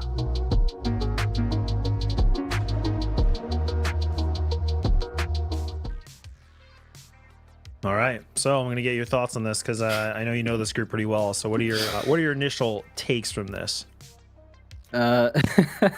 Well, first of all, good interview by Kanga here. Gotta give it to him. You know, it's a little bit funny to me because, you know, there was a little bit of a side punch to Spectre, but yeah, nonetheless, I think overall a good interview. I feel like they prepared a lot for this. Obviously, there was lots of ups and downs, but I feel like this is pretty much normal for any team. So yeah, I'm just very excited to see them play, how they perform on a stage like this. Again, Kanga also mentioned it, Ragin. he's probably, or he is pretty much the most experienced player. I feel like he's probably also a little bit busy with the IGLing. Usually Kanga is the IGL, but I think maybe they switch it up here and there once in a while. So yeah, it's going to be quite interesting how they're going to play. Yeah, and I mean, I think going back to just a little bit about the team, and I think it's so interesting because when you have like members on the team that have a lot of experience, and then they play with like, I don't know if I want to say like younger players, but maybe like less experienced players to some degree, it's kind of nice because you get some of that, the old guard is kind of, being able to pass the baton of experience and trying to really elevate, some of these teams and doing a lot better. So I'm excited to see how well that's going to work for SSV, just because JWoww for me, like he was somebody that was a decent player. He's an IGL, but I also kind of feel like, there's a lot more experience, I would probably say, for SSV, just having someone like Dane that was pretty good sniper, right? Right. And then Rain as well. Like, I mean, he was, I think if I'm not mistaken, like back in like 2015, 2016, had some decent showings at like CFS and stuff like that. And pretty good experience, which you can probably allude to. So it just kind of showcases again, just some good experience to play with some of these more structured teams and more supported teams. And, this is where both these teams are in the open. So you just really don't know what to predict from this. And this was kind of the only other match on paper that I was kind of looking at that maybe could be the distance, but it is going to be the picks and bans. And yeah, look, I mean, we finally get the first compound of the day, but essentially right back to Ankara again. It's no surprise here, I guess. Yeah, no, not at all. I'm very, very happy that we get to see another map for the day. I mean, Compound being a very cool map, I like it a lot. And SSV also starting on GR is a big, big win for them. But on the other side, I feel like, SOLTREX probably has the better hand on Black Widow. But of course, we're going to have to wait and see who's going to be the better team on each side. So again, a very, very common ban and pick. But overall, I'm pretty happy to see Compound once in a while. But yeah, I feel like, I don't know too much about SOLTREX, to be fair, but I feel like, everyone did their homework, everyone is going to, be ready for this tournament, and obviously none of these teams want to go home as a loser, so I'm just very excited to see two open teams play against each other once again. Yeah, definitely. And I mean, we'll definitely dive into it a little bit more when we get into Black Widow, but yeah, I mean, this is it. I mean, right, this is the last BO3 of the day. There are going to be more matches tomorrow. Like we said, there's a couple days of this that are going to be commenced. So, and again, for anybody that might have forgotten, again, it's the fact that, some of the top teams then advance themselves further in the chance of maybe getting a spot to go to Worlds, but it's a long road, right? I mean, now these open teams, like, they're such an interesting talking point, because you can say, they're the underdog team, they're the team that have a lot to prove here. So I'm going to be looking forward to see what kind of, caliber of play we're going to get from both these teams. And the fact that they probably have played each other in the past is definitely going to make things even more interesting, just because, when we talk about the last matchup of, Lazarus and TBI, they definitely knew a lot of their gimmicks. You see these open teams kind of play all these other guys in the group. It's going to mix things up a little bit here, right? And that's where they, some of the bigger dog teams are not probably going to be expecting too much or not knowing what to expect. And that can be a really dangerous thing here. But look, I'm actually happy with this map pool. I kind of figured it'd probably go this way. I thought maybe sub base might have been thrown out there, but it's the first compound of the day, not too bad. Is there anything in this veto that you dislike for anything for like SSV particularly? Not necessarily, no. I think it's a pretty standard ban and pick, so nothing that really surprises me there. I mean, I always like to see subbase because, subbase is one of my favorite maps, but I'm also happy with Compound for today, so that's definitely one map I'm looking forward to. Yeah, I'm not sure what's there left to say. I mean, I'm really happy and hyped for the game that comes our way, but yeah, again, I can just repeat myself. I'm really looking forward for this game because I feel like two open teams, you don't get to see them that many times. And I also feel the game style is going to be a little bit different than we are used to because, it's the open league. It's not the, first tier gameplay we are used to see. But yeah, I mean, again, everyone prepared. Everyone is ready to go, I hope at least. And it's just really about the time when we will start this matchup. Yeah, I think we must be getting closer and closer here to getting things underway here for Black Widow. But I mean, it'll be interesting to see how much difference it'll be for like open teams, and then like the difference in quality from like them to being like a CFWL team. And I mean that obviously with the most respect, in case I get flamed here in the chat. But it's like it's just because remember that these open teams are really the big underdogs in this, right? Like there is a lack of experience. You're kind of getting a big little bit of a mixture in terms of the competition, but it kind of looks like we have a few more technical issues. So we're gonna take a brief moment here. We're gonna collect our thoughts. I'm gonna get my voice back a little bit here, and we're gonna wait and see what happens. So you know what? Take a break with us, and we'll see you in just a couple minutes.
Okay, Well. all ready to go. A little bit of a technical issue, but we're ready to go. The game is back. Map number 1 for the last best of 3 of the day, and it is going to be the open teams looking to find their way to getting themselves the first victory out of the 2 of them, but we'll see what happens out of this. And now we can see that SSV is going to be starting on the GR side, and we'll see that it's already down to the 5-on-4 advantage for the boys here in SSV.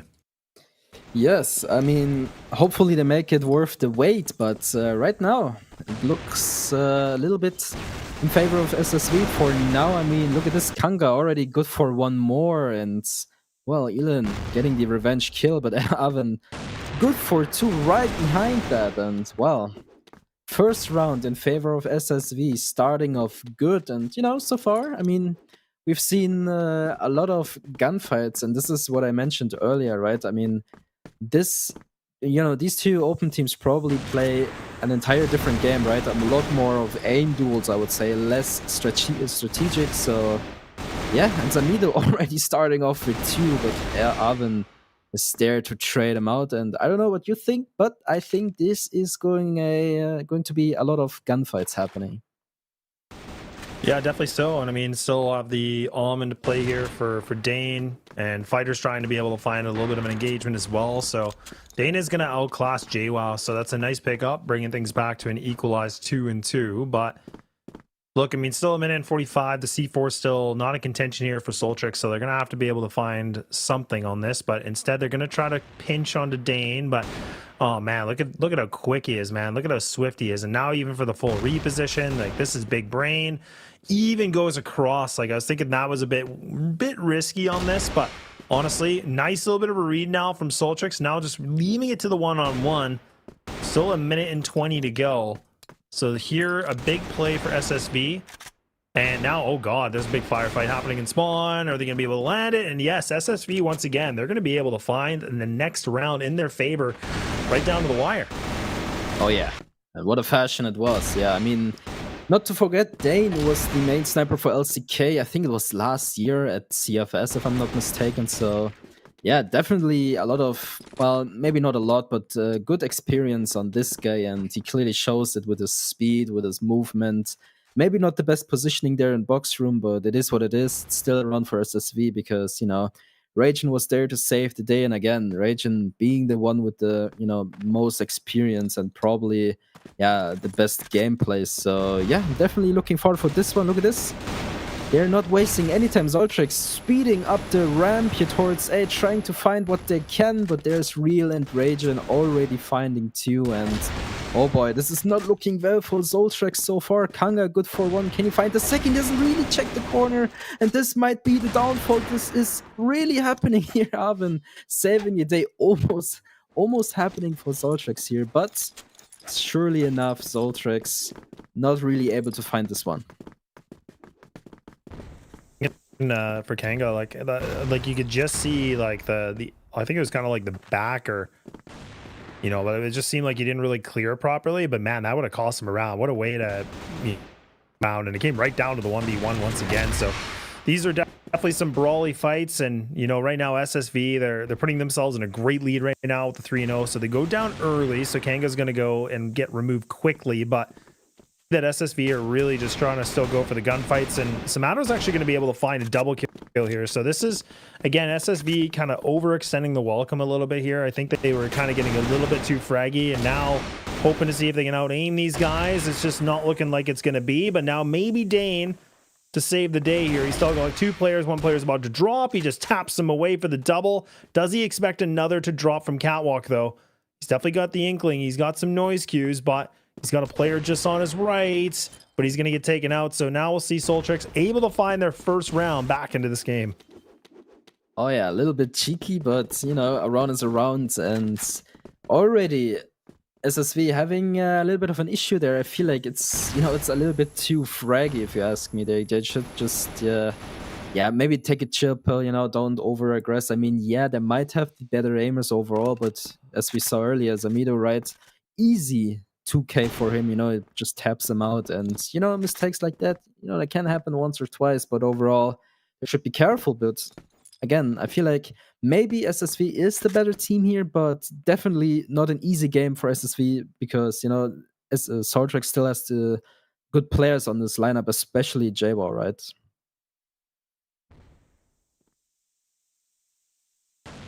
Yeah, definitely, no doubt. But I mean, again, I love seeing that Dane's just kind of playing the way he used to, and it's been a long time since I've been his name, and it's been, somebody that was a pretty good on player. So it's good to see he's still able to bring that, able to still pack a lot of heat on it. So, but now for SOLTREX, they got to figure out some kind of control. Kanga playing a really nice little bit of cheeky angle and catwalk here. But now, I mean, it's a double player stack. Kanga and just needs to get this timing right. Just needs to be able to swing at the right given moment here. This could really shut down this aggression here. That's perfect. Now is he able to find a double? Indeed he will. Oh boy, the SSV is just outclassing SOLTREX right now. You can just tell that they have a really good game plan. Their firepower looks way more lethal right now. SOLTREX needing to fight tooth and nail. They're not able to. Ragin once again able to find himself another blind kill fighter. He's down. Samato's gone. And okay, a 4-1 lead in SSV, man. They are not messing around. They are just trying to get this thing done and over with. Oh, yeah. Great awareness here from Kanga. This experience, he shows it. But yeah, overall was a very good run from SSV. A little bit of a disappointing one from SOLTREX. I mean, again, I feel like maybe they are, the second team here, but still I feel like they have what it takes when it comes to these aim duels, especially Zamido, right? So I hope they're just having some starting issues, because if this continues to be the case here, I feel like SSV is going to have a quick and nice day for themselves, and you can tell they're so ready to go here. SOLTREX, now they need to find at least one. There you go, the nade kill. I mean, whatever it takes, right? Noxon good for 2. Where's the third? There you go. Not even close, but look at this, Raging from behind, no one even aware of him. He gets the third. Can he get the 4K? Is it possible for him? It's so close. I mean, look at Fighter's HP now. Raging and Fighter in a 1-versus-1 situation. The nade is not going to do the job here, and oh boy, it's a really, really cheeky position here, because if Fighter plays this right, he will just get the kill. But look at this, no one is giving anyone too much attention here. I mean, it's a very, very close fight, and whoever wins this has a good chance of succeeding for the next round. And look at this, Fighter, actually the one that wins this round. And now SOLTREX finally getting a little bit closer to SSV here. Yeah, they definitely are. Yeah, they're starting to able to pick up some of the pieces here that was left behind from SSV, but again, look, the way that SSV's been playing, you can just tell that they have a really good game plan into this. They seem like they're relying a lot on their firepower for the time, but if they're going to be able to find a couple more rounds on the GR side, this is going to be such a boost, especially going into that second. But it's been an impressive showing so far from Ragin, and also even from Dane. I know Dane's only sitting himself at a 5-4, but the fact that you have someone like that just playing the way he is, like you just absolutely love to see it. But it's kind of going a little bit hand in hand here for SOLTREX as well. The fact that they are getting closer and closer in the in terms of the KD ratio. But now Ragin tries to get a little bit more aggressive on the catwalk, is going to get punished for it. So Noxon's going to be able to take him out. So now the question is, what do they do with this man advantage? Are they going to be able to just find themselves into a site, or are they going to just get taken out here? Or like, is SSV going to try to re-aggress? I mean, 2 of the players are very wounded right now. Well, Noxon is not going to, go down that easily, and Raging got to feel it there. So yeah, this is what I mentioned, right? I mean, obviously Raging has a really, really good aim here, but still, it's not going to be an easy game like that. And, even though I feel like this is somewhat Raging's playground here, he shouldn't really go that deep into the cats, because he instantly got punished for it. I mean, obviously the peak was a little bit off timing, but still, I feel like this could have been, a different story with a little bit of a time change. But look at this. Again, they're just pushing and pushing. And Dane, is he able to find? Nope, he's not able to find anyone but Kanga and Arvin, saving the day for SSV here. Jaguar, the last man standing, 1-versus-3 situation. Is it possible for him, though? He gets one. Time is ticking. He also gets Arvin. So now it's a 1-versus-1. And it's Real he needs to fight against. And Real is not having a great day so far, but nonetheless, he gets the frag, gets another round for SSV, and oh boy, we are rushing this. Yeah, they really are. They're trying to really just get this thing closed off pretty quickly, right? I mean, we don't really get to see a lot of teams that are just being this aggressive in terms of their firepower. And I mean, I do question it a little bit, but I mean, I think that they've played against each other. They know each other, and they probably are, you know, really just feeling pretty confident against a team like this. So, look, I mean, I'm going to let them do what they're doing because it's giving them rounds, right? They're feeling pretty good. They already have a couple players close to, you know, 10 kills each, but right now you can see SSV. They never really contest for long A control. They just kind of keep putting a lot of pressure in mid. So I actually do like this because typically what we see at the higher level is teams fighting for that long A control. Then eventually we see this mid, you know, control. But JWoww gets a nice little bit of a pop off. It does take down Raging, but now Real holding a bit of a tight angle on the ramp, but he's not going to be able to find more than one. So now we see SOLTREX. They're getting a bit of an opening, but they still have Avon. They have to worry about him. He's close on by, playing behind green box. He needs to be able to get a multi-kill. Oh god, he has to reload in a gunfight. This is the worst thing in the world. But thankfully his teammates are there to help him out, able to back him up. The utility just slowing things down, and now SOLTREX, they're kind of getting stopped in the tracks a little bit. Now they can't really seem to have an answer. Well, what a response from SSV. I mean, great team play. Arvin missing a lot of shots here, but, you know, it doesn't really matter because he has his team, he has some backup, he knows, doesn't really matter. He's hiding behind that metal box. So yeah, now it's Noxen left alone versus, well, free, but you look at Dane HP, you know, it's barely visible as well. So Noxen going for a play here, not instantly planting, but I think SSV, you know, they're just chilling. They're just waiting for anything to happen. And yeah, this is the case. You know, there's no need for them to instantly push. And this makes it a lot more secure. And now the 1v3 retake is happening. I wonder, you know, if they're just instantly going in or if they're trying to, you know, bait each other. I mean, yeah, in the end of the day, it's going to be quite tough for Noxen, even though there's two low HP players. But it's just so much to ask for. I mean, this positioning, it's so hard and almost barely.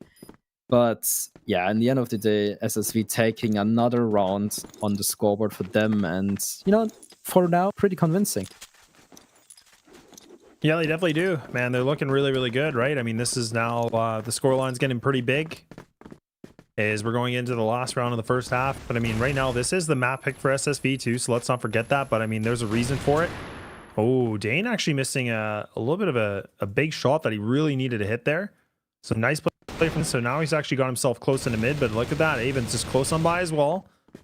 But I mean, again, the trades are coming back, which is great from SSV, but SOLTREX needing to be aware of Kanga, but actually still able to find at least a duel. So this is where it's not the greatest situation for the defense. You don't always just want to get traded out like this, but I mean, for them, I mean, at least they can just kind of get a little bit more pressure on this. Real now tested one more time, playing around Game Changer, needs to be able to realize that players are going to be there, and oh god, he's got the memo now, so now he just has to wait for his teammates. This is going to be a full little bit of a retake 3-on-3 scenario, and you can see SSV, they were banking on maybe doing a double A attempt on this, but it's going to be actually now the double cap. That's going to be the game plan. And now Real just swinging for the long. You can see SOLTREX able to win this one fight. Will they expect Raging here, though? Are they going to be able to expect him to kind of just beat him like that? And look at Real. He's already got himself some decent positioning. Now he has to do something big. It's a 1v1. He has to get this plant, or this defuse, I should say. Only 8 seconds remaining. Just not meant to be. So end with a 6-3.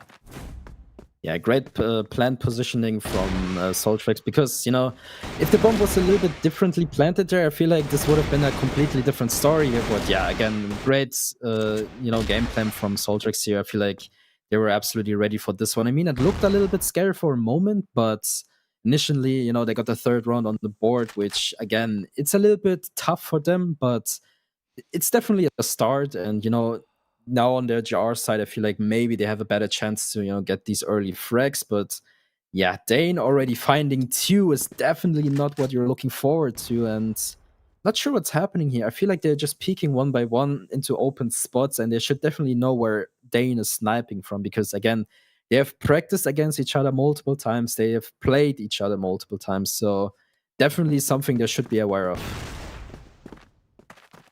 Nice little bit of utility. So now Raging just going to try to see if they can get in the site, and they do. Yeah, it's just looking like, again, like, you know, we talk a lot about the firepower. We talked a lot about, you know, these previous matches where some of the matchups you can just tell there's a little bit of a outperformance, and you're kind of seeing that right now. Like SSV just really look like they're not a team to mess with. I mean, they just look like they have, the full effect. They, they're strapped in, they're looking good, they're locked in.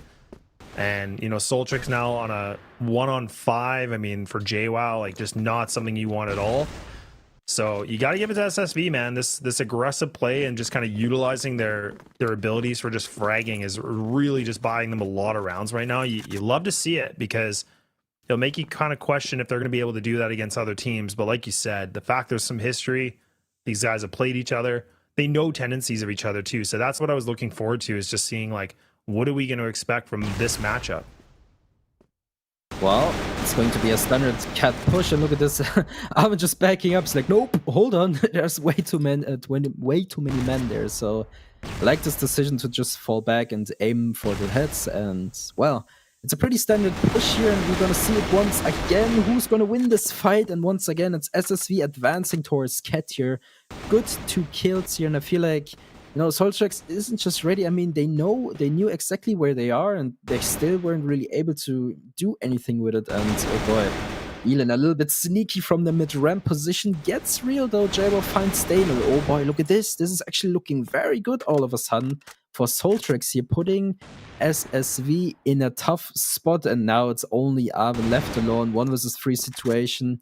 A tough one to win here, but finally we get to see some SOLTREX action here, some more frags from their department. And oh boy, I don't think Alvin has a big chance to win this one. I mean, Elon is slow, and if he has the right time, he might eventually catch Fighter off guard, but you know what, for real, I don't think so. Ooh-wee. Okay, well, at least they got themselves a little bit of a round back, right? I mean, this is where, again, we were wondering if they're going to be able to keep themselves in contention. It looks like they still can for the time being, but we'll have to see now for SSV. I mean, they're kind of just going for a 1-3-1 on this, and SOLTREX is actually going to try to go for this long A control. It is going to be for free, so they don't have any contention at all. So that's some good real estate. So now they can leave, the one player here just in Terrace. He can just kind of hang out. But so now SSV losing this map control, they have to kind of, they have to make a play. They have to capitalize on something here. They have to be able to do something, because you can see this defensive setup now is put 2 players in B. You have the float of Fighter.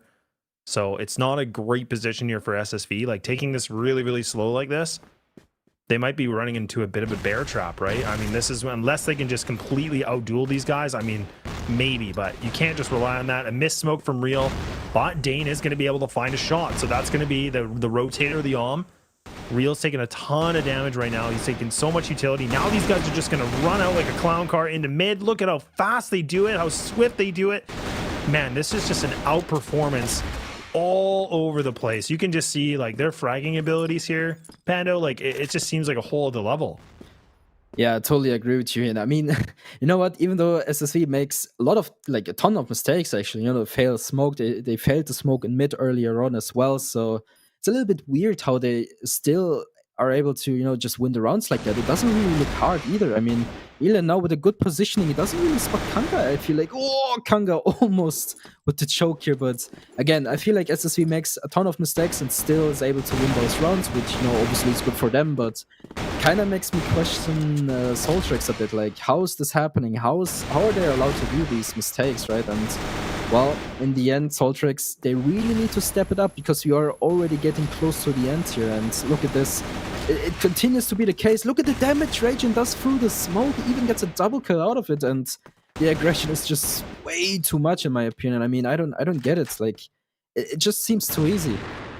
Yeah, it just does, right? I mean, it just kind of seems like SOLTREX just really don't have an answer. Like, it just feels like SSV, like, I don't know what their game plan was. Like, they just really felt like they're on a whole other level. Like I said, I mean, when you're able to run and gun like this, and we're at an 8-4 already with like how fast this game has gone, like, I don't know if I've been able to see a game this quickly with a scoreline like this, right? I mean, it's been a lot of blowouts that are different stories, but SOLTREX just have no answer at all. Like, it doesn't even look like they're in the same league. It doesn't even seem like they're in the same weight class. So here we go. SSV once again.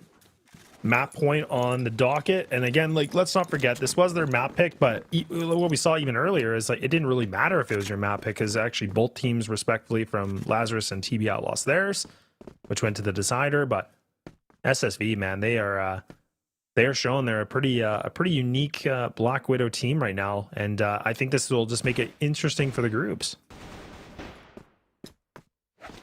Well, one more to go for SSV. I wonder what their game plan here is, because, you know, with so many rounds in their pocket, I mean, they must feel very good. They must feel confident. And I feel like once you get this confidence, nothing really can stop you. Even the, you know, the biggest mistakes don't really matter, because again, it doesn't matter, right? So yeah, SOLTREX right now having a good time. Getting 2 frags already is, you know, it's a good start. It's you know, something at least. But again, we had this today earlier on. I mean, how much does it matter if you're losing that much, right? So initially it comes down to these rounds. I mean, they need to step it up big time. Otherwise, if they lose this map already, the second map might look even worse. So I'm a little, you know, it's tough to predict what's going to happen on the second map. But one thing I know for sure, in the first map, 100% it's going to be SSV's map.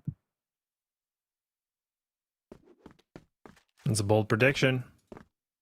Definitely making one. And now we'll have to see if it's going to be right. And now Noxon trying his best here to see what he's able to find. Goes for a swing, but now it's just down to 2. But these guys are wounded, so Raging able to do something big. But now Dane, he's come alive here with the AK. He's got picked up. He's got 46 HP.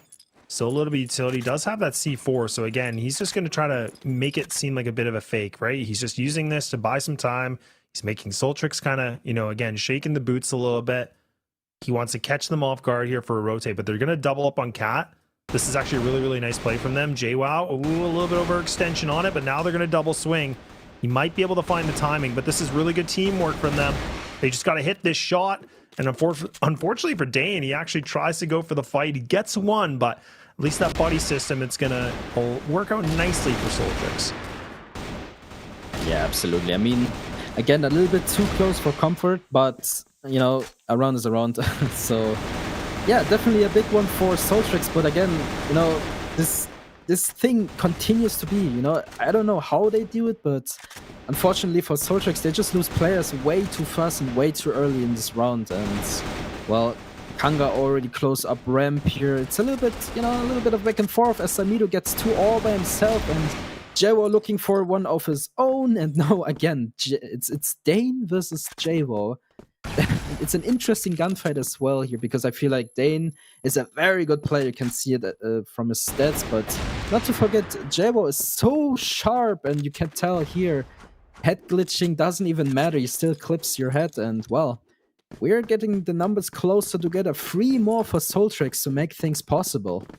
Yeah, definitely. I mean, that was actually, I really like that attempt from Dane, but yeah, that was a really good reply back. I think that was JWoww, if I'm not mistaken. So that was a little bit of the experience that was kind of lining up here. So now SSV, they've had enough. They don't want to go A. They're just going to rush into B. And this is actually a really good play, because SOLTREX have actually gone for a full stack into this A site. Now they're even just going to pinch people in mid. Raging doing a great job just, again, catching these rotators off guard. It's a full blender right now. So they put themselves in the 5-on-3. C4 is already going to go down. Samato in a really tough position here, because in this window, like, you're such a choke point. Like, you really don't have a lot to work with. So it has to be somebody else through Con. A perfectly placed flash. Just going to buy them some more time. This thing is looking like it could be all over here, because SOLTREX, look, they can't even get passing connector. They're just getting eaten alive here by bullets, utility alone. Now they have to make all these connections. They're starting to do it, but that number advantage is just looking too good. And SSV, they're going to get it done here with a 10-6. Yeah, great performance by them. You also got to give it to SOLTREX in the end. You know, they were able to get some more rounds on the board, but unfortunately, you know, the lead was just way too big. And, you know, got to give it to SSV as well. Great play, you know, great aiming. And in the last round, I also feel funny because, you know, Rajan was kind of hugging the smoke there, and he was somewhat successful with it as well. So, you know, I love these new smoke plays because of the changes we had to the CrossFire. So, yeah, overall, you know, you got to give it to both of these teams. They played very well. Obviously, SSV a little bit better than the other team, but yeah, the second map will, you know, decide if we're going to see a third map or not. But right now, it feels like SSV has the big boy shoes on. Yeah, they definitely do, right? I mean, that's, I know I'm kind of repeating myself, but I just feel like I wasn't sure what to expect in this matchup, but the fact that both these teams are in the open and they do know each other and how they play, you could just tell that SSV were like, you know what? let's just go in there, let's just show our experience, let's just show what our firepower is. And the fact they were able to just win so many different fights, it wasn't even like they were tactically a better team. I actually, I don't know if I would fully agree with that. I mean, I think they just had some really good calls in the sense of just, you know, let's commit to this site, let's just fight for this map control here. They did a really good job just, you know, fighting for mid, which I think was a really big key of success in my opinion. So SOLTREX, just, you could tell like they were really struggling to handle any sort of aggression, and that's where, you know, I gave some criticism some of these other teams that we know from CFWL. But yeah, SOLTREX, unfortunately, that's a tough pill to swallow. But you know what, despite, you know, the aggression that came through on the gunfights, they did a good job to keep themselves in a decently competitive scoreline considering. But yeah, SSV, that was a high octane game, man. Like, those guys were just in 6th gear and they didn't let off the gas once. Yeah, especially in the last round, you could really tell they really wanted to get this thing sorted, and yeah, just, you know, just running towards B, getting the frags done, and, you know, the after-plan situation was also well done by them. So yeah, overall, great performance also this round from Dane here, almost the tiebreaker here. But yeah, whatever it is, you know, it is what it is. SSV winning the first map. I'm very, very excited for the second one. I don't know what's there left to say. I mean, you know, SOLTREX, they really got to step it up. Yeah, they do. I think that's probably the simplest way to say it, just because it felt like they really weren't there. Like, there was a lot of, like, they were playing catch up in that game where, like, if you're just getting out fragged, out positioned, I mean, you're just gonna have a bad time. And obviously this map was something that SSV were fully prepared for. You could tell their game plan was just go in, win gunfights, win duels, you know, gloves are off, like, who cares? Like, just hit the knockout punch. And that's exactly what they did, right? So now for the second map of Compound, that's going to be the first one we've seen here today. This is you know, I don't know how you feel about this map. I'm not a huge advocate for this map, just because I always feel like it's kind of a slow pace. It always feels like it gets drawn out. But do we see something different from SSV in a map like that? 100%. I actually know what their gameplay is on this map, but you know what? I feel like SSV is probably going to be very, very good on Compound, but to be fair, I don't know how good SOLTREX is on this map either. So, you know, we're gonna need to wait and find out who's going to be the better player. But again, it's just going to be super interesting. I love to see these CrossFire Open teams play against each other, because you usually never get to see them play or, like, you know, fight each other. So definitely another match I'm looking forward to. It's just so great to see, and you can tell by the KDs. I mean, everyone is just, at least on SSV sides, up to the plate. I mean, again, SOLTREX, if they're able to, you know, bounce back, get some numbers on the board, I see this one, you know, maybe going to a third map. Maybe, yeah. And I mean, this is the thing, like, I mean, you can always tell me your thoughts, obviously, from your experience. But, you know, what I noticed on Compound for a lot of different quality of the teams is that the one thing I like about it is that there is a lot of opportunity for the EUM, but also a lot of opportunity for the rifles. Whereas I feel like a map like Port, like, in my opinion, is way more of a sniper's paradise, where there's way more long range fights. It's not as easy to get those rifles to be able to get up close and personal. So I do think a map like Compound does have that advantage for me. So that's what I'm kind of looking forward to. It just considering how we saw SSV playing this game on Black Widow and how aggressive they were, I feel like this could be a good map for them to kind of utilize that game plan, if that is the plan of attack here. Yeah, what's always nice on Compound is the early sniper frags. You know, usually you send someone towards a long or towards mid or whatever, right? So what's nice on Compound is you can just send someone towards mid and he gets the early frag, backs off. You know, it's pretty nice to do, but it's also very risky once in a while, because especially when the sniper goes into the tower position, it's always easy to get sniped as well from the other side. So, you know, it's high risk, high reward situations all over the place. So again, I feel like with this level of, you know, aim power, I feel like it's going to be, yeah, it's gonna be quite enjoyable, I would almost say, because again, it's just so nice to see these people play. And yeah, I would say we're going to see less of a tactical game, more like an, you know, an aim duel game. Okay, well, that's good to know. And I mean, that's the thing too, where I feel like, you know, for an open team like SSV, for them to speed run through a map like this, like I said, that felt like a really quick game, considering that was, I think, a 10-6 if my memory serves me right. But it felt very fast. Like, to me, the scoreline kind of felt like a 10-2 or like maybe a 10-1. Like, and that's kind of both sides. Like, if, you know, if SOLTREX were able to find a round, they were able to bounce back pretty quickly as well. Otherwise, it was just like SSV just kind of, you know, holding W and just winning all these gunfights. But that's what we were kind of saying, is that this really does, you know, like for me, when I was looking at SSV just from the history and, you know, talking with you, it's like, you know, there's a ton of experience on this with some of these players. And I think it's definitely evident that it's important. But okay, now SOLTREX, they're the ones that are going to get a little bit aggressive. They're going to take down Ragin, so that's a decent pickup for them. Now they're the ones that are trying to set the pace a little bit on this. But now you can see the defensive here from SSV. They're going to try to go for the pinch, but it's a matter, is he going to expect this play here? He is not. And Real, man, these guys just seem to know every little gimmick of each other. Yeah, definitely a good aggression here from SOLTREX. I'm a little bit confused about Raging here because, you know, he had a smoke in hand. He wasn't prepared for this at all. I mean, yeah, again, I love these plays. Just do something so unexpected, no one even can predict it, right? So definitely a very well done move by SOLTREX here, and a great, I would say a great response from SSV. I mean, at least one kill from this, from the trade situation here. And look at this.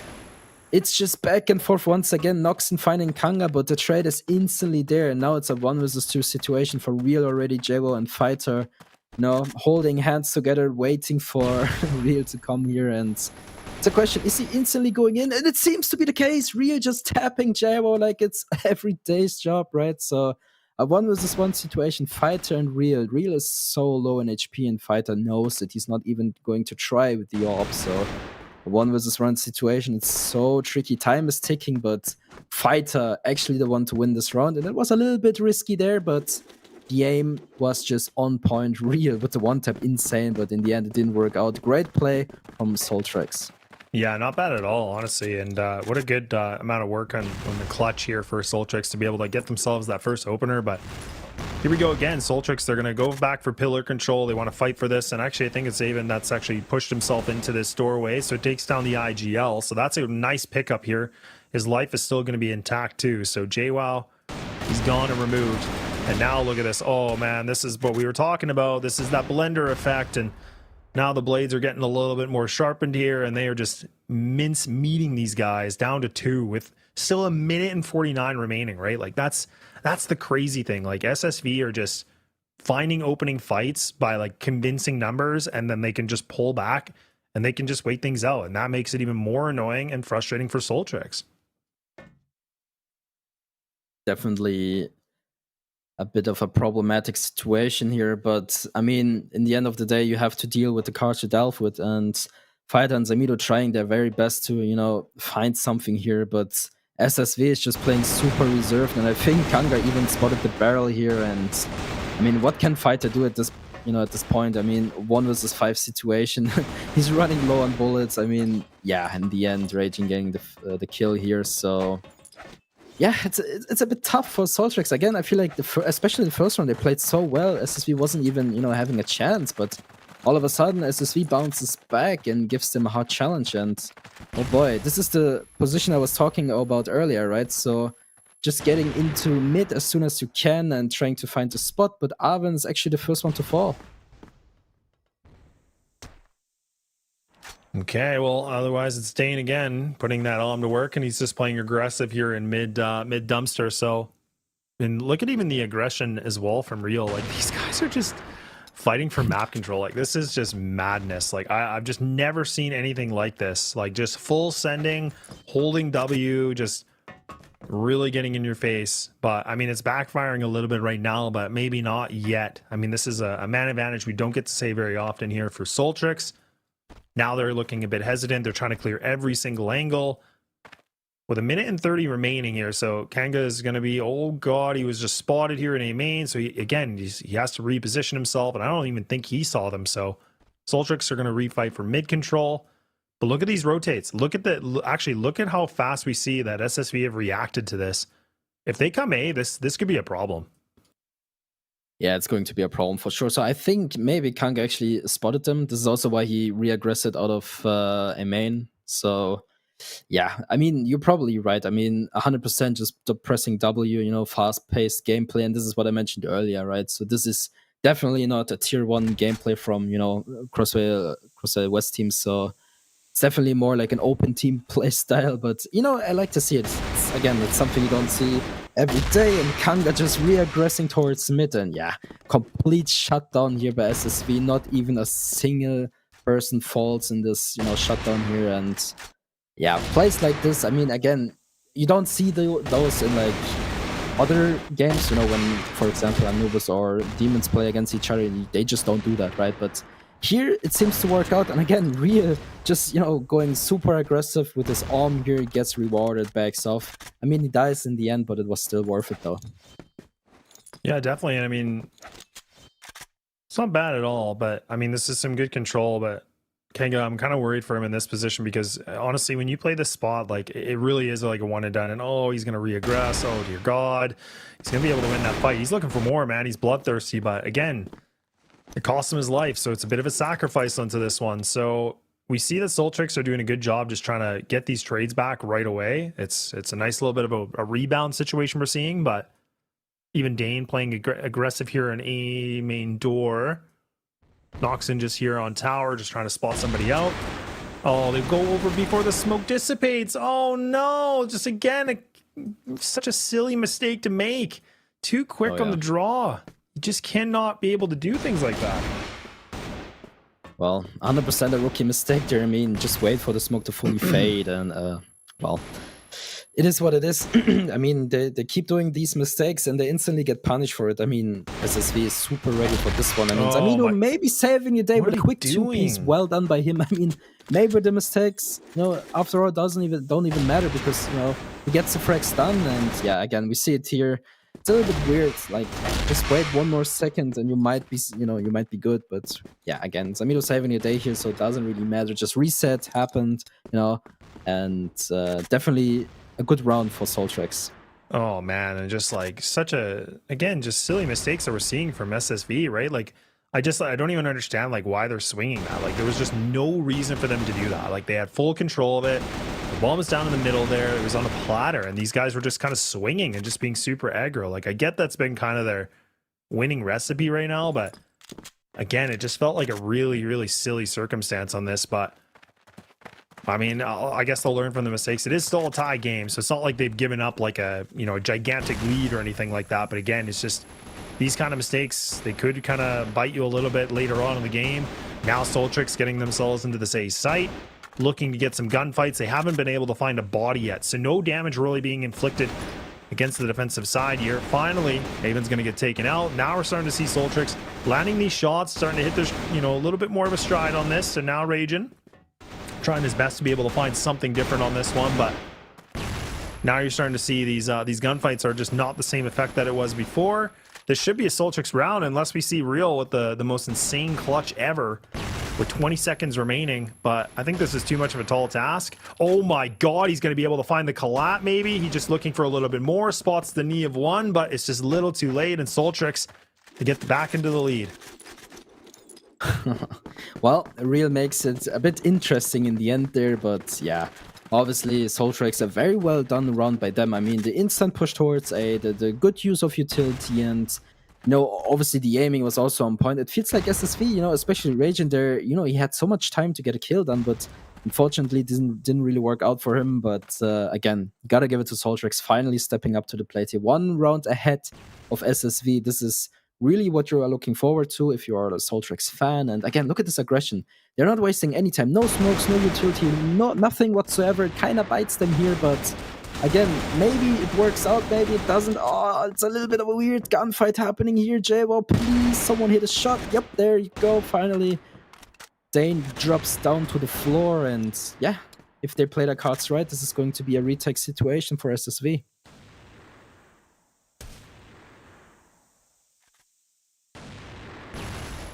Whew, and now down with the bomb down. It's down to the 3v3, still with that 125, right? I mean, again, here we go, like little deja vu, right? Like this is the same situation where the C4's dropped. This is a question of what SSV want to do. Good flash on the JWoww, but it's not going to really do too much. It's just going to slow down that, grabbing the obtaining of the C4. But again, it's in the open, so this is a good position here. But it's a question about shots, and JWoww now going to try to swing for something. Just kind of, again, toying the idea. They do grab it, but they still got to get this plant. So this 3-on-3 is going to turn into a 2-on-3, essentially, just for the short time. Raging's going to get taken out. So that pesky player here in long He's going to get taken out. So now there's 37 seconds remaining here. The rifles are going to be picked up. No sniper here for these guys. Going to get outclassed by fighter. So now I'm going to try to see what he can do. 2 players are wounded. They're bleeding profusely on this, and now all it takes is 1 bullet, but it's going to be Jaguar that gives him a full face of lead, and now SOLTREX, they got themselves a decent lead here. Oh yeah, definitely. I mean, it was a little bit of a, you know, wasted opportunity for SSV, it almost feels like, but yeah, SOLTREX obviously, you know, doing a great job of, you know, holding their side, holding their, you know, the bomb after all, and well, okay, so yeah, in the end, I mean, we're gonna have a quick break, it seems, so not sure what's going on. But yeah, hey, I want to get your opinion on this. I mean, what do you think about this retake? Yeah, honestly, you know, I just feel like for SSV, it just feels like, again, like they're in a situation where I was kind of wondering, you know, it's hard because I know you know these guys, because I was thinking like it felt like kind of a one-trick pony, right? Like I don't like to use that expression lightly, but like on the first map of Black Widow, they were just running around, they're just winning gunfights, they're just taking a lot of duels. But right now, like they've been still kind of making these weird mistakes and still kind of thinking they're going to be able to out aim everybody. So I just think this is a good moment for them to kind of clean it up, because again, I think there's some just technical things, and I feel like they're playing a bit more antsy for whatever reason. I don't know why, but I think SOLTREX have done a great job just to kind of compose themselves, because I mean, look, like that's a hard first map they had to take a loss from. So I think for them to bounce back this quickly with no break, that's definitely a good thing to take note of. Yeah, 100%. I mean, a great bounce back from SOLTREX. Obviously, SSV doing, again, a ton of mistakes, but this time around, they actually get punished for it. And, you know, this is what it is in the end. SOLTREX really doing their great job of, you know, winning those rounds, winning those close fights. Especially, I think it was Ragin on a long, just holding, waiting for his team to, I don't know what they were waiting for. But again, I think it was Jaguar just peeking him, killing him initially. And again, peaks like that just, you know, they saved the round. So getting the kill on Ragin there is a big advantage overall. But yeah, now we are back into the game. SOLTREX 2 rounds ahead, and this is something we really should, you know, mention, because I feel like SSV obviously maybe are the favorites here, but SOLTREX, they speak a different language here. They want to, you know, present themselves. They want to show like, hey, listen, we are still here. We are going to be, you know, the best versions of ourselves, and they're really proving us here. Yeah, they definitely are, right? And it just seems like there's a lot faster pace, and even for SOLTREX, they've kind of turned it up a little bit as well. So I mean, we're talking about a 1-on-5 right now for Dane, and honestly, unless SOLTREX are just going for these 1-on-1 peaks, I mean, this could be a problem. But Dane, he's taken so much damage on that last fight, like he's down to 15 HP. I don't like these odds for him, but look, this is where, again, you have to maintain the composure. You have to keep those post plants into effect. So I think for now, SSV, they're going to have to figure what to do differently, because it just seems like SOLTREX are getting this A site pretty much for free. Like they're not really getting contested. Like they're able to win one person anchoring, and then it's pretty much full speed ahead for them. And I mean, for SSV now, for a 2-0 lead is turned into a 5-2 against them. Well. You can also tell that, you know, SSV is not really pushing all too much anymore, right? The respect has been earned, and I mean, I like this. You know, it's a little bit more competitive all of a sudden, which, you know, obviously is much better than just, you know, W and go for the victory. But yeah, this is definitely something I was looking forward to. And again, if SSV doesn't, you know, this time around, I actually speak about SSV, right? So if SSV doesn't really manage to bounce back from this one, this continues to be the case over and over again, and this is their chance here. But Ragin not able to find a second one. I'm not sure if Alvin was fully blinded there or whatever happened there, but look at this, Kanga already left alone in a 1-versus-4 situation, and I don't know if there was ever a time to take a pause. This should probably be it, because oh boy, this is getting a lot of, you know, tilting potential, I would say. Yeah, it's pretty tilting, just considering that SSV just don't even look like the same team anymore, right? I mean, this is what I was making a lot of criticism, is like, yeah, like in the first map they looked so good in the duels, and they were clearly out fragging SOLTREX. You could tell, like it was no question about it. But like in this game, you can't rely on that, right? Like that is not a winning strategy for high caliber teams, right? Like you might be able to get it that odd time, or maybe if you're really feeling it, but you're going to wear out, right? It's like, that's where I'm kind of wondering if these guys are on fumes right now, because it just feels like they're not hitting the shots. They're not playing the right positions. They're just letting SOLTREX just able to fight anywhere they want to go. This is one of the first times I feel like we've seen SSV finding the opening engagement, double arms, but Kanganel, an important swing, but again, a bit too early. Like, it just feels like he could have waited it out. He could have had his team be able to support him. Dane can only find one kill. Real is able to at least find something back.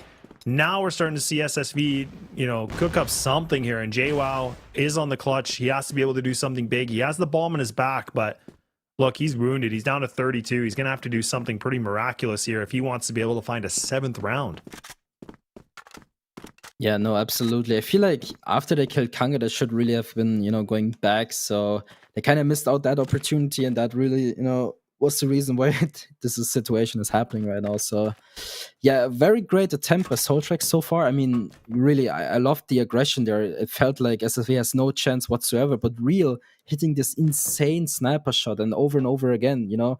So Jaguar now left alone in a 1v3 situation. I mean, this guy, you know, he's been hitting his shots, but I don't know about this one, a 1v3 situation, and I don't know, Ragin still being alive and Real as well, top 2 aimers, you know, so it's gonna be quite tough. I like this decision by Jaguar here, just looking for anything he can get, maybe something to work with, but oh boy, peeking Real like this timing is insane, and now we're talking about different stories here. So this one is a much more likely situation for him to win.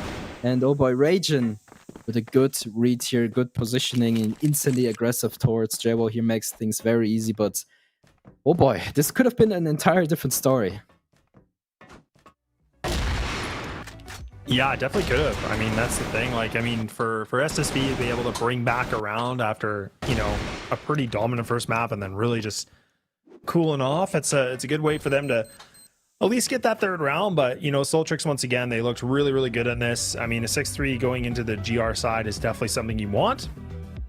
I don't know how you feel. I think I'd give like the slightest advantage here for this being a GR side of map, but I think with the meta changes we've seen, like, the BL side's not really a massive disadvantage, as we've seen from many different teams. But man, SSV, they're gonna have to do something gigantic here if they want to get this as a 2-0. Well, I think for SSV, because, you know, they like to press W, I think the BL side should be a much more favorite side for them. But again, I can't really tell with these changes. It just feels like maybe this could have been, you know, a different score overall. But yeah, it is what it is in the end. 3-6, SOLTREX leading by 3 is a big change from what I've expected. But again, I like to see SOLTREX winning these fights, you know, punishing SSV for their mistakes. And yeah, we're just gonna have to see what SSV responses to this, because again, if they don't change, you know, the game plan, the strats or whatever, you know, this is going to be a SOLTREX map.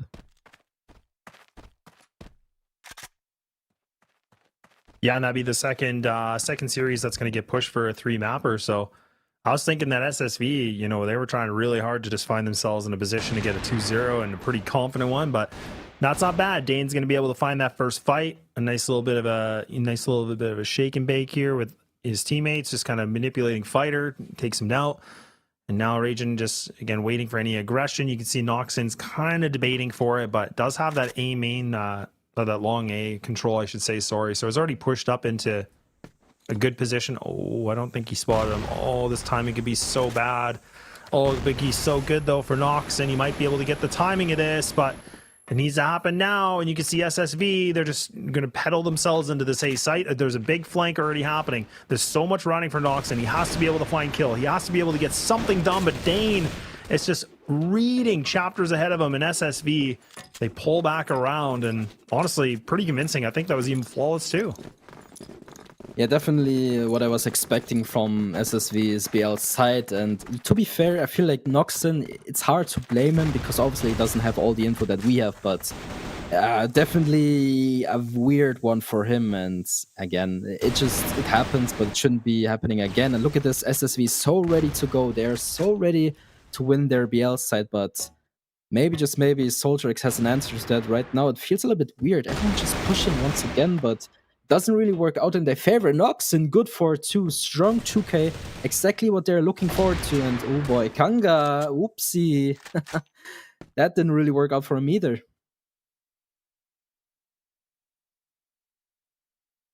Yeah, oh man. And now Dane kind of in a funny little bit of a spot here. His teammate's going to be able to get the plant, but now Dane has to be really careful. If he can get this timing, I was going to say maybe he can win one of those fights, but now Ragin has to do something pretty big, because I mean, he could be able to get the plant, but he's trying to burn the time a little bit here and just catch the positioning off guard for one of these guys. Not bad at all. Fighter's low. But now Ragin has to do something pretty quick. He needs to check around the corner here. Fighter's just on the other side of this wall. He should be able to have this fight. Oh no, he actually misses the engagement. He should be dead. There should be a peek from Noxin. I was thinking he was going to be able to get the timing, but he was just a bit too slow on it. So now Ragin once again, using with the time remaining, he's just going all over the world here. He is just trying to find some kind of fight. This should be another one. This should be the second chance, but Fighter gonna have a better angle and just take him out.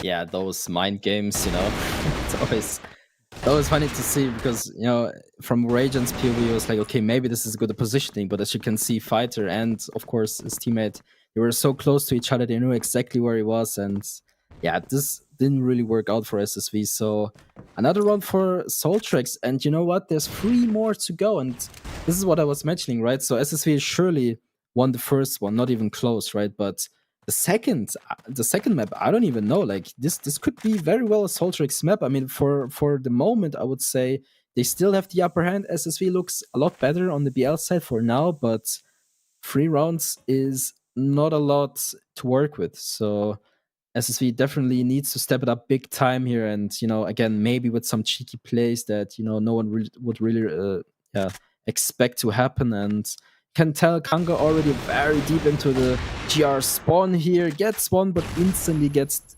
fragged out. And oh boy, SSV, what's their plan? I mean, I can already tell they're grouping up in front of a long Elan, the key player for this round here. And oh, look at Real from behind, not able to get anything done. I mean, this would have been the craziest play, but oh boy, this is not looking great for SSV right now. Yeah, it's really not. It just feels like whatever their game plan was, it's really just not the right game plan against SOLTREX. They look like they're a lot more prepared for this, and like we said, this was their map pick, so that's what we were kind of saying is there's I'm kind of wondering what they're expecting from this, and now they're just looking a little bit more I don't know if comfortable is the right word, but they just look like their timing of their fights seem to be a little bit more on point versus like a team like SSV. So getting closer and closer, otherwise we might be pushing this thing to a 3rd and final map, which would be on Ankara.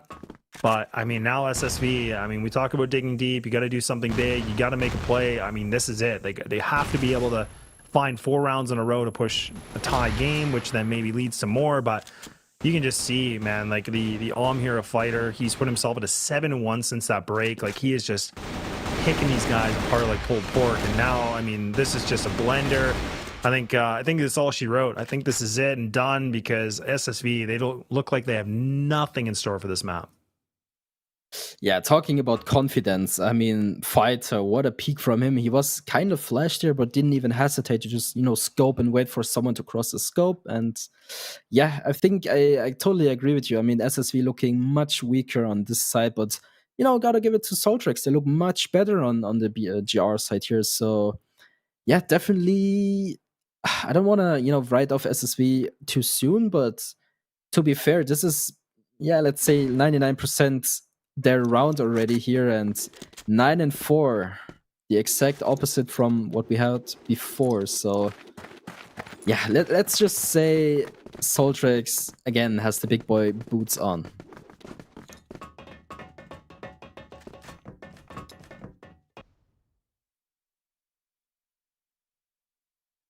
Yeah, it's all down to this. I mean, now it's a moment here for SSV to either make the comeback of a reality here for them, but or SOLTREX are able to push things into a 3rd map. Noxin trying his best to just handle this aggression, and SSV finally looking a little bit more coordinated here for this attack. But look, they don't have the C4 in their control. Samato's able to just, you know, pop him out of the door, looking to find a little bit more blood here with 11 bullets in the chamber, trying everything possible throwing a couple baiting shots, and now everybody's just all over the map. Like, this is the most awkward fight, because now you can see Kanga. How does he get away with this? How does he survive? And oh my god, SOLTREX, they just drop the bag so badly. Oh, that's such a misplay.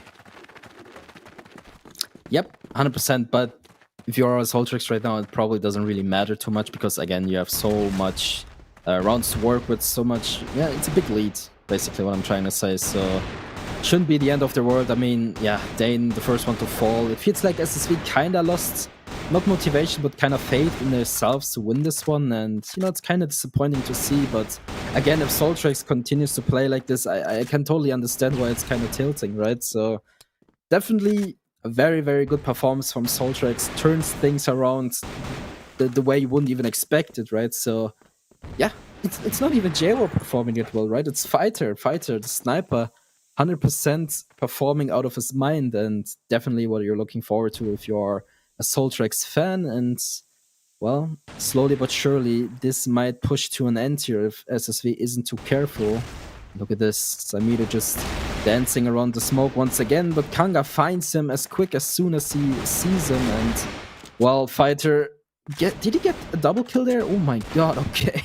Makes things very winnable, but yeah, SOLTREX still fighting. It's only Ragin left alone with half HP. I mean, to be fair, what can he do? He's only, you know, he's left alone in a 1 versus 2 situation. I don't know. What do you think, Lars?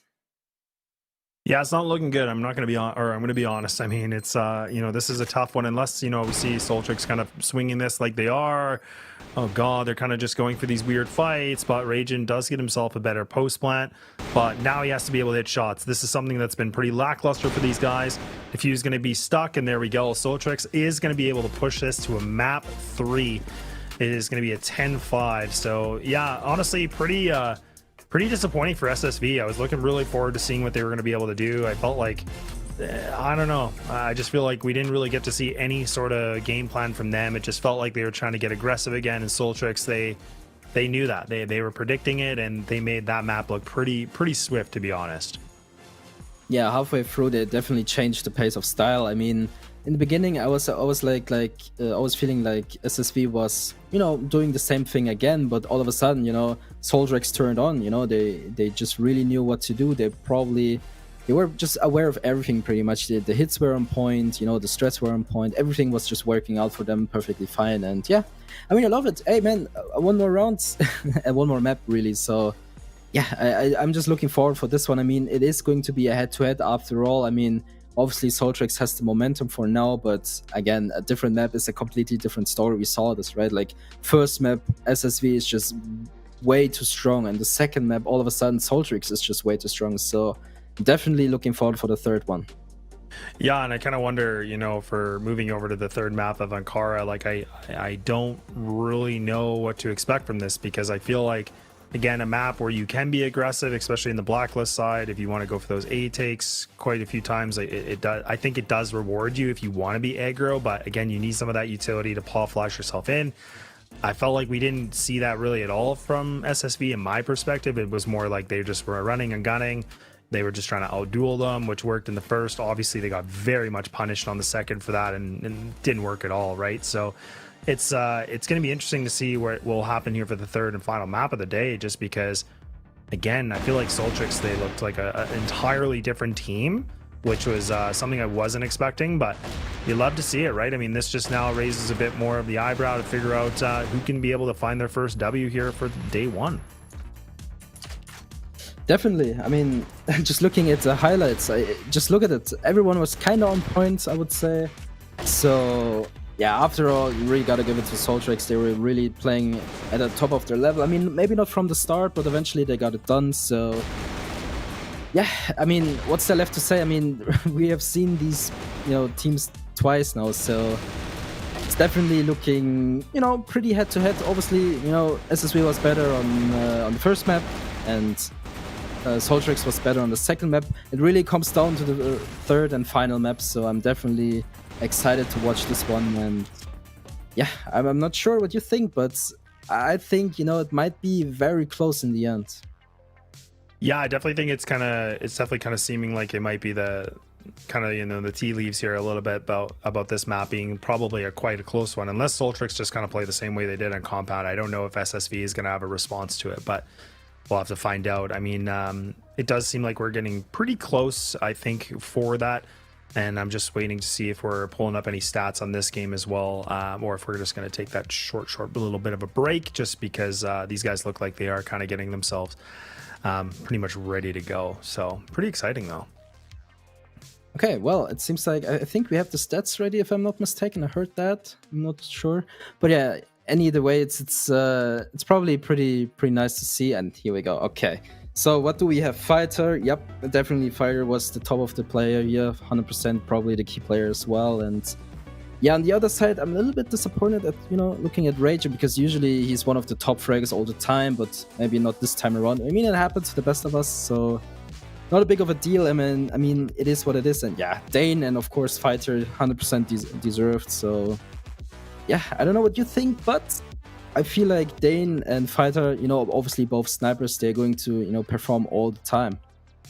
Yeah, I think so. But looks like we are going to just take a pretty short break as we're going to get ready for that third and final map on Ankara. So grab whatever you need and buckle up, because we're about to be concluding today with one final map. So see you in a bit.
All right, welcome back, everybody. We're ready to go for the third and final map here for SSV taking on SOLTREX. So it's a moment of truth here to see which one of these open teams is going to be able to find themselves victorious here for the opening groups. But look, I mean, I think we're getting ready to go pretty shortly onto this one. But any kind of initial thoughts here, Pando, just about both teams or anything you're kind of expecting maybe for a map like this?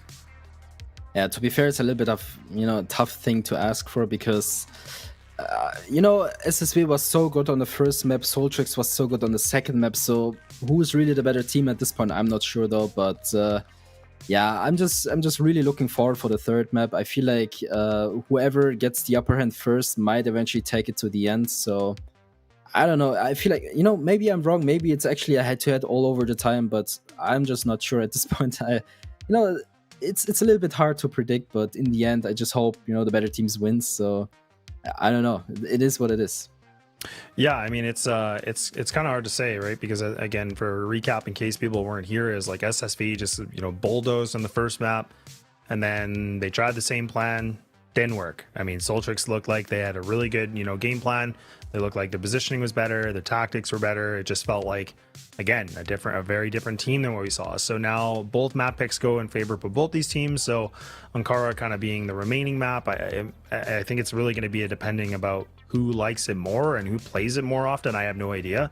That's kind of the beauty about both these teams, is they think they are the lower tier teams, if you want to call it that, in the open, right? So it's, there's not like a lot of demo that we can just play back, whereas like, for CFWL, it's easier with some of these teams. So I'm going to be curious if SSV are going to have a different approach though, right? Because if they do try to pull this full aggression thing again, I really just don't see it where it's going to work out for them. But I mean, that's all about them, and like using this few minutes to figuring out what is going to be the plan of attack. Because on this one, if I'm not mistaken, I was going to say I think it should be SOLTREX on the blacklist side, and then SSV is going to be on the GR side. So maybe that's enough a cushion for SSV, but at the same time, I felt like SOLTREX's blacklist side it really wasn't lackluster, for map 2. So it's a coin flip at this point for me. Yeah, I totally agree with you. I mean, I mentioned it earlier, but the coin flip probably describes it the best, right? So, yeah, I'm not sure what to expect in the end. I really feel like, if SSV continues to be, a little bit shaky on their aim, SOLTREX is going to benefit from it.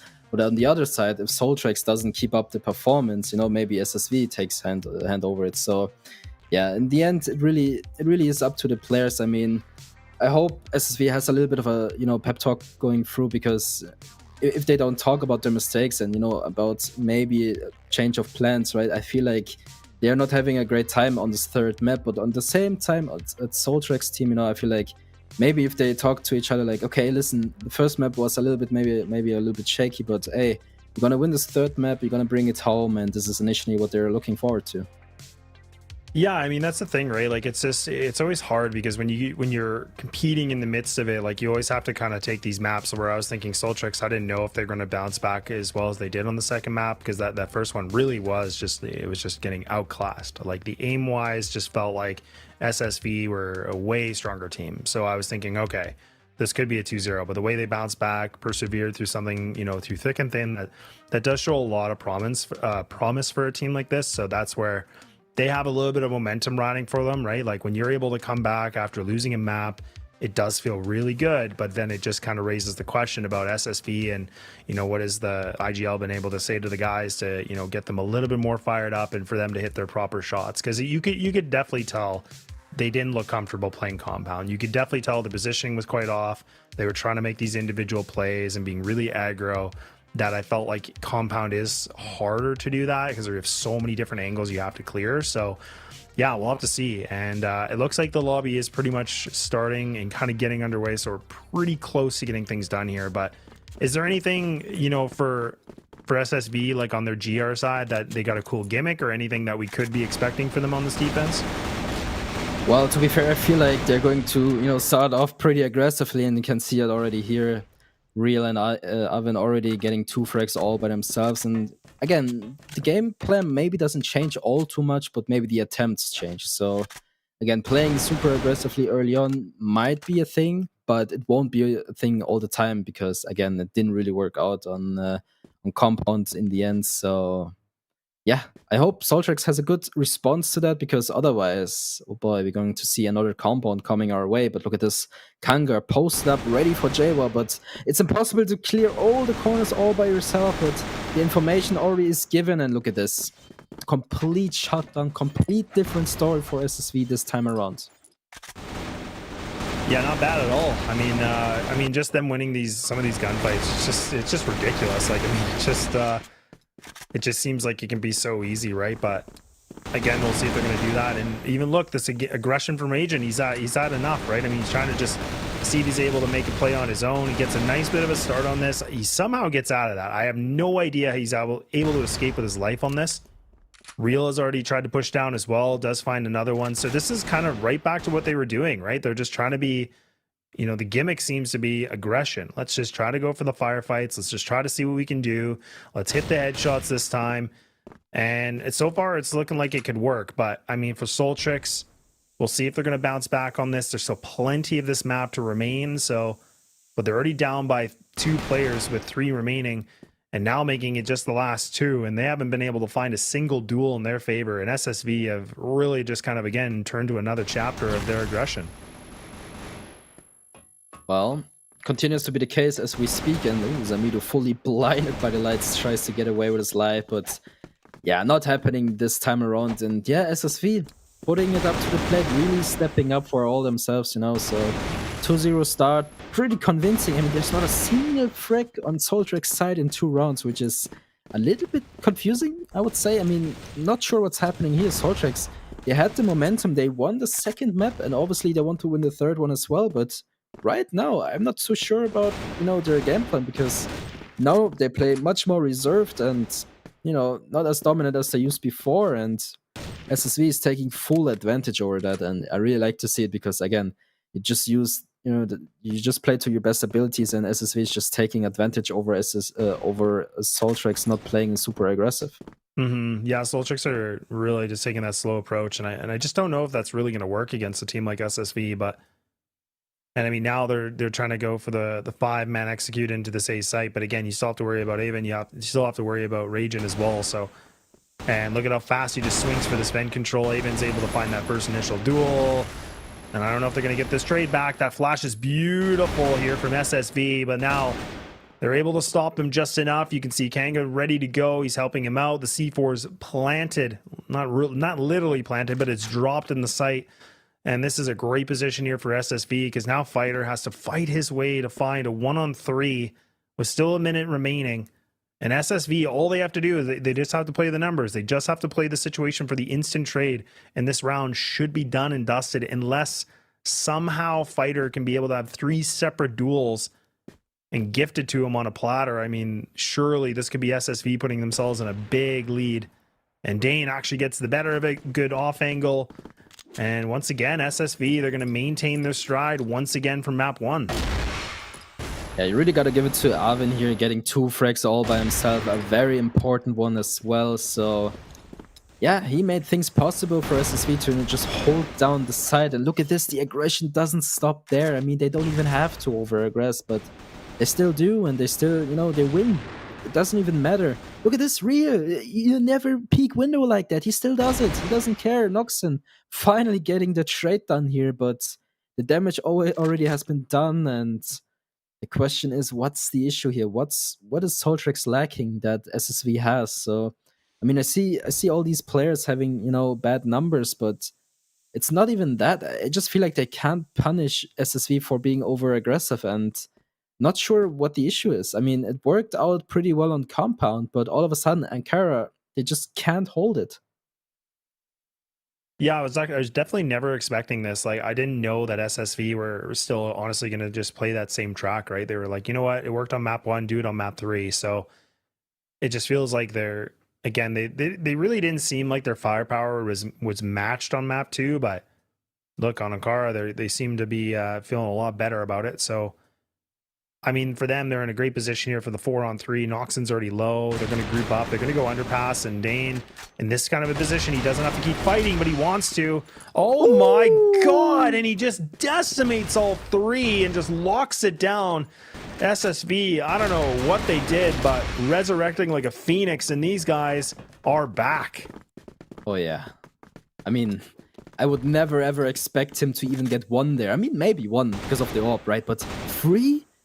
And I mean, insane killer, let's be honest here. I mean, this definitely goes into the highlights, right? But yeah, what a performance from SSV so far. I mean, again, SOLTREX, they had such a good second map, but all of a sudden, they just look like, you know, complete amateurs again. But, you know, they have what it takes. They proved it before, and now all of a sudden, it kind of lags. I'm not sure what the issue is. Again, I mean, maybe it's just SSV playing at top of the level, but I don't know, just they need to find a quick solution, and I feel like playing slow isn't what they need here. I feel like, maybe just full rush towards A, rush towards mid, whatever. Just find something. I mean, look at this. 1 by 1, SSV finds those players. I mean, Fighter used to be so strong on the second map, but all of a sudden 0 and 4, he had no impact whatsoever so far. Yeah, and you got to remember too that I think it's really good work from SSV. The fact that they're just fighting for this mid control pretty easily. The fact that Ragen's been able to, you know, tuck himself into pit like that you know, pretty much for free has been huge because he was able to get that first opening duel. Now even Real just kind of sitting in Sniper's Nest. I thought he was about to get a second kill there. I was like, surely not. You never get to see that. But look, those kills going through allows this to be the man advantage now for SOLTREX, and now Raging has to be able to come up clutch factor. Not going to be the case, so Samato is going to be able to find the double. They finally get a little bit of reply back, but I think honestly it was just them. I don't even know what they were able to find. I mean, I felt like, you know, SSV had some good mid control on that. They were doing a good way of just kind of, you know, cutting the map right in half, but SOLTREX, they were able to find themselves an opening, and then they A-sided and they took it.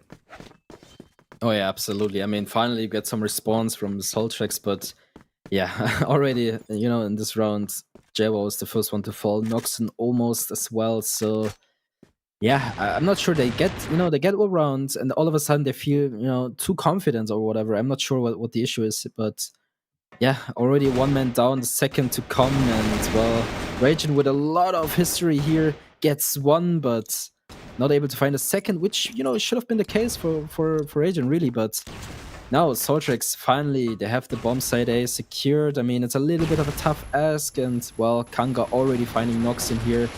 I'm not too sure about this one, and yeah, this is definitely going to be SSV's round, and well, what do you think about this? I mean, maybe SSV is back. Yeah, maybe, just maybe, right? I mean, they're already putting themselves, they got pretty much the half in their control right now. So I mean, this is a big thing. Actually, they do have the half. What am I talking about? They have the half in their possession, but it's a matter of how much more can they be able to get this lead. And again, they really are just trying to speed run this, and this is such a different, you know, pace that we see than normally for CFWL, where teams just constantly are playing it slow. They're just waiting things out. That, you know, the quickest little bit of a peak can change things around. But look, even there, Real plays by himself. He gets punished for it, but it's an opening duel.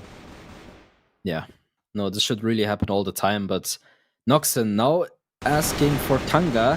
Well, Kanga has a good respawn, but is instantly traded, so not the end of the world. One man advantage still. So at this point, I think they should really just back off, not to, you know, not to over aggress. But Fighter luckily is aiming for Alvin here, and this, you know, this round looks much better all of a sudden for SOLTREX and SSV.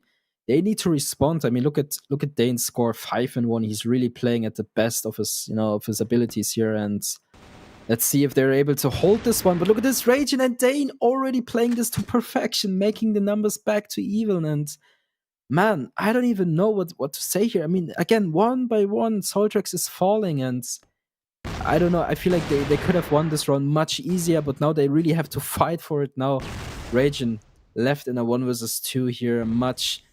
Well, a hard round for him if he doesn't find the first frag instantly, and the flash is so good, he's instantly blinded, and Elon finds the important last frag here, but again, way too shaky, way too close for comfort. Yeah, it really is. It just seems like, you know, SSV are still, you know, kind of clawing their way in this game, and they still find these like fights that, you know, make it really, really close, which it's just so stressful for SOLTREX, right? I mean, it just seems like they have some decent ideas when they're playing this slow, but again, SSV just somehow are able to find a way through the trenches, able to find themselves into a close situation. But look, now a second round's going to be obtained here for SOLTREX, playing again right back to a very slow setup for them on the back skirts and mid. SSV not playing aggro and vent this time. They did a double swing on this before. Not going to be the case. But now the C4 is going to get picked up on the other side of the map, and you have 3 players from SOLTREX that are leaning on this vent control. They might even try to look for a quick pick. They might try to find an opening duel. And it is only one player of Avon that's kind of anchoring in this site. So this is a good benefit here for SOLTREX, because they're going to have the number advantage. But now Kanga's been able to get here as well. So Kanga might be able to throw some utility to just allow Avon to be able to find this fight. But look at how tight of an angle he's playing. He has to hit these shots. Not going to land. Not going to be good. So now Real here to help him out as well. But is he going to be able to find anything? He will not. But Kanga does. Kanga's able to find the double. And Dane able to help him out too through the fence. So I don't know how these guys have the perfect read on this. And all of a sudden it's just down to Nox. And by himself, it was looking so good for SOLTREX. I thought they had this one in the bag. I thought it was going to be theirs. But now Kanga's low, just investigating as much as possible. Dane just close on by as well. These guys have a prime position. They can just play together.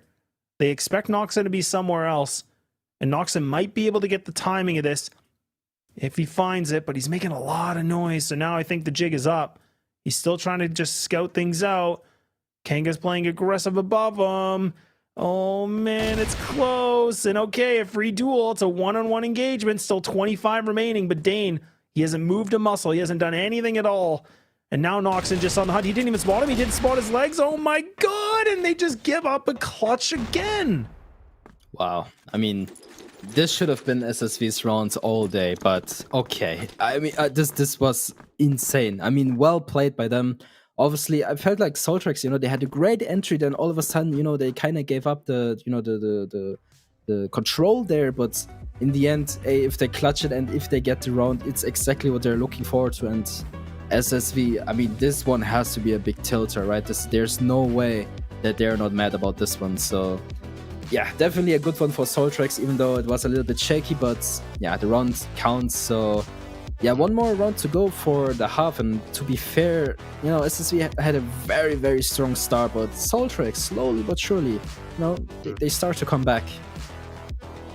Yeah, they definitely did. I mean, look, it's it was a big question of like how much of a lead will SSV have, and I don't even know if they're going to be able to, you know, I thought it could have been like possibly a 7-2 the way they were playing, but it just seems like, again, it's hard not to be critical about this, because you just see some big mistakes of like the over peaking and just kind of trying to find so much information. It just seems like there's no patience anymore, and that's kind of something that I've really noticed. And it'll be interesting when both these teams play some of the other competitions so far, just because it could be humbling, or maybe their style might be able to catch these guys off guard. But that's the thing, it's definitely not as fast paced as it normally is like this.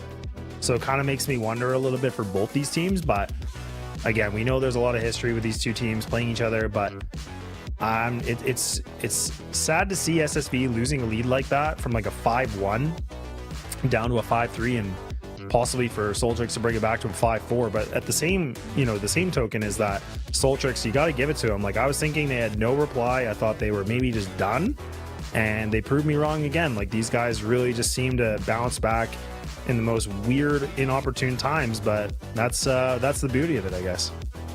Yeah, I almost feel like the lose from SSV is a little bit unnecessary here, because again, the last round they should have really been theirs. And yeah, I kind of feel like they just, gave it away for free. I mean, not for free, obviously, but unnecessarily, So yeah, it is what it is in the end. SSV is still in the lead, by 2 rounds. So not the end of the world, but definitely a big tilter for SSV. But on the other side, SOLTREX should be, a little bit more happy, a little bit more secure, because they know, okay, it's only, one more round, and okay, I guess then they switch sides. And yeah, it's, it's definitely a better situation for them after all. So it's really a question here, who is going to be, the winner of the last round here, because I feel like it's either, 1 round or 2 round differential, right? So the 3 round differential. So again, I think whoever wins this round will go into the second half with a big smile on their face.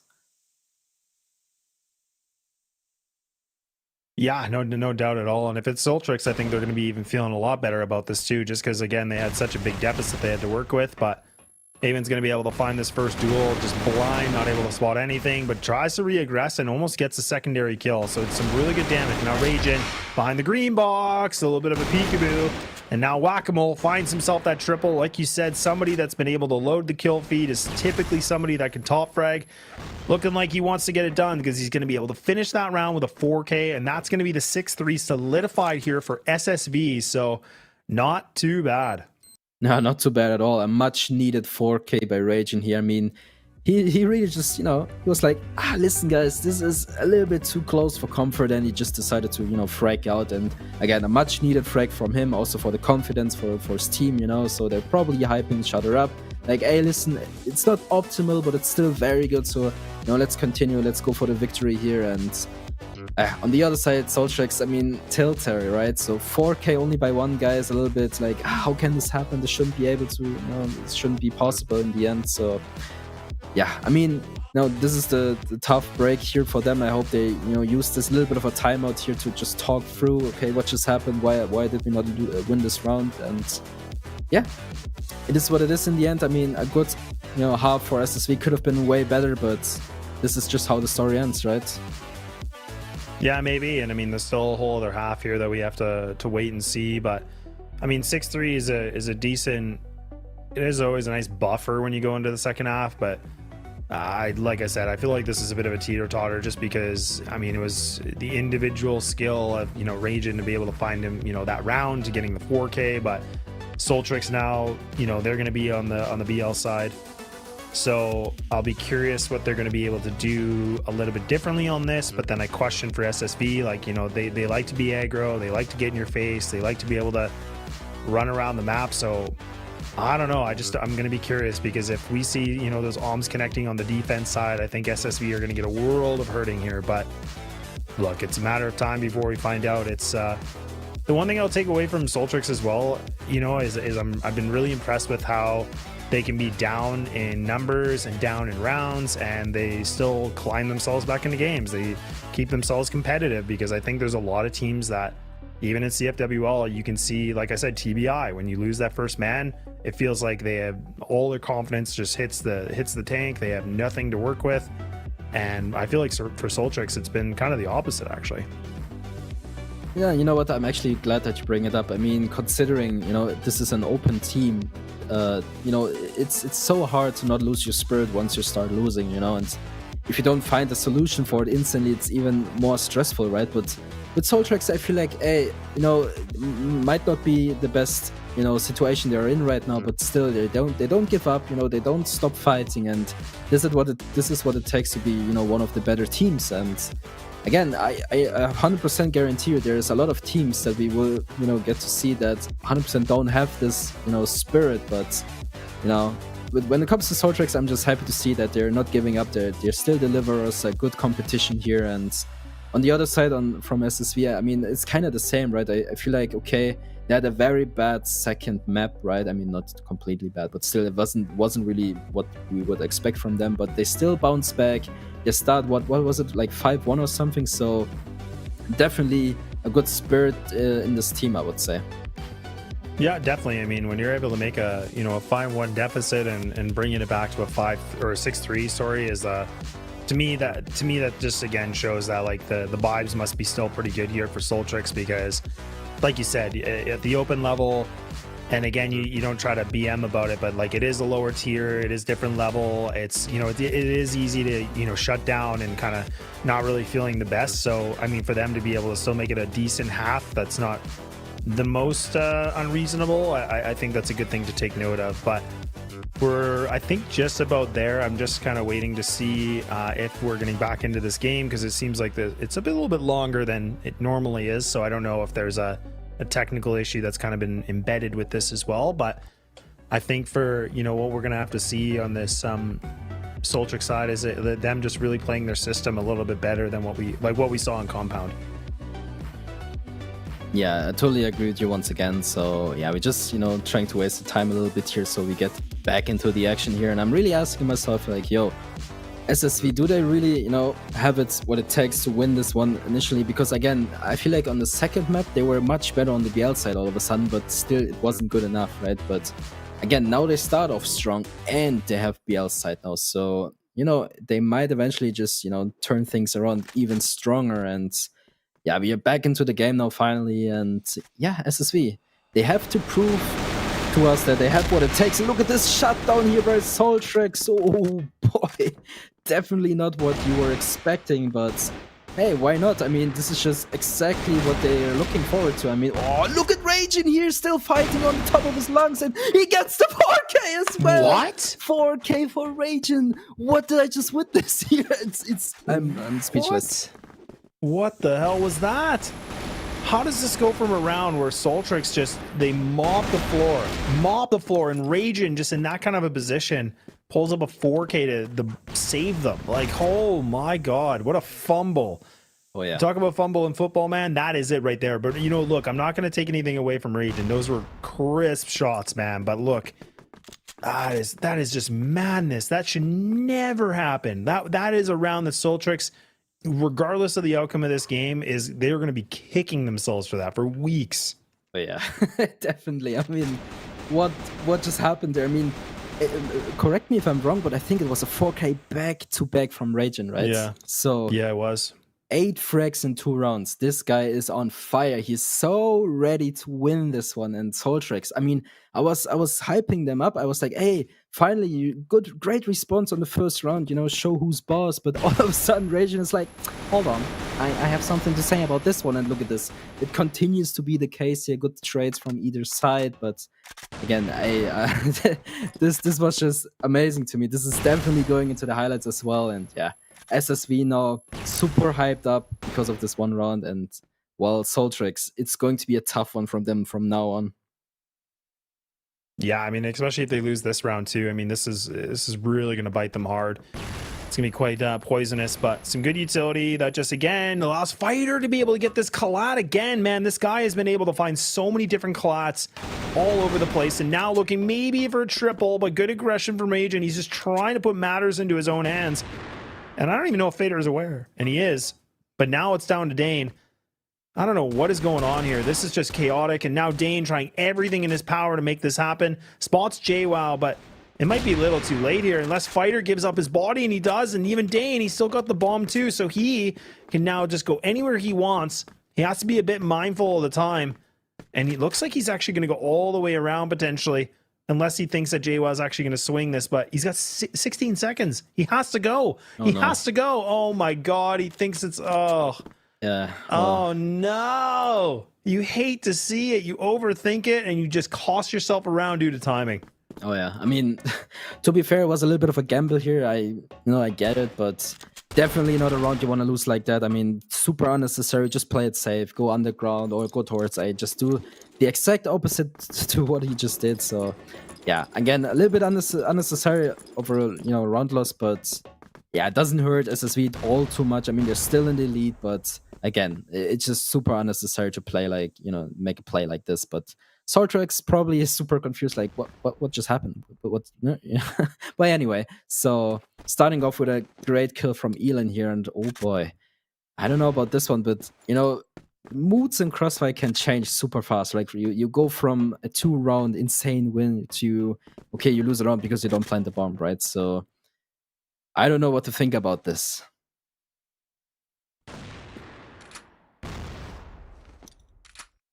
Yeah, being down the man already. I mean, this is a tough position here for SSV. It looks like they're just going to try to potentially just put the bodies here at the A site.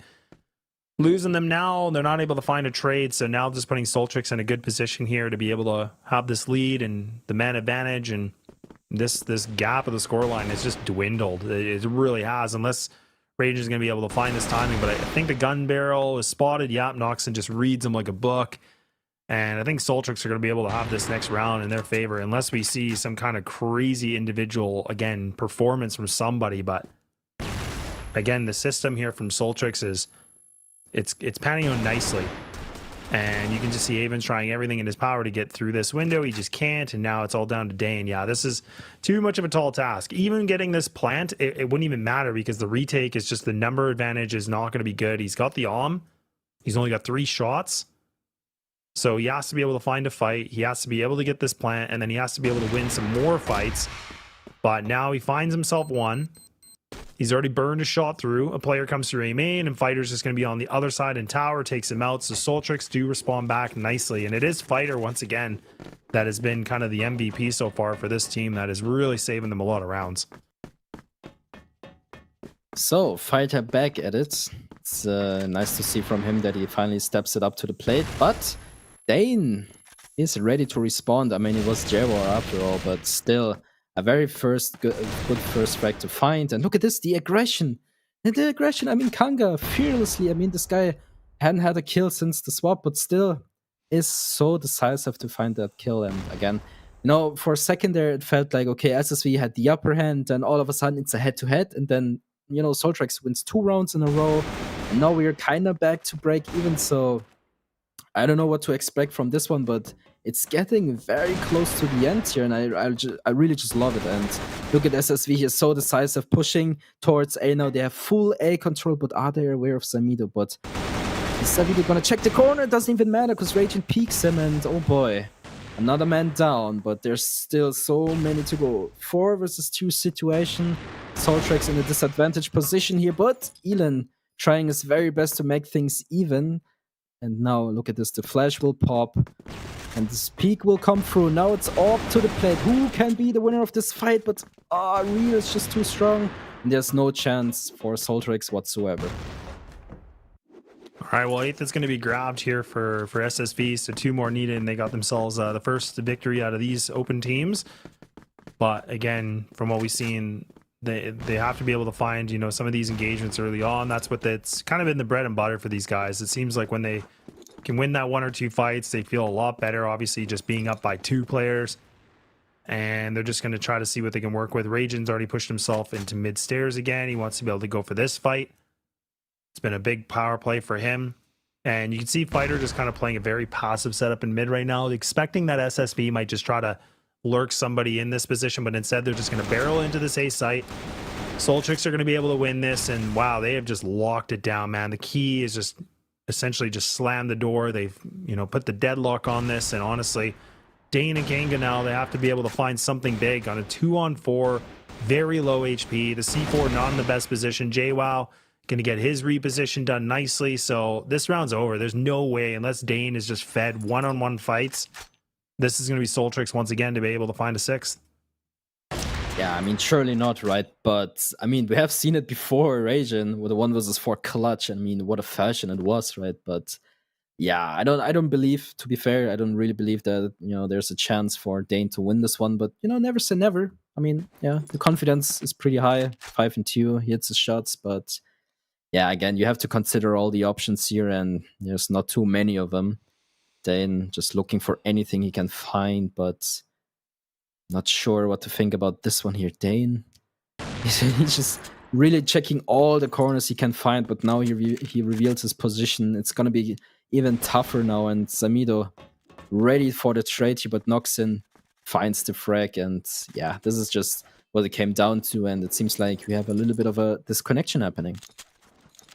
Yeah, it might be a timeout, I think. I'm not too sure. I think that they still had theirs kind of remaining, but yeah, and honestly, I don't mind these plays from SSV. Like, it feels like they're just trying to be a little bit quick on the draw with like these executes, but yeah, that's where we were saying like SOLTREX, it feels like when they're on that defense, they do play a lot better. Like, they have a pretty good defensive system that I like, and their protocols seem to be pretty good. Like, they have some good utility that just allows, you know, a player or two that's going to be able to find some, you know, good engagements. So I think SSV needing to figure out the timing of that a little bit better.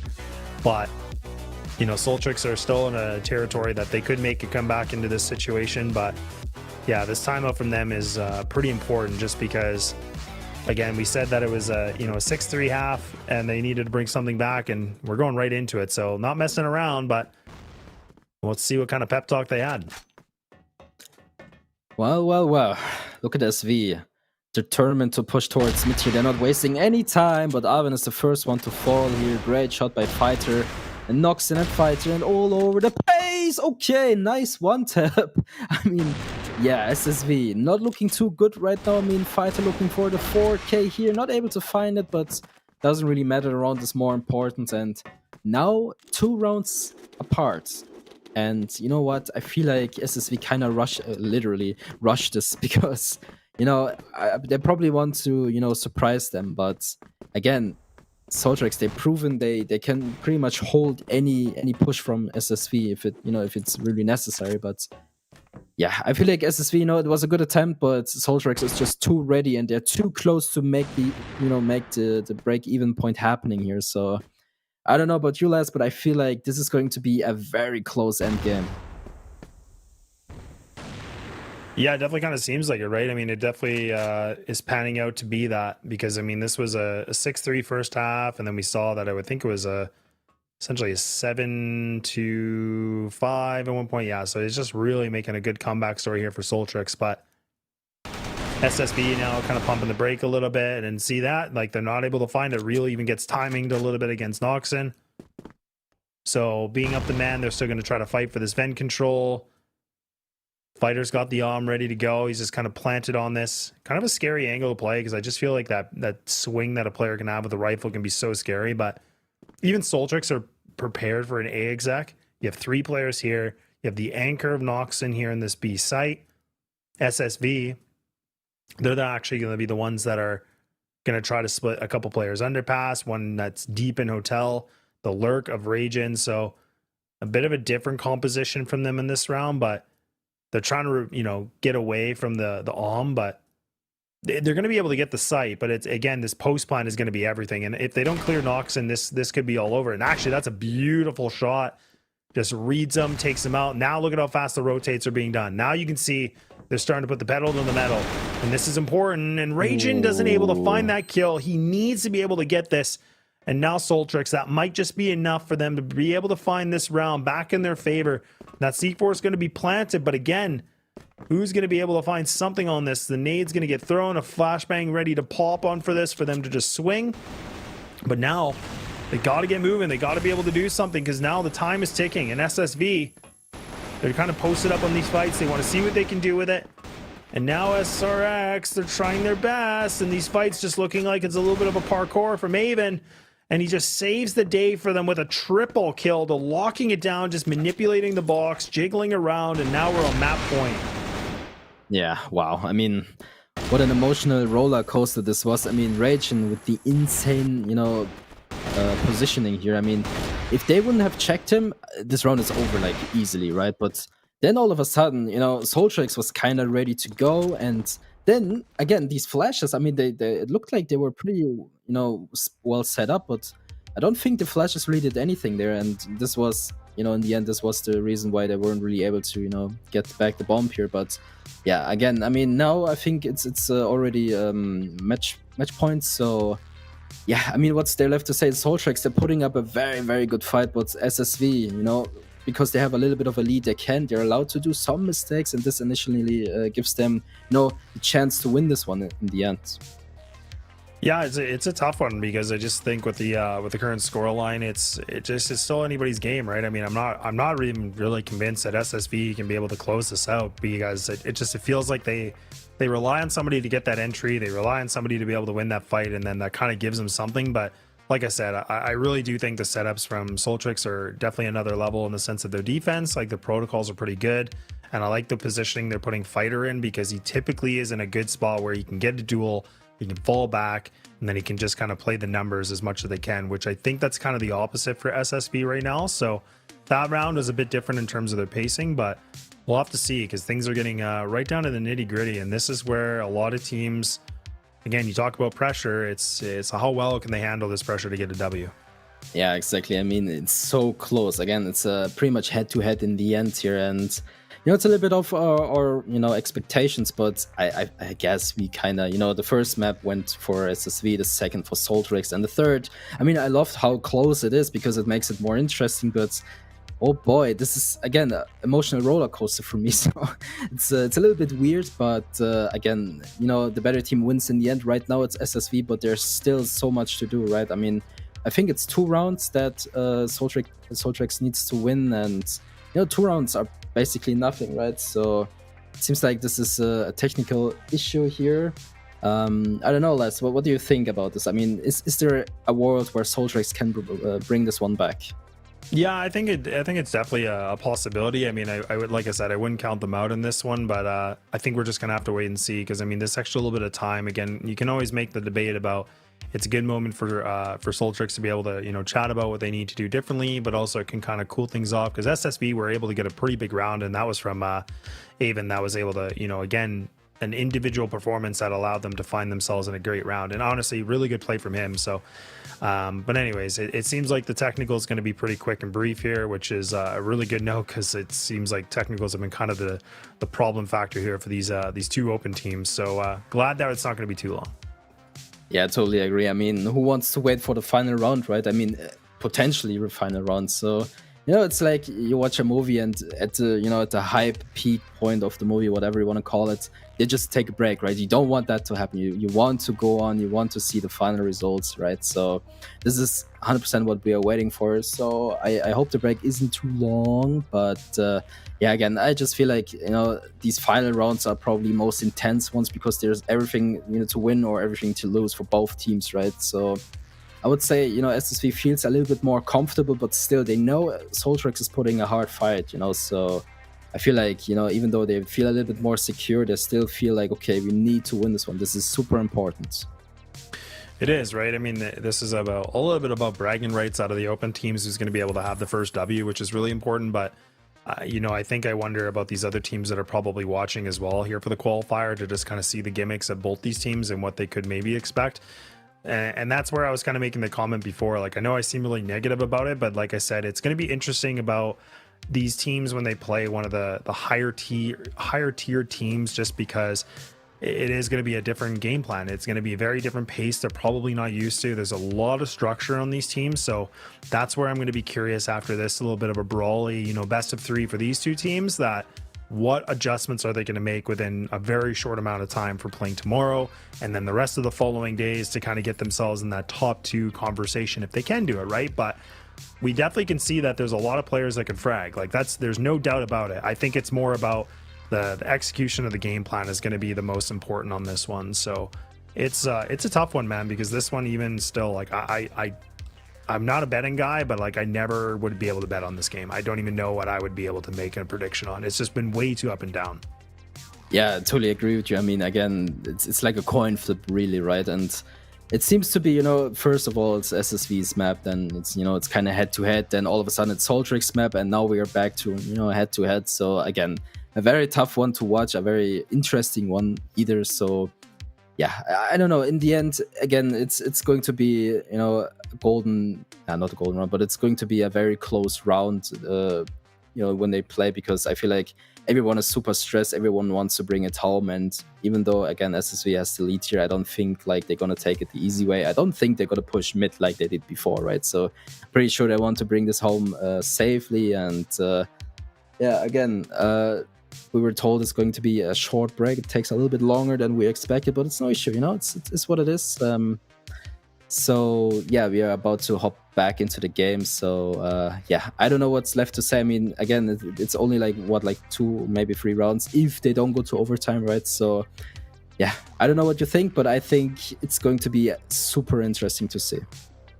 Yeah, I think so too. Like, it's definitely it's right down to the wire here, and this is what we were kind of wondering, if this was going to be the case, or if maybe one of these teams were going to be able to kind of blow it out with a 2-0. Clearly not the case here, but it's right down to the nitty gritty, right down to the wire, like we said. So it's going to be a matter of kind of now who wants this more, right? I mean, SSV have kind of shown us that they like to be aggro, but are they going to have composure in this round, or are they just going to try to do something really cheeky again? A bit of an unorthodox play to kind of get themselves done here. I have no idea what to expect from this, because SOLTREX have really showed us that, like I said, I think their defensive setups have been really stellar. I've been really actually impressed with them, because I feel like there's a lot of these teams where I was kind of thinking that's going to be the weaker point, just because they like to run and gun, they like to play quick, they like to be aggro. That's what I've definitely noticed about a lot of open teams. But it looks like that technical issue is going to be a little bit longer, so we're going to take a quick little break. We're going to figure things out, so we'll see you in just a few.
right, back we go, and yeah, finally getting back into the game as we mentioned earlier. And yeah, I wouldn't expect SSV to push instantly like that, but it seems to be SSV wants to bring this one back home. And oh boy, they're not wasting any time. And Elon missing so many important shots. This might be a crucial mistake by them, but Jaguar, maybe he can get one more frag out of this. I mean, it's such a tough ask for them, and SSV just dominating this last round. I didn't expect that to be that, not easy, but that dominant. And Fighter, he needs to find at least one if possible. I mean, it's a little bit tough, but again, you don't want to go, home like this. You want to be at least put on a good fight here. And the last round, it just seems a little bit too easy. 20 seconds on the round right now.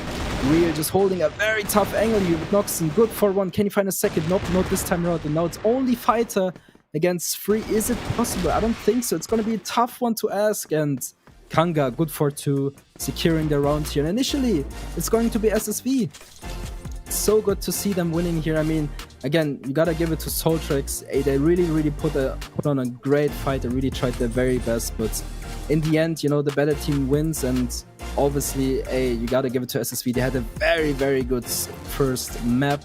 The second one was 100% SOLTREX map. You really gotta give it to them there. But again, in the end, on the third map, both teams were pretty close to each other. Obviously, SSV had a better start, but in the end, SOLTREX put on a good fight. But yeah, again, in the end, SSV is the winner here. It was a very good game after all. I hope you all enjoyed it as well as I did, or as we did. So yeah, I'm just very excited. It's so nice to see these open teams play once in a while. And Lars, I want to have your opinion here. What do you think about these open teams? Yeah, honestly, I think for me, like, I kind of heard through the grapevine that they're a team, there are a lot of teams that don't have a lot of, slow plays. They like to be really aggro, kind of get in your face. And I was kind of wondering if that was a bit of an over-exaggeration, but I think that was pretty much nail in the coffin. Like, I really thought that was kind of the case. So, like I said, I feel SOLTREX was kind of that one team that for me, like, it felt like they were doing quite well, like, for composure, but yeah, the pacing seems to be very different for these teams, comparable to some of the others that we've definitely seen. Yeah, I couldn't agree with you more. I mean, it is a difference after all. And yeah, now taking a look at the highlights, I mean, oh boy, there's going to be so many of them. And I can't wait for Radiant's one because, this 4K was insane. I mean, you never ever get to see someone like this, probably soon again. So definitely a frag you're looking forward to. And yeah, again, definitely it shouldn't be happening, right? This should never ever happen. But hey, it is what it is. It was a very good game after all. And yeah, also this frag here by Dane, right? I mean, I don't know, but never ever should this happen. But yeah, it is what it is in the end. Yeah, it definitely is what it is. But I mean, the fact that, it does get closed out and SSV were able to, get things done at the end of the day, it's cool to see their style. Like, I like the aggression and stuff. I also, like I said, I mean, I know I'm being a bit critical about it, but I'm also just trying to be a little bit of a realist, just because I'm going to be beyond curious how this is going to work out against some of these, other teams. Like, when we talk about in the overall groups, is like how well they can compete with, I think about like a team like Anubis, or, think about a team like 36 Demons in the group. It does make me really wonder. So I will be curious if those teams have been watching this game just to kind of seeing what they can expect. I think they probably are going to be doing their homework like this, but yeah, it'll make it for a bit of a bar burner, man. It'll be a cool thing to see. Yeah, I mean, you would definitely expect them to do their homework, right? To do their research, because they're gonna play against each other and they really want to know everything they can get, right? So definitely something they at least should do, right? But yeah, again, in the end, I think overall we had some great matches today. I really was happy with them. I mean, to be fair, it could have been a 2-0 at some point, but again, SOLTREX putting up a good fight here is really what you're looking forward to. And yeah, just again, I keep repeating myself, but I feel like it was a very interesting game till the end. So I don't know what you think here, but definitely looking forward for more open team plays. Yeah, no, I definitely am too, and that was kind of the biggest thing that I was excited about for this regional qualifier, is the fact that we get to see some of these open teams competing against some of the lower ranked CFWL teams to get themselves in contention for, you know, maybe a spot. That's always a really exciting thing. And for any open team, it's always an exciting thing just because it's a lot to work for, right? I mean, you're this lower ranked team, you're trying to, you know, fight your way through the kind of the trenches of the ranking teams and stuff like that. So I'm more than excited to see this, and that's something that I wanted to get a little taste of, is just to see what is the competition like at this open level. And it's definitely explosive, but it's something I'm looking forward to a little bit tomorrow as well. Yeah, definitely explosive. I mean, it's very different, but it's still very good, I would say. So let's take a look at here. I mean, yeah, definitely taking a look. And to be fair, I think this is a little bit more equal. I mean, still, SSV is obviously a little bit better, but overall, I would say it's a little bit closer than, you know, we saw the game before. So yeah, definitely a good one here. I mean, taking a look who's the key player here. It's probably Dane, and let's see, it's probably Elon Fighter. So yeah, of course, those players definitely had their moments, definitely were some, you know, interesting players. But yeah, it's gonna be Dane here once. I think he was it before as well. So yeah, definitely a very, very good day for Dane here. SSV must be happy to have this guy in their roster. So definitely, yeah, a guy we should, you know, look forward to, because this guy, I feel like obviously he came from a very good team and, you know, kind of bounced back. But yeah, I feel like Dane is going to be one of these players we definitely need to, you know, have an eye on all the time. Yeah, no doubt about it, man. Absolutely no doubt about it. And like we said, we got to see some of these groups. You can see Group A and now Group B, where we got a couple of these games. Now we'll get to see, you know, the debut a little bit for like a 3BL Academy tomorrow and 999. So there's still plenty more of games that are going to be happening for the next few days. So it does make it pretty exciting. And yeah, I mean, for some of these open teams, I was pretty excited to see some of these rosters and what they were able to pack with their group. But like we said, a 2-0, and then it was essentially 3 mappers across the board. I mean, tomorrow definitely has, you know, a very big potential for that as well. So it's going to be very, very, very interesting to see how it's all going to pan out, because it's like any given day, I think a lot of these teams could potentially beat each other. I think it's going to be more that jump from the open to these other guys, but that's where I said, look, an underdog story is always exciting. It's always fun because you can never underestimate these guys. So it will be very, very interesting to see what's going to be able to happen here. Well, what's there left to say, Les? Hey, it was a pleasure with you today. I hope everyone enjoyed the matches. And guys, tomorrow will be another day of some great CrossFire action. So be prepared. Make sure to tune in. And Les, I give you the last word. Thank you very much for having me. Yeah, no, of course. And thanks everybody in production and all the viewers for watching. We hope you enjoyed the matches. But yeah, if you're wanting to watch more, there's same time, same place tomorrow. Make sure to just check out the socials. We always appreciate it. And we'll see you tomorrow for some good Crossfire action. So see you later.